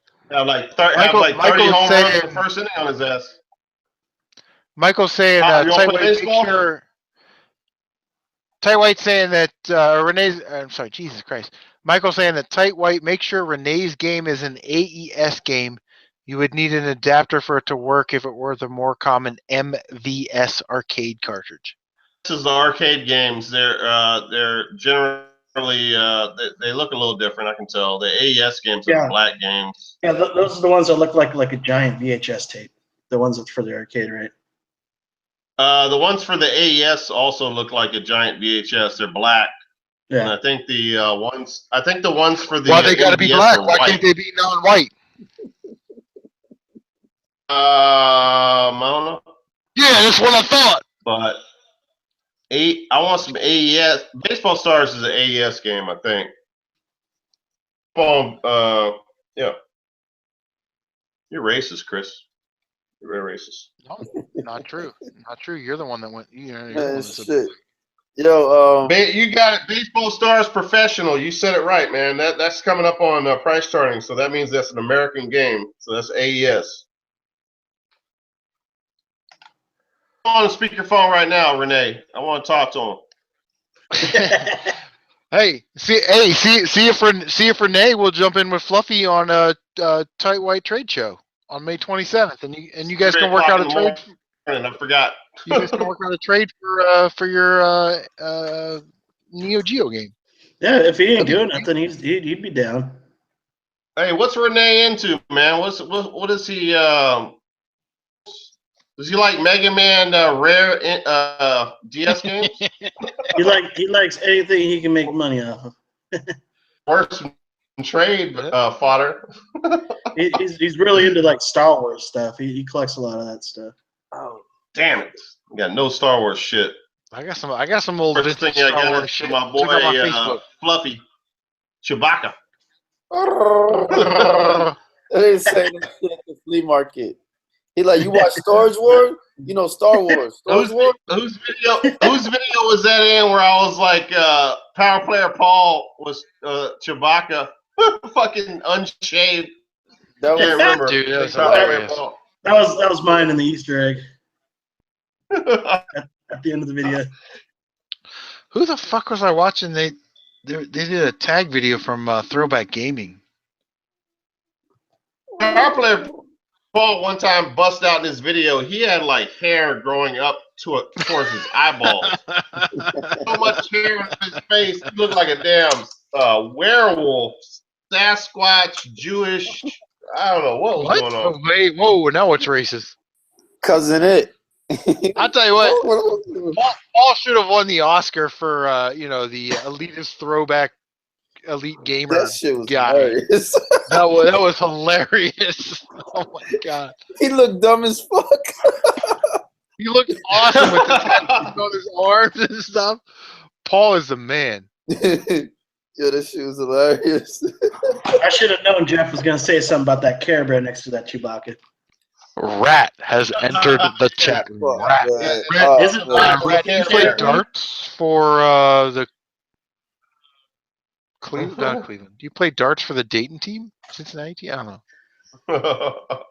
I know a guy named Rat that used to play on the Dayton All-Star team, and we used to play against them. Dayton All-Star team. And then I didn't make the team, and I told Dayton what my strategy would be if we were playing Columbus and Cincinnati, which were the two best teams, and they implemented that strategy and they won that year. The 1 year out of 30 years of the tournament, they actually won because they listened to CMRetro. Fluff. Yeah. What you got to say about this? Oh, here we go. Tell me your thoughts. Factory sealed bullshit. You my man. Tell me your thoughts. You my man. I love you, Let me Fluff. see it. Show me one. Oh, Shatterhead. Yeah. You're I'm my a little boy. Tell me what you thought. I actually got I got that cart loose. I got it for like $30, I think. Oh, the cart is sealed by itself? No, I got the cart loose. The cart is sealed? You know it's not sealed. That's shrink wrap. If it's not in a box like this, it's not sealed. Yo, Wow. Hey, he's pulling an NES Punk on you. It's not sealed. Is that what you're giving me for? yeah. Are you giving that to me, Hob?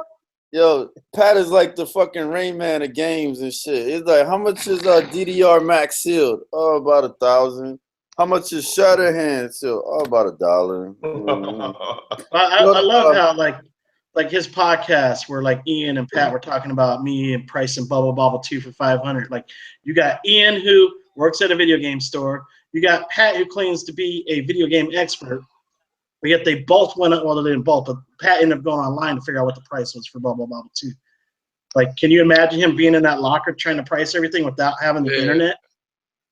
Well, I think that's like I don't think that I guess if I were to price Bubble Bobble, right, I'd have been like Bubble Bobble 2, I'd be like, yeah, that's probably like a $400 game or something. Like, you're not far off. But what I think killed me the most is that knowing that Pat years first, went on Pawn Stars, which is the fakest show on fucking television. Yeah. And had his two stupid fucking, Nintendo World Championship carts. He had no intention of selling those. He just wanted to be on TV. You know what I mean? Like, let's be real. They weren't going to offer him $10 bajillion million for those cartridges, so he wasn't going to take it. He knew damn well. You know what I mean? Like, whatever, bro. Do you retro, bro? Yeah. Do you game, bro? Well, I also like how Do you game, bro? he talks about people selling price, like selling games for too high, like, oh, that's overpriced or whatever. But yet his buddy who works at a game store sells games for, just as much or even more. Right, exactly. Like, why is it okay for your buddy who works at a game store can sell games at prices that they're selling for, but somebody else can't sell it just because they own their own thrift store? I get upset. Like, I don't understand if somebody, like, I get it. You want to get max value for your game.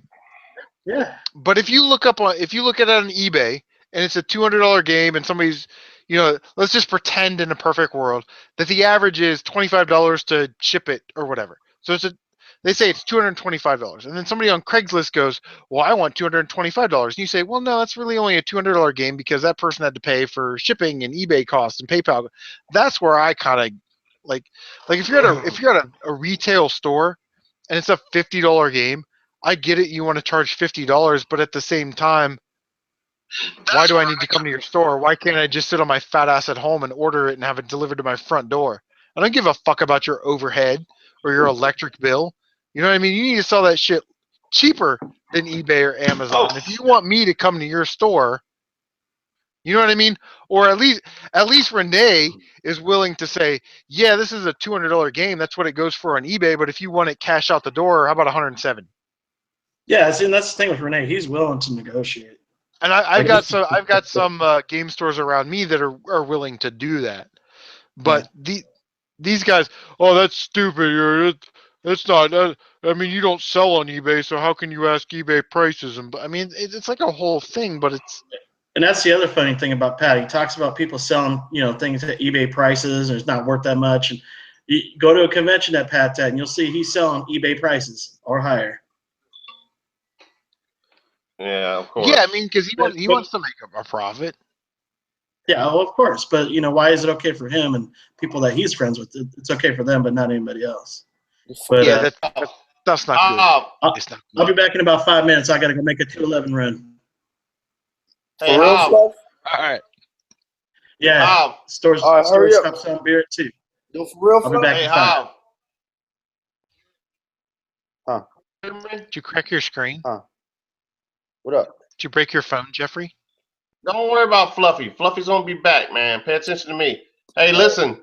Remember that guy Punk bitch ass nuts motherfucker on eBay? Punk Nuts 87 or whatever his name was. Bill Punk Nuts. You remember how you sold that shit yesterday? Yeah. Bill Punk Nuts. Remember how I was telling you that when I got loaded Black Label and I went back to see the last sell of it, it was his ass that did it on that factory sealed lot. Yeah. Well, guess what? He put another lot up. Guess what I'm gonna do? I'm gonna buy that bitch ass lot. Bitch ass.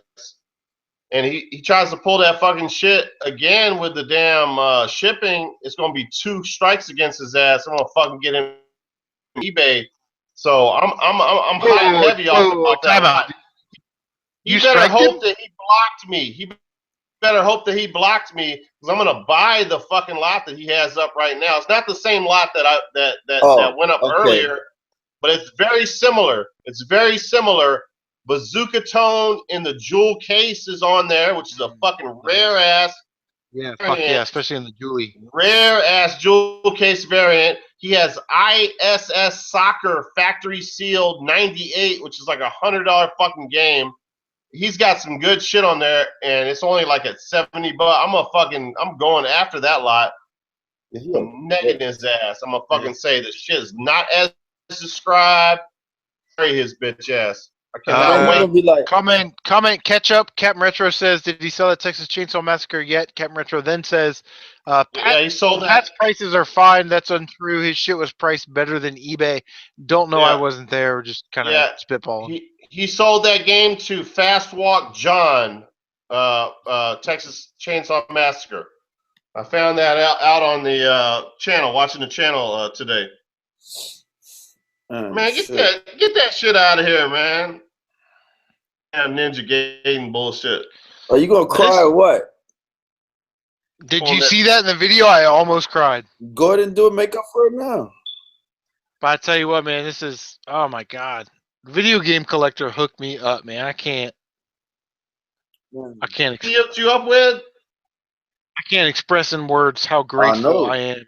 I wanted to. I was sitting there like that, man. You hold the onion, do something, man. Shed a tear. Shed a tear. It's like, fuck, man. Yeah, the boxing manual for Ninja Gaiden. I've been looking for that's the manual for this for a long time. Not a super rare or ridiculously valuable game or anything like that, but it's just one of those games that takes me back to when I was a kid, man. To you it is. That's cool. Yeah. What the fuck is one of those games we in? You doing? Is he working night audit at the damn hotel and going to get 211 at 4 a.m. in the morning? That's what I say. He's going to get 211. What the Like, fuck? fucking for real with the getting a 211.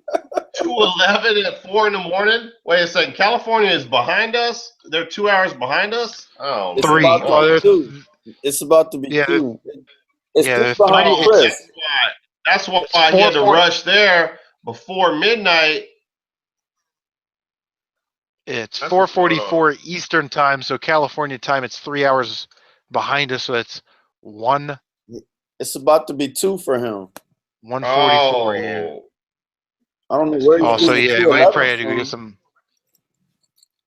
Hob, I thought you said you were gonna crash out and go to bed. I wanted to show you all this shit. Break Oh, down yeah. the recap of how I got these games. Cause yo, All this right, go ahead. Go ahead, big boy. You got the big I was screen. waiting for Fluff to come back. I'm gonna wait. Man, no, look at- nobody, man. You already told us, man. We don't want to hear that shit no more, man. We done with that. nobody cares about Fluffy. I didn't finish.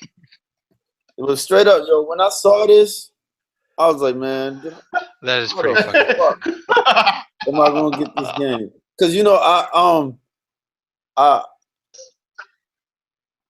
yeah, that shit right there, yeah. Yeah, Talking but about Hob that- is sealed. Hob is a That seal. mints. You know what the fuck?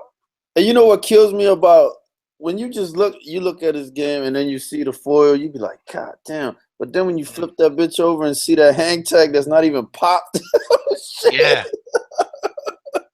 that shit's crazy. I was like, but I'm looking at this dude like, I've been wanting this game since Jeff put it on his video.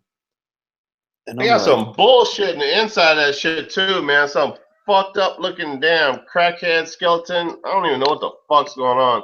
Look where the disc goes. It's got some Yeah. weird ass shit. Looks like the night before Christmas. yeah, Crackhead it looked like a damn. It looked like the shit from Crawl. That damn whatever that Ninja Star looking shit is. Oh, that thing was sweet. Yeah, it was crazy looking. Man, I just It's like- found it that made that out, man. sound- I got some sound kind of my shit, man. Oh, I'm gonna throw this. Oh. I'm gonna fucking throw the whole game in the trash. I got some water damage on the front label, man. I found that shit out the other day, man. I didn't even know. Cause that bitch is all black. You know, it's hard to detect that shit unless you Yeah, I got some kind of looking at it. fucked up water damage on this guy's head, man. Damn, you can see that bitch for sure now with the light on it. Fuck, man. But yo, can you imagine seeing a game like this sealed and he has 185 on it? I'm like, fuck. Cause out of the loot that I made, like Saturday I made 800. I didn't count yesterday's shit. But man, these dudes are fucking retarded out here at the vendors. They make loot all weekend and they blow their shit. They're like, man, I just need to get some, I need to have money to eat and get gas. Or I'm like, what the fuck did you come down here for? To flip shit and then blow it while you here? That shit makes no fucking sense. yeah. What are you doing? Break even and make a trade show out of it. What the fuck are you doing here? You flip shit, then you blow your shit. Now you like, I just need enough to get home and eat. I'm like, dumb bitch. That's us military guys. We're a little bit more disciplined. Like, yeah, I made $1,000. I'll buy a $100-$200 game and then take $800 with me. Yeah. So I'm like, Saturday I made 800. My wife would kick my ass. Fuck it. And these dudes, I'm like, so today when shit ended, I was like, fuck, man, I got all this loot. So this is my first time to walk around towards the end of the day when, shit is winding down, cats is packing it up. So I'm getting footage, walking around, talking to people, getting themselves introduced them. And I'm getting Billy from Game Chasers to do a promo for me and Scott to do a promo for me. And, they were cool. They did the shit. He said, yeah, fuck yeah, come on, let's go. And then I get shit from Scott. I buy some shit off him. Then this other dude that I was telling you about, and he got, the other shit I didn't show. The dude had, this one dude, I walked by his shit, and I thought he had, I don't know if y'all know about the Wii U, the Hyrule Zelda limited edition shit that was sold only in some store. And that was it. Outside of that store, nobody had that shit. That shit is going, I want to say, somebody told me like $1,200 or some shit for the Wii U sealed. It's a box. I thought that's what dude had. I looked at it again. I said, no, that one. But he had Smash Bros for the Wii U in a big box with the black GameCube stick with the adapter, so you could play it on the Wii U. What? He had 250 on that bitch, and I was like, damn. I said, yo, that's nice, man. You know, 250. I'm like, fuck. So I was like, fuck it, I'm not leaving with it. Cause, you know, I had all this cake and I was like, fuck, I wanna buy shit for myself. You know, basically these people paid for whatever I decide to get from these other dudes. You know what I'm saying? Yeah. It's different from when you flip shit, you be like, fuck yeah, I can get whatever I want. Cause you don't feel that bad. Yeah, you're not getting no deals at no damn. You hardly get no deals at those places. That's why I don't go to but them. them bitches, I'm a trade place. It's a good trade place. Like when you make money, you can trade games, and like you did it the right way. You did good.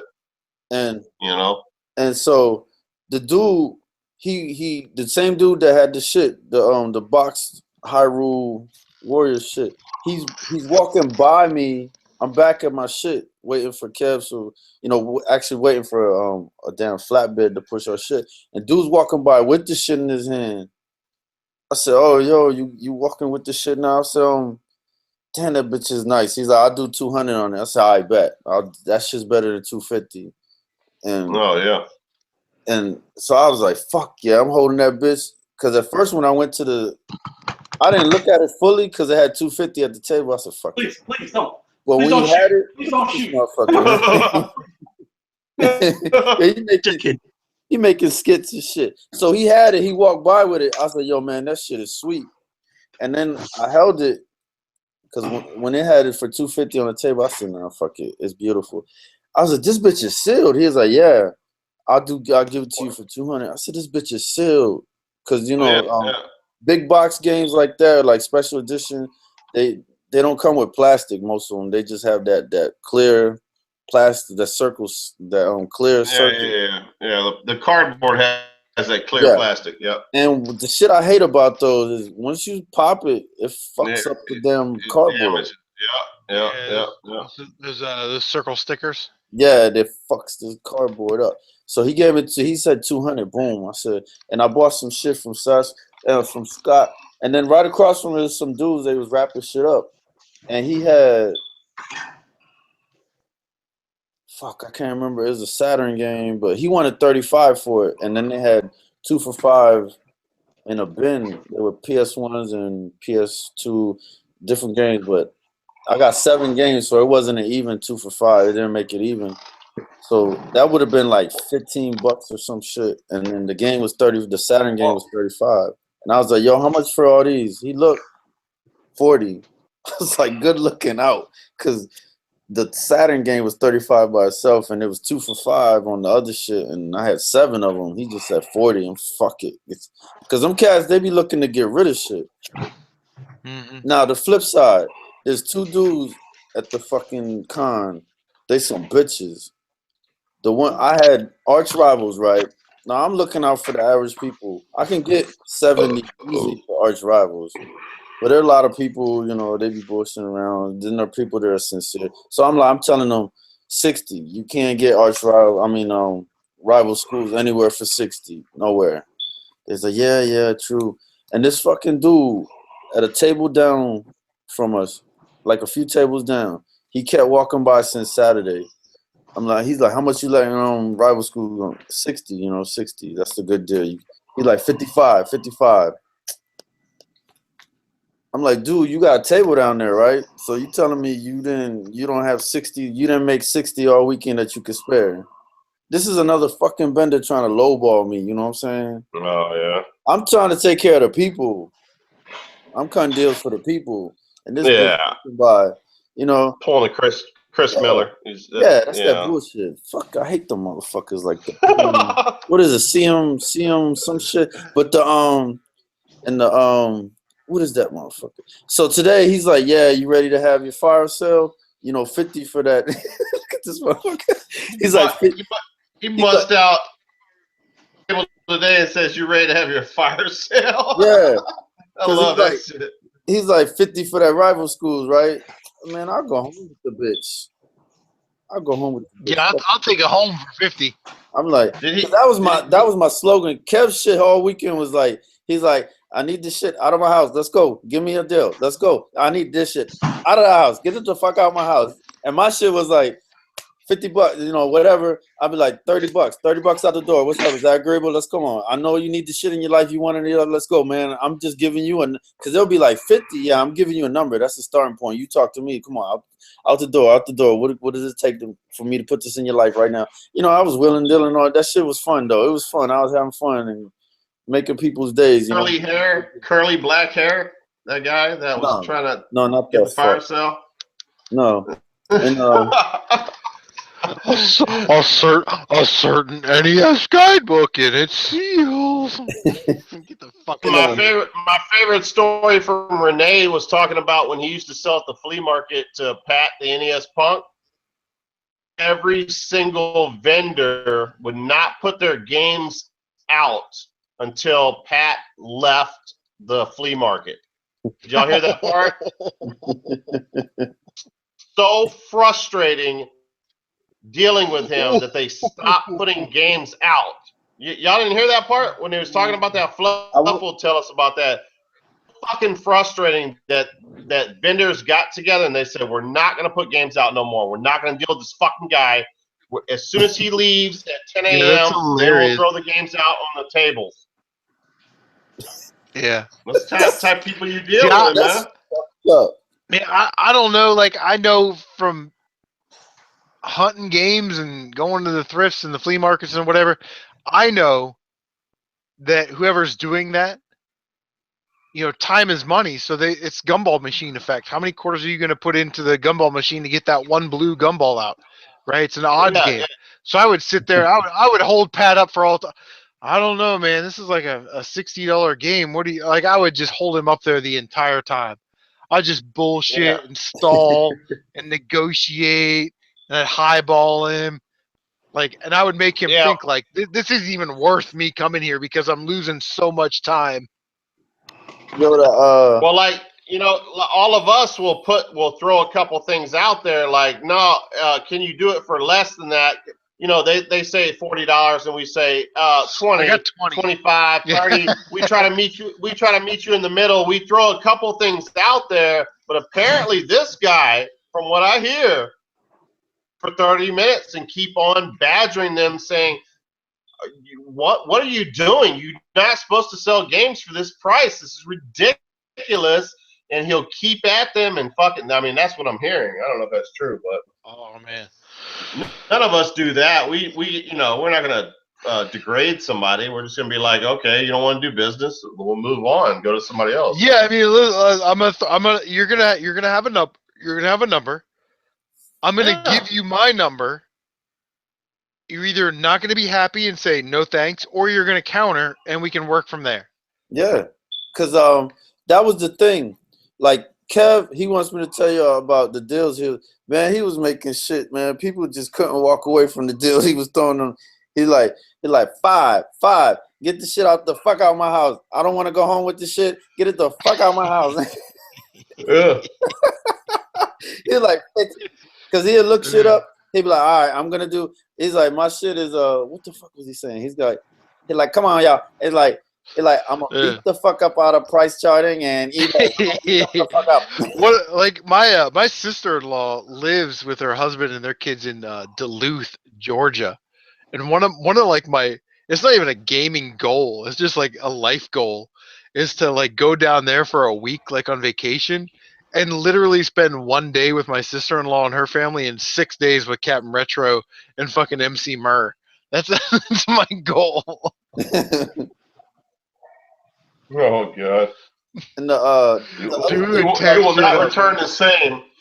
He would tear shit up. And yo, Kev though, his other shit, like this is how we would draw. He would draw them in. He's like, all right, from the gate. He's like, you gonna get this shit the fuck out of my house? Cause it's like from the gate. If you sub to me, 10% off right there from the bump. There you go. Yeah. And then he's like, no, he said he's gonna take from the gate 10% off of what eBay's doing or price charting, whatever he was doing, going by. And then he's like, an extra 10% if you sub to me right now. And then 10% is such a great number, you know, because 10% means absolutely shit. You know what I mean? Like when I go to Half Price Books and they say 10% off, I don't even go in the store. I leave it's not worth the it. parking lot. You know, no, but I was just saying 10% is like that perfect number. Sub to me, I'll give you 10%. You know, it's not really worth anything, but it helps a little bit. Because you figure if it's $100 game and he says I'm going to do 10% off of eBay, that's already a $90 game. If you sub to me, that'll be 10%. So it's $81 on a $90 game. Okay, you win. You know what I mean? Like, Fluff, where you at, Fluff? You the heard I'm here. Dude. He's like, get this shit. CaptNRetro's got the gift of the gab too, man. He can talk and he can talk all day. Love him. Yes. I was saying that Fluff was doing a skit earlier, but I didn't see any paper in his hand when he was doing that. So the police might have been there. He dropped it. He dropped it. Like I was getting held. I was like, "Don't shoot! Don't shoot!" He dropped it. Yeah, but I didn't see no paper in your hand, so it might have been legit. I don't know. Hey, Fluffy, you are my boy, Fluffy. Look what the fuck happened this weekend. This is what the fuck happened. God damn, we going to Vegas, huh? What's up? No. Yeah. Do you know why this happened? Hey man, can I get 20? What's up? Hey, we gotta go get some Fluffy and go to Vegas, man. Hey, Hub, that's what we gotta do. Hey, Hub, loan Fluffy 1,000. Here, just cash this in. Oh man. Oh, what was this shit? All right, so yo, Fluff, you're back. All right, so dude had this shit, and Kev came over and told me about this shit. I didn't know shit about it, never seen. Oh yeah, I've seen that before at a game store called Comic. I'm looking, dude. I'm like, yo, what's it gonna? Cause Fluff, did you see what I got this for? Did you hear that part? Yeah, I saw you got that. Yeah, but what I gave up to get it? So sick. Oh, you gave up a couple Wii U games, right? Yeah, the Crudes and the sealed real. So I'm looking at dude like, all right, I did that. If I did that, I should be shit. Everything else should be easy. So I'm like, what's it gonna take to take these from you? Hey, I'll trade you for that Terminator RoboCop game. It's a pretty rare game. You never see this on the PS2. You see it on the GameCube, but it's Ed and Eddie. Oh yeah. Cool. Yeah, Hob, if you want to trade that, shit. let me know. Is that the DVD case variant? I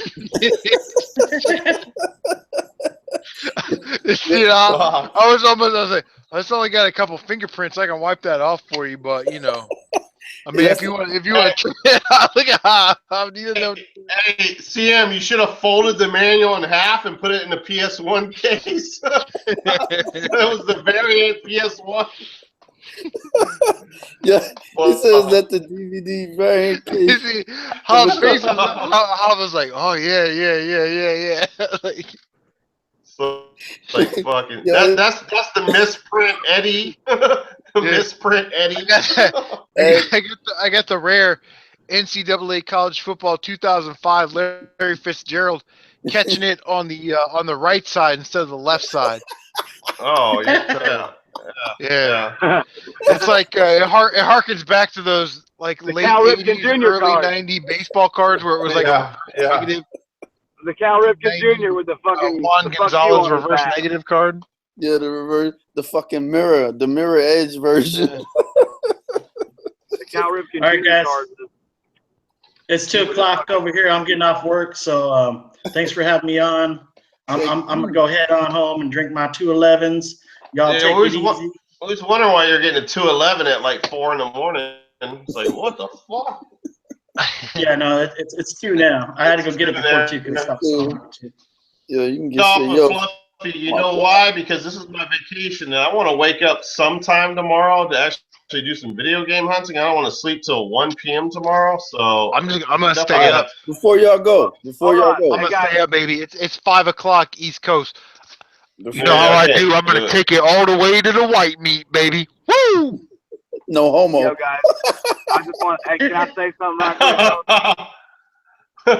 All right, CaptNRetro, go ahead. Number one, you guys, every one of you motherfuckers cracked me up, and I'm so happy to have been accepted by you guys. Let me just say this: if you have not met Pat in real life, he can be a bit standoffish, let's say. Abrasive. He seems to be a generously, or at least a genuinely in love with retro gaming motherfucker. And Oh, for sure. No doubt about that. There is nothing in his heart. It seems to me, when he comes looking for deals at my table, because I sold him a couple things, and I wanted Jeff to hear this. I don't know if he's still listening, because Jeff seems to have a hard on for hating him. Put all this fucking hate in the community. Everybody, I don't mind. I like Renee. Sell whatever you want, motherfucker. It's goddamn America. Capitalism rules the goddamn roost. And if you can't make money, boo, what are you doing? Everybody makes money. Don't fucking begrudge anybody how they make money. The community here is awesome. And all these motherfuckers that y'all hate on, and like, if anybody's getting hate on, what the fuck is the point, man? Fucking take that haterade. Even Billy and Jay talk shit about Pat. Yeah, I'll actually respond to that. Kevin, listen, man, I love you to death, man. I mean, you're part of the group, and all you guys are part of the group. And I don't think it's about, how much money you make or how many koans you secretly hide at half-price books and then rip apart bookshelves and find it. I don't think it's about that. I think it's sometimes how you come off. And if you don't come off genuine and friendly to the community, then I think a lot of people feel that you're an enemy to the community, fairly or unfairly. That could be true. But I think Pat comes off in a very condescending fuck you way, and that rubs people the wrong way. Especially when you meet him in real life. Again, I am not defending anyone's right to dislike anyone or to not like what they see or content-wise. But I don't like hearing fucking rumors about people that you don't know is true. Jeff told that whole story about how he, they don't like you and they don't hide games, whatever. Somebody said that shit to him. You don't know if it's true, so why spread that kind of bullshit on the internet? Just fucking have your thought and keep them to yourself until you know something's true. And if you know something's true, then you put that motherfucker on blast. But don't be throwing goddamn rumors on the fucking mill. That ain't helping nobody. We're all trying to fucking collect good games and get them at good deals. Don't act like you're not, and don't act like you ain't never sold nothing above market value or below it. You know what I mean? Goddamn. I love you motherfuckers, and every one of y'all shows crack me the fuck up, and I watch them all. And like, why the fuck? I like Pat. I like Angry Video Game Nerd. I like Fluffy. I like TW. I like fucking Bad Company. I like everybody. You know what I mean? Like, what the fuck? There's one guy on the internet that wants to stab me because I made a goddamn bald-headed joke about myself on his page. What the fuck is going on this planet? Let's just play some goddamn retro games and have some goddamn retro fun. I don't hate Pat. I think he comes off as a jerk, but I don't mean hate. I don't mean hate. Right. I don't know. I'm saying like the hate, as in this fucking let's say some shit about somebody just to see if somebody hears it. You know what I'm saying? Like, no, I don't think anybody here is doing. Wait, Kevin. I don't think anybody on this stream is doing that, or anybody on my past streams is doing that. No, I don't care. I'm not saying they are. I'm just saying out loud about the hate in general on the internet for this person or that person or this person or that person, or Fluffy's lying about this, or fucking Renee's a fucking liar about this. I'm just saying Renee could have had Fluffy's back a little better. Otherwise, go make that paper, boo. Sell them goddamn games for $5,000 if you can get $5,000. Yeah, I like Renee. Fuck Renee. Whatever. I don't give a fuck. I want to buy some. I want to come to Renee's shop and buy some shit. That's what I'm talking about. I'm gonna go to Renee's shop. Let's all have and retro fun and collect retro shit and be fucking cool. Y'all are all motherfucking awesome motherfucking people. And if you haven't met Hob in real life, you are missing out on a genuinely cool motherfucker. And if you I got to hang out with Hob for the day. I got to hang out with him. Hob's the bomb diggity. I'm just saying. I'm going to go back to driving. If y'all are going to keep streaming, I'm going to listen. I love you all, you guys. And let's get rid of this fucking negative shit in the community, and let's just fucking have retro goddamn love, baby. Yeah, I try not to keep it negative on my stream because I kind of know better. Like, I'm old man, so I know better. But I'm not also not afraid. I'm also not afraid to question stuff. Please do. Please do question. If you don't question, you're not fucking learning. But what I'm saying is, like, just let's not spread shit we don't know is true. And I know Jeff, he did button up his comment with like, that's what I've heard. But like, if I heard CMRetro takes big dicks in his ear and loves it, I ain't gonna fucking tell anybody that until I know it's goddamn fact and I got pictures I can prove that you take a big dick in your ear. I don't know if I love it, but I mean, I do it for money. You got, hey, yo, Well, shit, Chris. make that Yo, cheddar, boo. Chris. Make that cheddar, Hey, yo, boo. Chris. Hey, yo, Chris. Can you hear me now? I love all you guys. I'm gonna get off. I'm gonna not hit this goddamn tanker in front of me. I'm hauling Say ass Cap. back to Atlanta, Say Cap. baby. I'm Say 7 Captain. Say hours. Captain. I'm 7 hours out of Atlanta. Say Captain. Captain! Oh my God. Peace I love out. that. What's up, Fluff? Fluff, you have the big screen. What's up going on, man? Man, right now it's 2:09. I'm already off work now, so it's time for me to shut down and head on home. Holy Drink shit, they a are couple not paying you cold ones. overtime. No, they're Fluff. not. I done my 11 All right, hours. I'm man, ready go to home and jack off on that copy of Musha. Hey, yo, Fluff. I just went. What's up, I just went. Kimar Reese entered the chat. Fluffy. Yeah, what's Yo, up, my Pop? boy? You bought the jet? Yeah, I'm about ready to head home now. You got a quick minute? Yeah, what's up? Fags. Oh no. I do actually have a serious question for Fluffy. How many games do you need for a complete N64? I'm about, I'd say 70 to 80 games away. Yeah, I'm about 100. I'm about a hundo. And Hundo. I need the big boys. Okay. Yeah, I'm gonna pass the fuck out. Okay, so what I had to do to seal deals and shit. These two shits, man. Cause this dude, I cannot believe what the fuck he had. Yeah, Shadow that's cool. Tower Seal Access is crazy. So I'm like, what is it gonna take to move these shits? And he's so, cause I couldn't believe he wanted them Wii U. Fuck, I threw them Wii U's out and fuck that. So I'll take that shit. So I was like, okay, what are you interested in trombone? He's like, yeah. I said, all right, I told him I'm famous on YouTube for having 5 trombones, 3 complete and 2 two at one disc apiece. So he was like, the condition, what's the condition? I said, very good on the complete ones. And he's like, with the disc, with the bonus, the demo. I said, yep. So what's it gonna take? Shit, one for that trombone, you can have both of them. I said, I'll be right back. I'll be right back.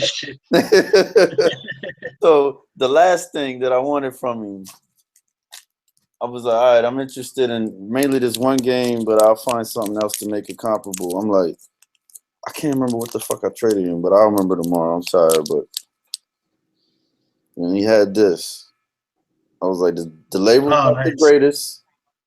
Yeah. But I'm like, that game's pretty good, man. I said, I want that. I always see other people talk about it and they have it. I want that. That Mexican dude had it for what, 180? Oh, was it? Bang bang. Yo, I saw that. Flea market. Yo, he was there. I sold him. Oh, he was there. Okay. I sold him Demon Crest and Sunset Riders. You sold them games right back to the guy you bought them from? I don't know what the fuck that was all about, but I'm like, fuck it. Oh, you mean Tony bought those off you? No. The dude that I got him from. Yeah, you were 100% correct. You were following. Oh, okay. I sold them back to him. Right. I can't remember what I gave up to get these, but I wanted this shit. I finally can be like everybody else that has it and be like, yeah. Now the quest is to complete it. That shit's not going anywhere. Fuck up. Yeah, I love the soundtrack. Just FYI, if you're watching this stream now or you're watching it in the future on next month's episode of Year of the PlayStation on CMRetro Gaming, you will be able to win what Hav just showed off in disc form. Castlevania Dracula X Chronicles for the PSP, which comes with a version, an unlockable version of Castlevania Dracula X Chronicles. You can unlock the timeout. Symphony of the Night and Rondo of Blood. You can unlock those and have the remake of the Dracula X Chronicles. Like a cool game for the PSP. Check out my No Death Run on my channel. Oh, wow. Because I'm fucking awesome at video games, biatch. Yeah. All right, well, anyways, guys, thanks for having me on, Chris. I'm out of here. I'm heading home. You're my boy. Yeah, man. Fluff, I'm glad we could patch things up. Fluffy, you got anything on your channel that you want to plug or promote, and then Hav, you can plug or promote, and then I'll plug and promote, and we'll be out of here. So, Fluff, what do you got going on your channel? Just same old. You know, subscribe. Fluffy Gamer. Got the quick fix, and then the pickups portion. I mean, 2 videos a week, Mr. Consistency. That's your name. I try to be. I will be making a video about a video game store, a retro video game store selling repros. I bought a game a couple months back, and it's a repro, and I'm pissed. Oh, so you bought it and you didn't know it was a repo. They sold it as a regular? I suspected it was, and I even asked him. The dude acted like he didn't know if it was a, you know, if he mentioned that he might have some repros, but he wasn't sure which ones they were. And I'm thinking, if you're running a retro game store, you better know your shit. yeah. Because at least other game stores like sure. Luna's and other video game store, if I'm looking at a game, they tell me straight up, oh, well, that's actually a repro. So, you know, just so you know. Like, they're straight up about it. But this place, he's like, oh, I'm not sure. You know, I don't know. And I'm looking at it. It's a nice, clean card, nice, clean label. And I'm thinking, you know, for the price, it was like half of what it goes for. And so I was like, you know what? I'll take a chance. And last night when I went home, I actually was going through some of my games. I'm like, oh, yeah, I forgot I got that one. And I was like, shit, that's right. I need to check, see if it's real. So I opened it up, and sure enough, fucking repro. Jesus. Mega Man 7. I'm pissed. Oh, what? For the SNES. No, for the Super. Yeah, for the SNES. Yeah. That's a game I need in my. I need X3. I need. Oh my! I love Mega Man. I'm missing so many Mega Man games. I'm missing 5 and 6. I'm gonna take that cartridge and I'm gonna destroy it on video. I'm missing 5 and 6, X3, not X7, but 7, and then the soccer one for Super Nintendo, and then X6 for PlayStation. Yo, you just reminded me of this dude that I met Saturday. He was coming there to buy shit. His mission was to find in mint, pristine condition Mega Man's, complete in pristine condition, complete. X2, X3. I'm like, God, Jesus Christ. Ooh. Somebody's looking to spend money. Yeah, would you sell that ass in the parking lot before you came into the convention? I'm like, shit.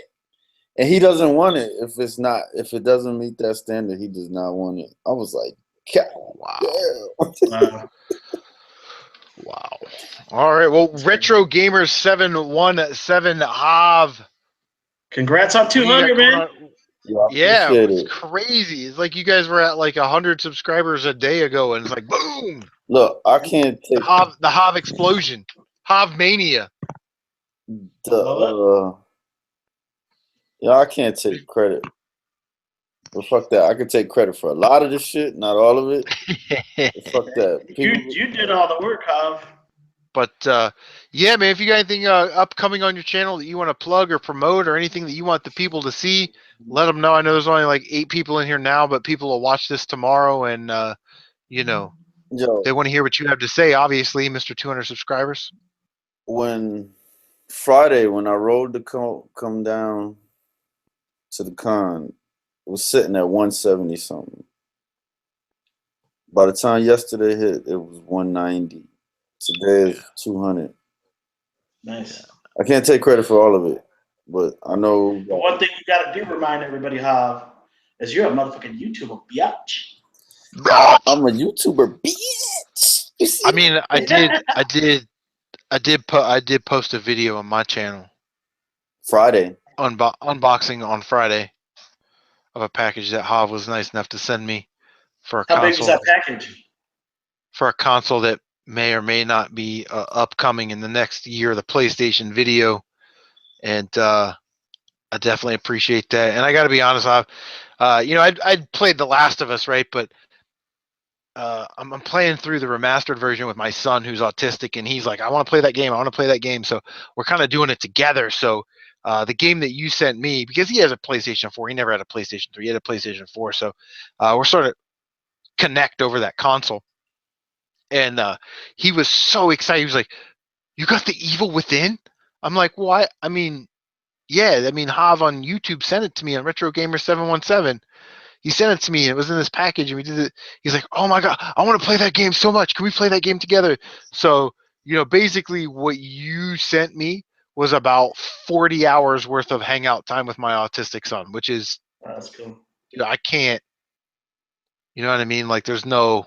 Yeah. Because most of the time he's kind of shut in his own little world, and to get him excited about something like that. And yeah, it's like, you want to go to the park? No. Do you want to play baseball? No. Do you want to go get ice cream? No. It's like, so this is something that he's like into, that I can draw him in and we can interact with. So it's amazing. And I'll tell that story in that video, that's coming up here in like 10 days or 12 days or so when that video comes out. He's 10. Okay. Yeah, my sister, who I went to go visit out in Texas, her older son is very highly autistic, and I've got to meet him at his first soccer practice. Yo, nice. I want to pick this dude up on the opposite side of where the flea market said. We roll out. He even opened up the door for me. I gave him the royal treatment. I opened the door for him like he's a bitch. But yeah. So and we go to the opposite end where the flea market is, and he's like, I'm taking him to his nephew's soccer game. I go hang out and watch the soccer game with him. We catch the end of it, then we go hit the flea market. Yeah. Oh man, Nicholas, right? That was his name. Lucas, you're close. Lucas, that's right. Yeah, I was hanging out with them, and that was a good day. I love that day. The way it ended was cool. I miss that kid. Both my nephews, man, they were pissed the day I left. Yeah, I could imagine. Yeah, they didn't want me to leave. Damn, Chris, that's crazy to hear that story. That's. Yeah, and well, let's see where I guess we're getting ready to shut this down. So, just like in the last live stream, I dropped a little Easter egg. One of his favorite games, that we can kind of play together. And it's not a hard game. That's what I think he loves about it. And there's a lot of backtracking and stuff. Is Half Genie Hero. Yeah. You know what I mean? On the floor. So, you got it on the floor. So I mean, I've beaten 3 games on that particular console in 24 days. You know what I mean? Like one a week. We're beating one. Damn, nice. I can't believe one game on that console per week, and it's just we're playing together, and it's kind of fun. And like I say, he used to be very introverted, where he didn't want anything to do with anybody, and now it's like, hey man, it's like on my day off, he does homeschool. He does homeschool, so he's off at like noon, right? And he does homework the rest of the day. I'm like, hey, you want to take a break, have some lunch? Maybe we'll go to McDonald's, maybe hit up GameStop or Best Buy or whatever and check out some PS4 stuff. He's like, hell yeah, I'll go anywhere. Like, I let him cuss when he's around me. But he's like, fuck yeah, did you see this Tomb Raider game? I'm like, watch your mouth. Yeah, it looks pretty fucking sweet. Hey, yo, Chris, this is just amazing to hear, man. I just all from sending 2 games, this happens, Yeah, for sure. I got a little like nothing yet. I don't know what you got. I mean, I'm not gonna get it, but it's actually like right over there. It's a little Hav. Thanks for the Last of Us remastered box. So. There you go. I don't know what you like, Fluff. This is how I do it. I'm just messing with you, man. It's all about friendship and having fun, and that's all I care about. But this is what I'm gonna explain it to you. I don't. Oh, that's right. You are sending me a weekend. That's right. Yeah, but this is what I do. I sit back and I listen, and I keep a note of who mentions what. But I'm not gonna straight up ask you. If I happen to catch you say something, man, this would make my this is. I'm gonna make note of it. I can tell you how much I would love to have stadium events. Yeah, see, then I'll take a note of that. You better call Chasing the Classics. No, you better call the dude they sold it to. Yeah, let's go. All right. All right, guys. It is 5:23 a.m. Eastern time. Fluff, you got anything on your channel you want to promote real quick? Anything coming up? No, just I shoot on the fly. I never know what's gonna happen. So But I'm always out hitting the stores and hoping to find some good stuff. Nice. Mr. 200 subscribers himself, Ha from Retro Gamers 717, who, if you look in the description of this video, Retro Gamers 717 is the featured channel. So you need to check them out. You need to check them out right now. So, Ha, have you got anything going on the channel? You and Rob, you got anything coming up you want to plug or promote? I'm gonna 200 subscriber contest? that shit. You're gonna give away that Ninja Gaiden trilogy? I'll take it. Did I tell you what I didn't tell you what I did with it? What'd you do with it? You already got rid of it? You sold Brad it? was like, "Look, man, I'm gonna be straight up with y'all. I know in the beginning, the great majority, well, fuck it, I'll say everybody pretty much felt that this was my channel. Yeah, I did too. I know everybody did because as soon as they talk about the channel, it's me. They connect me with the channel. Yeah. Yeah. You know what I'm saying? That's the way it was. That's the way it was unfolding. Cause I'm the one doing the legwork and I'm commenting, subscribing, reaching out to everybody, this whole universe. I'm just trying to build the brand. And the byproduct of that was everybody feeling it's my channel. You know, because Robbie was in the back. He did all the editing. I would email him shit. It takes forever to upload. He did all the editing. Then I learned how to do the editing. I'm doing my own editing. I pushed it out. Yeah, I like the way you edited, parts of Jeff's video, parts of my video. That was a hybrid. It made it totally different. So it was like watching it for the first time. And then I added the third perspective was me and you hunting. And so, because I could tell it took an adjustment when Robbie started getting into video, putting himself in videos for people to be like, a lot of work. Shit, it's not my channel. People would be like, oh shit, there's somebody else that's behind the scenes in the channel. And, I don't tell him shit about it, but I know he knew that people felt it was my shit. Because you never saw him. Like since so he's starting to come out more. And like Brad, and there's a bunch of people that would talk about when they was mention the channel, they will automatically start saying me. But then it's time they would catch. I noticed them catching themselves like Hob, like Brad when I won the shit. It was like, yeah, Hob, he won it, and then he'll write real quick. He'd be like, yeah, Hob, Rob, y'all, won it. So he was. People are still associating the channel with just me, and I don't know. I'll talk about that shit another time, man. Because I don't know. You thinking about branching off, starting your own channel? No, not necessarily. No, it's just you said it from when I started talking. It's not really the case, but I do the great majority of the work to get the channel where it is. Yeah. And I'm not trying to be a dickhead, braggadocio, or any shit like that. Because we were stagnant at 80-some subs. And when Jeff put me in that video, the skit where you don't have that shit, and I did end up having it. I did 2 skits. I did, damn, I ain't got that shit. But then I remember, Jeff, I do got that. I texted him, I had that shit right here. He's like, damn, we'll send them both anyway. And he picked the one where I was like, yeah, I got that shit.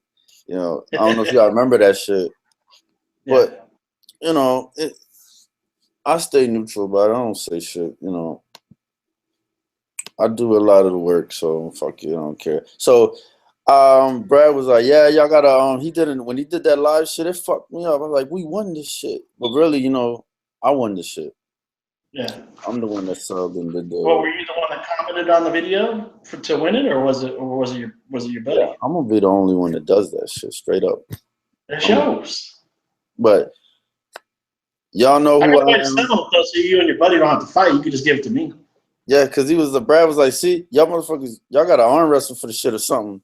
So, so y'all get to see who I am. Y'all know who I am now.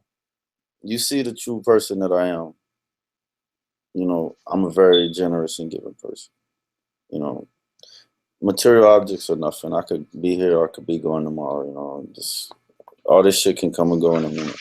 So, I don't give a fuck. I don't have a problem with giving shit away, And I'll check that Ninja Gaiden trilogy then. so I called him. I was like, yo, we won this shit. You know, we won Brad in the contest. And he's like, oh, what was it? Because he had no idea. I submitted. Yeah, he's not. He doesn't seem like really like Rob seems like a cool dude, but he doesn't really seem like in touch with our aspect of the community. You know what I mean? Like our little group.